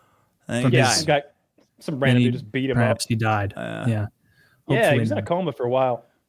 He was like, yeah, I'm going to spin this notoriety into a whole career. We're going to do appearances. There's going to be Bagel Boss merchandise. There's going to be a Bagel Boss movie. There's going to be Bagel Boss and blazed rug mats, everything. We're going into all sectors. And I'm like, well, you better hurry up. You're short on time. You really want to strike while it's hot. You were having a lot of fun with puns that episode. I like the puns. Yeah. All the short puns. Is that blowjob girl back after her crypto scam? Oh, Hawk Tuah? Yeah, did she come back online? She went to sleep after her crypto scam, and then she was gone for like 4 days or something. I don't know. Haley Welch. Let's see. No, she's gone still. No posts on her Twitter. It's been She fucked up that hard, huh? What a beast! She made billions. She won. She's gone. Was it a millions level heist, or like? Do you actually know? Like millions with an S. Yeah. Did she make it, or did the crypto scammers make it? Both. It's always tricky with these guys. She got 5 million between 3 people. Oh, I don't know. A little risky. Yeah, I don't know about that one. We try not to, pump and dump people here. Yeah. Yeah. You piss enough people off, you're going to jail. It doesn't really matter what. That was never a funny enough meme to get that amount of attention anyway. Yeah, I think it was a sign of a real low point in pop culture that everyone latched on to that. We needed an Urkel right about then to fill the void. It was like beyond obvious that it went from like a little joke to like hiring a PR department. Yeah, and a bunch of phony Spotify listens. Like, oh, okay. Yeah. This is the number one podcast in the world, right? Millions of people care about this girl. No, they don't. Not at all. Sure. But I mean, if that, she rug pulled some people. Oh, that's the other thing. I heard Logan Paul is fighting Conor McGregor for $250 million in India, of all places. The land of filth and shit. The land of geniuses. The land of Einsteins. I've never seen water make that foam outside of bubble baths. Like it's the way that blessed river they have makes those meters of foam over it. Like the bodies. As an American, like if I were to ask them about the Ganges, the answer I would expect is like, this is a demon river and we do whatever it takes to punish it day in and day out. I piss and I shit in the demon river and we throw bodies in it to say fuck you. And it's like, no, it's like, it is holy. Is that Karesh floating down? It is.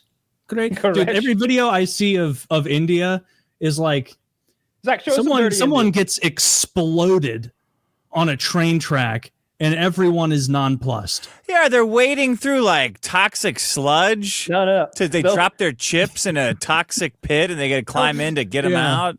They'll be standing on a train car and they'll grab the first highest live wire they can grab, and then they turn for a brief moment. They turn into the brightest thing you've ever seen in your life and fizzle out, and everybody just looks up like a bug zapper went off, and not a fucking human being. There we go. Oh my goodness, that's not even that bad. That could be America. Show me some real film. That's the best soda down the hole. Is there that? Have you played that game where you drop your street view anywhere in India and see if there's trash? I haven't, but I've been playing GeoGuessr, no. and I'm genuinely not bad at it. Really? You're not bad at GeoGuessr? That's cool. Look, Zach, pull up a GeoGuessr. Let's put this to the test. I would love to do that. I did like 6 or 8 of them, and I only like had 2 bogeys, I think, or it was like, oh, you're not even in the right country.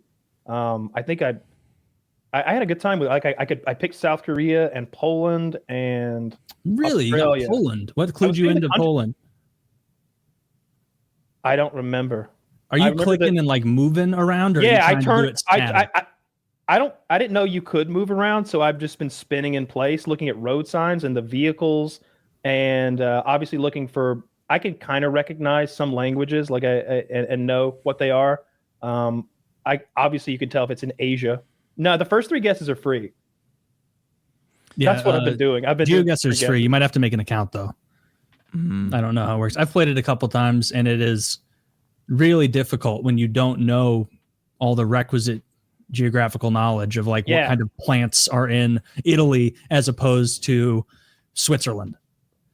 It's just like, all right, there's mountains here. That narrows me down to like 60, 70 countries. Where's that? It's daytime. Do like the world. Don't do like famous places, or it'll be like Buckingham Palace. Yeah, do the hard one. Yeah, give us the world. Don't you fuck us like you get this. you get like 3 for free, I think. Okay, 3 for free. All right. Well, Spin us around. I'm out. Okay. It's obviously a road Now that they've got here. Now what do we have? We've got a blank billboard. We've Okay, got it's some not rust. It's flat. It's not- Arab, it's not dry. America. Can you see it? Can you see that sign over there? Can we tell if that's English? Zoom in. Give that a little zoom. Okay. Can you scroll? All right. Yeah. All right. We're in the mix. We are in. All right. That's Cyrillic, right? Is that Cyrillic? It is. Look at those smokestacks in the back. All right, we've got to be in Russia, right? How about Like Russia, Poland, somewhere in throw there. us maybe Take Poland, me to maybe, Eastern Russia. Give us Belarus. No. No, Like- it's too green. It's too green. It's too green, but there's more green. The only place we would know to guess is Moscow. That's not true. This isn't Moscow. This would This be is not more Moscow. rural, right? Take me further south. Put your cursor on the mouse. Go to Kursk. I'm gonna say that. Put your mouse on the. Yep. Go north. Go north to Kursk. Click on Kursk, north of Kharkiv, North of Kharkiv. up from Kharkiv. North of Kharkiv. Move Well, I up. say it's outside of Chicago. You think this It's is a Polish suburb. No, zoom in. Go north. I think Yeah. they call this the Gold Coast of Chicago. Kursk, on the right, freeze. Look on the right side of the screen, right in the middle. Kursk. Yeah. Boom, guess. It's the other side. All right. Well, Russia's a big place. Yeah, but that's Mongolia. Well, it counts as Russia. Okay, look at this. I'm still not thinking America. I'm thinking this looks like Europe. I'm thinking Europe too. Like see They're the house parked over there? on the right side of the road. Oh, is that a Yes, Suzuki so on it's the not left? the UK. Is that an Audi or something there? What does that say? Privet? Privet. What kind of place has goofy words that are almost normal? Like Netherlands? Ooh, I like that as a guess. Like Denmark or somewhere. Denmark. Give us Denmark, but zoom in. I'd love to know what brand one of those cars is. The one on the left is Suzuki, I think. What's a poor area of Denmark? This doesn't look like that wealthy. And they're all, this has to be Europe. Look at all the little teeny cars. Give me Esbjerg on the west coast. Hit me with Esbjerg. Look at that. That's not bad. Almost got it. Wow. We're countries away. We're only like 4 countries away, Taylor. That's pretty cool. That's like Tennessee to Georgia. Oh, that's true. They're little over there. Oh, I know this What's spot. the- It's, is that it's Spanish? downtown LA. With the Spanish signs. Yeah. Was that yeah. Spanish? I couldn't see. Or maybe Italian. Spanglish. Right beside the convention center. Man, if we had that one dude on, he'd be like, you can tell from the sun. Oh, All right, absolutely. Yeah. P, parking. I have no idea. They're all in on P. Oh, look at a storefront. What do we got on the storefront? Oh, that's gonna be great. Oh, that salad. says A Borbo Zibano. Hitro Okusno. Okay, that's not Spanish. Yeah, I Right. have no fucking idea. It's gonna be somewhere in Europe. Go to like go to like Romania. No, go to one of the Akias. Go to Slovakia. Hit me with Slovakia. No way. I don't fucking know, dude. But go to Nitra. Hit me on Nitra. Whoa! It was Slovenia. Wow. All right, that's enough of that. That was someone else. Damn. Go. All right, we're not as good as. Wow, you can No. pay to play more of that? What a deal. $3? What a great idea. I've played it before years ago, and you didn't have to pay. You could just like Yeah. log in and then play as many as you want. Maybe they're getting desperate for some coin. Maybe they don't have enough H1B guys. and they're I see losing that money. one guy, or I see shorts of him playing that game and just being. He did this one. He'll look at like album covers and he'll find that street. He's like, well, I know this guy lives in Kentucky, so let's go there. You see this trash can over here? That's the same symbol. See, it says 505. Well, I'm gonna use Chat GPT to write this program that will search traffic data for all the 505 addresses in Kentucky. And then he starts zooming and like, yep, there's Jack Harlow's album cover right there. This is the street. It's like, what the fuck, dude? Have you seen the That's people that crazy. are trying to find the stock art that they used on the background of Pokemon cards, like the originals. They've No. all got the little blurry backgrounds, and they'll like stock footage found from behind Mankey, and it's like a blurred version of some obscure stock photo design. It's kind of funny. That is behind a Mankey of all cards. I bet you have quite a few of those now. Not worthwhile, but no, they're not worth anything. Good with the But bad. 20 years, who knows? I saw there's crazy. like highly competitive GeoGuessr where there's like tournaments, Oh yeah, dude. which seems like a difficult thing to like really do a tournament of. Like there would always be people disputing, I'd feel, where it's like, really, this dude gets fucking 3 Paris pictures and I'm supposed to believe that this isn't biased? Have you seen that guy play Scriblio? No, I haven't watched anyone play Scriblio. The guy started drawing the coast of a country, and he immediately was like, Macedonia! And like instantly. And I'm talking about the guy drew like a squiggly line, and this guy, boom! And everybody's like, what the fuck? It's a squiggle. And he's like, that's the coast of Macedonia. And I know it. This is like, Oh, was it all like geography focused? I don't know. Like that guy has such, it's not even autism anymore. He just has a superpower. Like that guy could be a supervillain if he wanted to, if he could do something other than guess where pictures were from. Yeah. He'd have to find a way to parlay that into something scary. Yeah, I guess so. If you turned that into a martial art, it would be pretty frightening, though, I guess. Dude, if you gave him like, I guess it wouldn't be that useful for like spotting that guy on the roof at the Trump assassination attempt because they already knew he was there. No, it's not, you would want him for like some sort of kidnapping case, or maybe like CP, like what they'll do. And God, who wants this job? The people who have to go through photos of CP and look at background stuff to try to incriminate people or identify like victims or perpetrators, they'll do stuff like that. So like he could he'll find like exact addresses and like this is where they're standing type stuff. It's really impressive. I'm sure. Yeah. Wouldn't be So surprised. he can only use his powers for good? That sucks. Well, how could you use it for use evil. this in a sinister way? Yeah, exactly. Like find a picture of like Hillary Clinton from 1997 and being like, this is exactly where she was. And this is where one of her foes was found suicided with chopsticks in the back of his head. Oh, like blackmail and stuff. Yeah. Like blackmail, maybe. Okay. What are the Clintons up to? I think Haven't heard Bill's, them, Bill's in the going hospital the bananas. other day. I think he's okay now. Is he? He's looked too bad. He's getting to that stage of old age where he looks shocked. Yeah, all looks the time. he's looked rough since the heart thing. Not as bad as Jimmy Carter though. He looks terrible. Yeah, awful. I saw him today. You saw him a picture of him being No, I saw him. exhumed? I went. I mean, I live an hour and a half away. I went and checked out. I wanted to get a look. Dude, I'm just thankful that he got a chance to vote. I know he's dead, Zach. Yeah, I Carter's seen dead. I seen it. We all seen it. For all we know, he's been dead for a while because that wasn't even, that was less effort than Weekend at Bernie's when they Look, wheeled I him didn't out want to for a say anything, party. but when they let that man vote, it was like y'all are always talking about this about the sanctity of elections, and y'all just wheeled that fucking zombie, that mummy in there, and you just ran a fucking straight line through the blue check marks on one side of that page and just said it's good.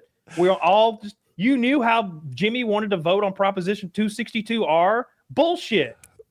He shared that with you. No, he hasn't been cogent for a year at least.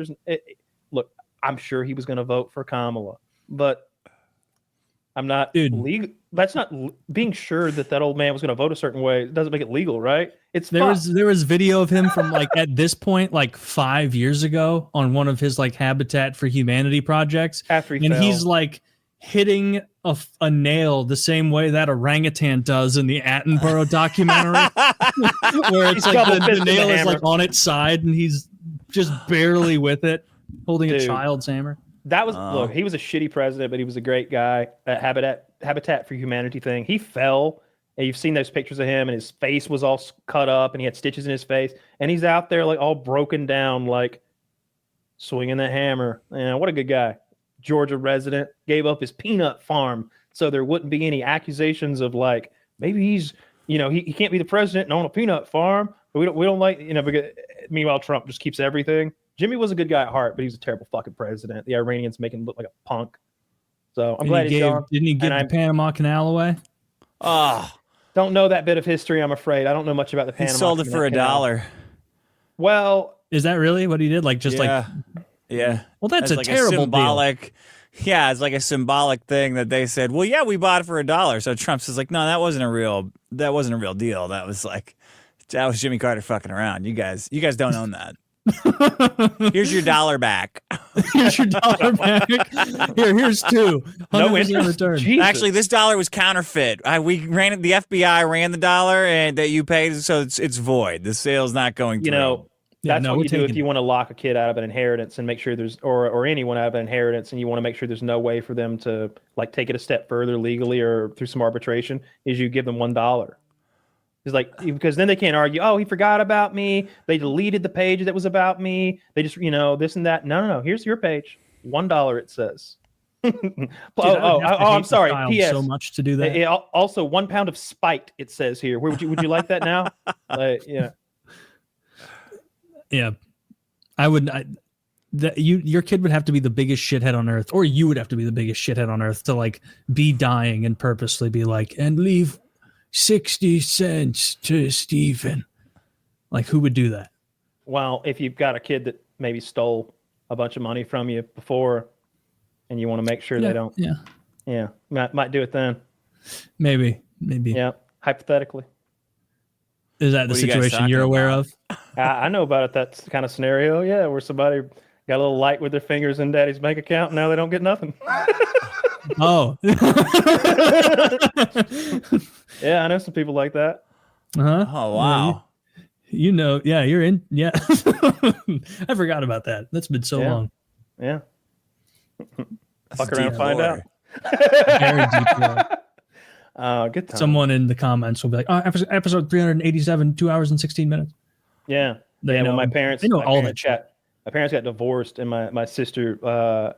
There was an account that she had access to, and she dumped that thing, and it was like, I don't even want to say how much, tens of thousands, And Dad was like, "What the fuck?" Where'd that go? It was a lot of money. I don't remember exactly how much, but took it for safekeeping. Nope. Took it for the new. I think it was an SUV that she named safest vehicle on the road. It was a Volvo. It was a Volvo. Yeah. You got the safest SUV that money could muster up, and then rent and insurance for a few years. Also, I'm sure that sort of thing. Anywho, got to be safe with my apartment, my living situation. Yeah. Do you have any concerns about that with your girlfriend, about there being any like property moving? Why? First of all, you don't mind me asking, is she ever going to be your wife? Oh yeah, I got to get Jesse Lee Peterson to marry us. He said he would do it when he was here at my house like 7 years ago. So I got to cash in on that. Do it, free marriage for sure. Good move. Free. Yeah, obviously for her. When you get some tax benefits, right? Get some child tax credits and such. It'd probably be a financial boon.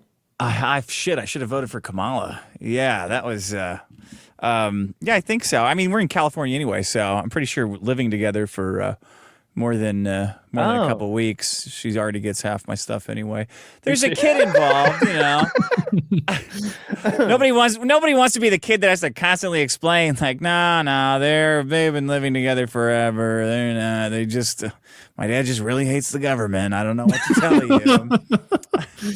He said marriage is for queers, so I don't know. I mean, I'm with you there. It's true, he did. I'm with you there. I won't get married while they still can.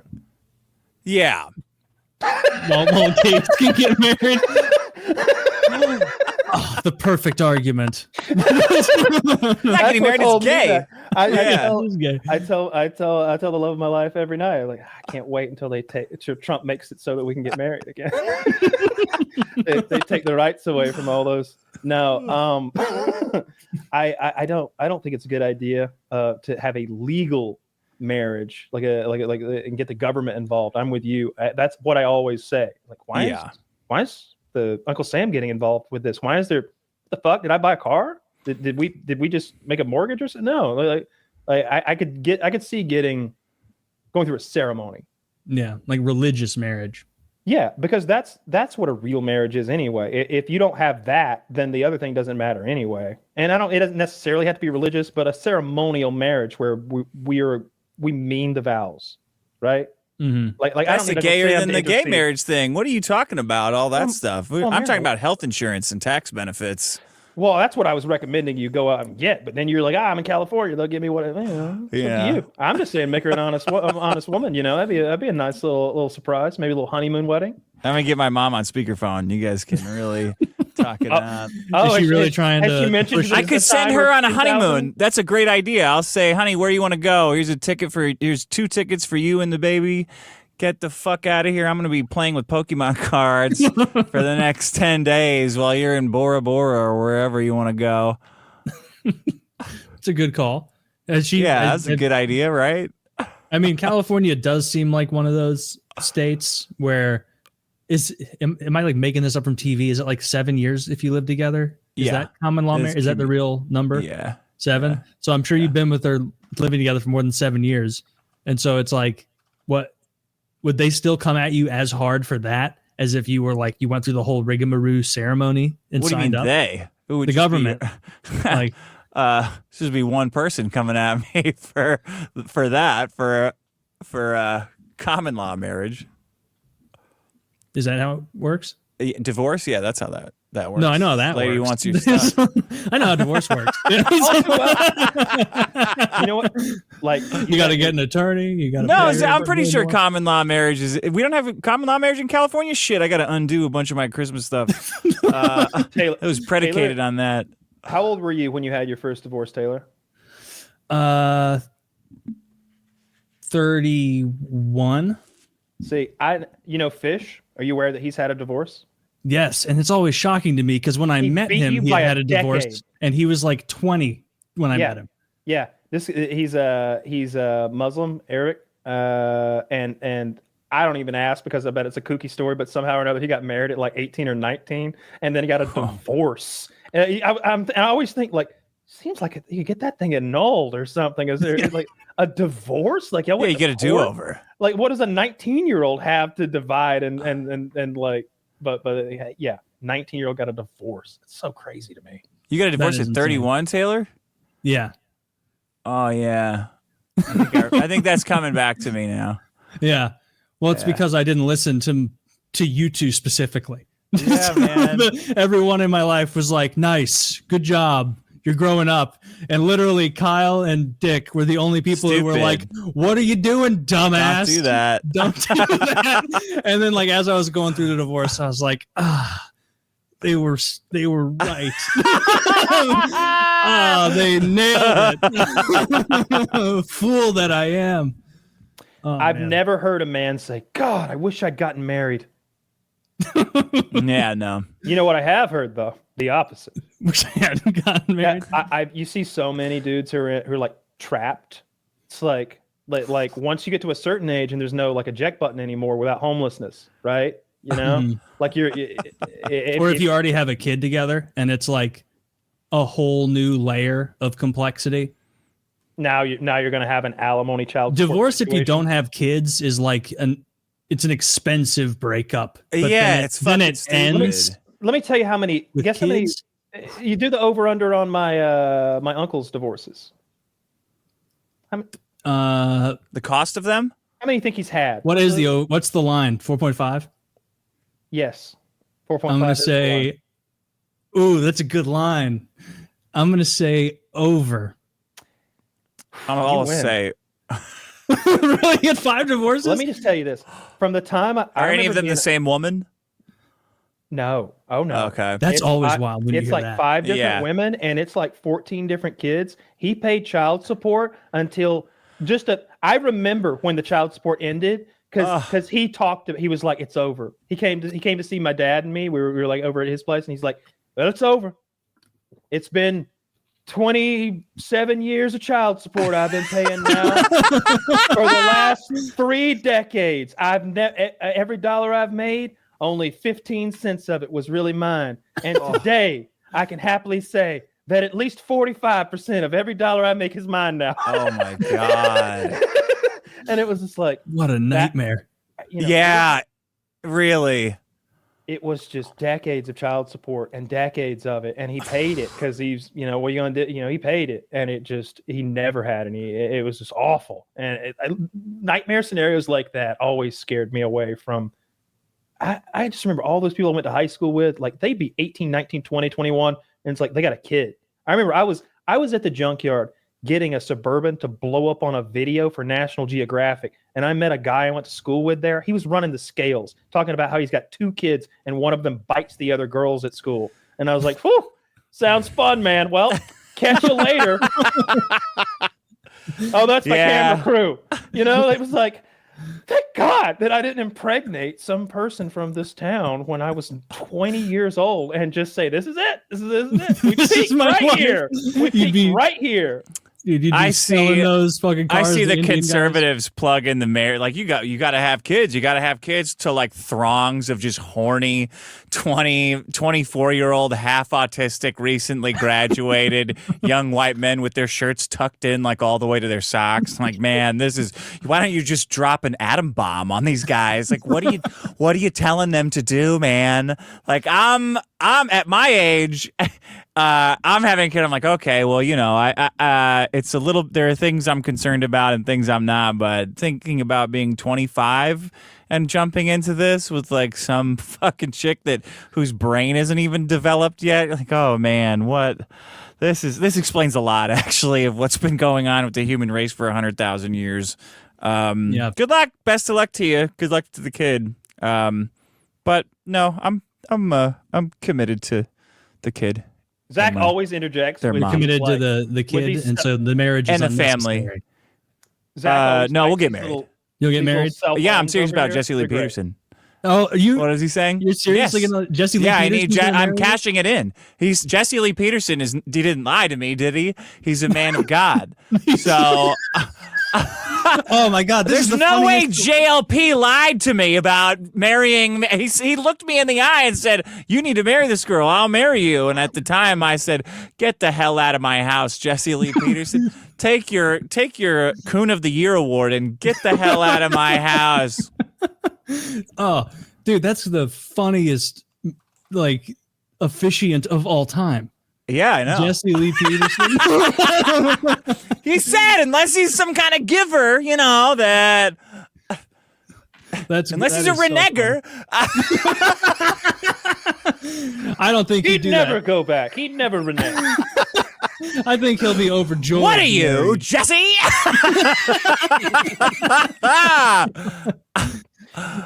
Man. Well, congratulations. And with that, yeah, thank you. For the kid. And on the JLP marriage. Yeah, and go to, I know Woody cut me off last time. Go to patreon.com/The Dick Show and give me some money. I need your money. My kid needs your money. Check it out. He's got a little baby Wait to on see the if way. It's a boy. Oh, if it's a girl, she's going to need even more money. I don't. Fair. Yeah. Donate a little bit now, and then if it turns out it's a girl, go back and re-up later. A little bit more. First child be a masculine child. Yes. Yeah, I hope so. All right. Check out all the sponsors. Check out Dick's stuff. PKA 733. Oh, yeah. I'll check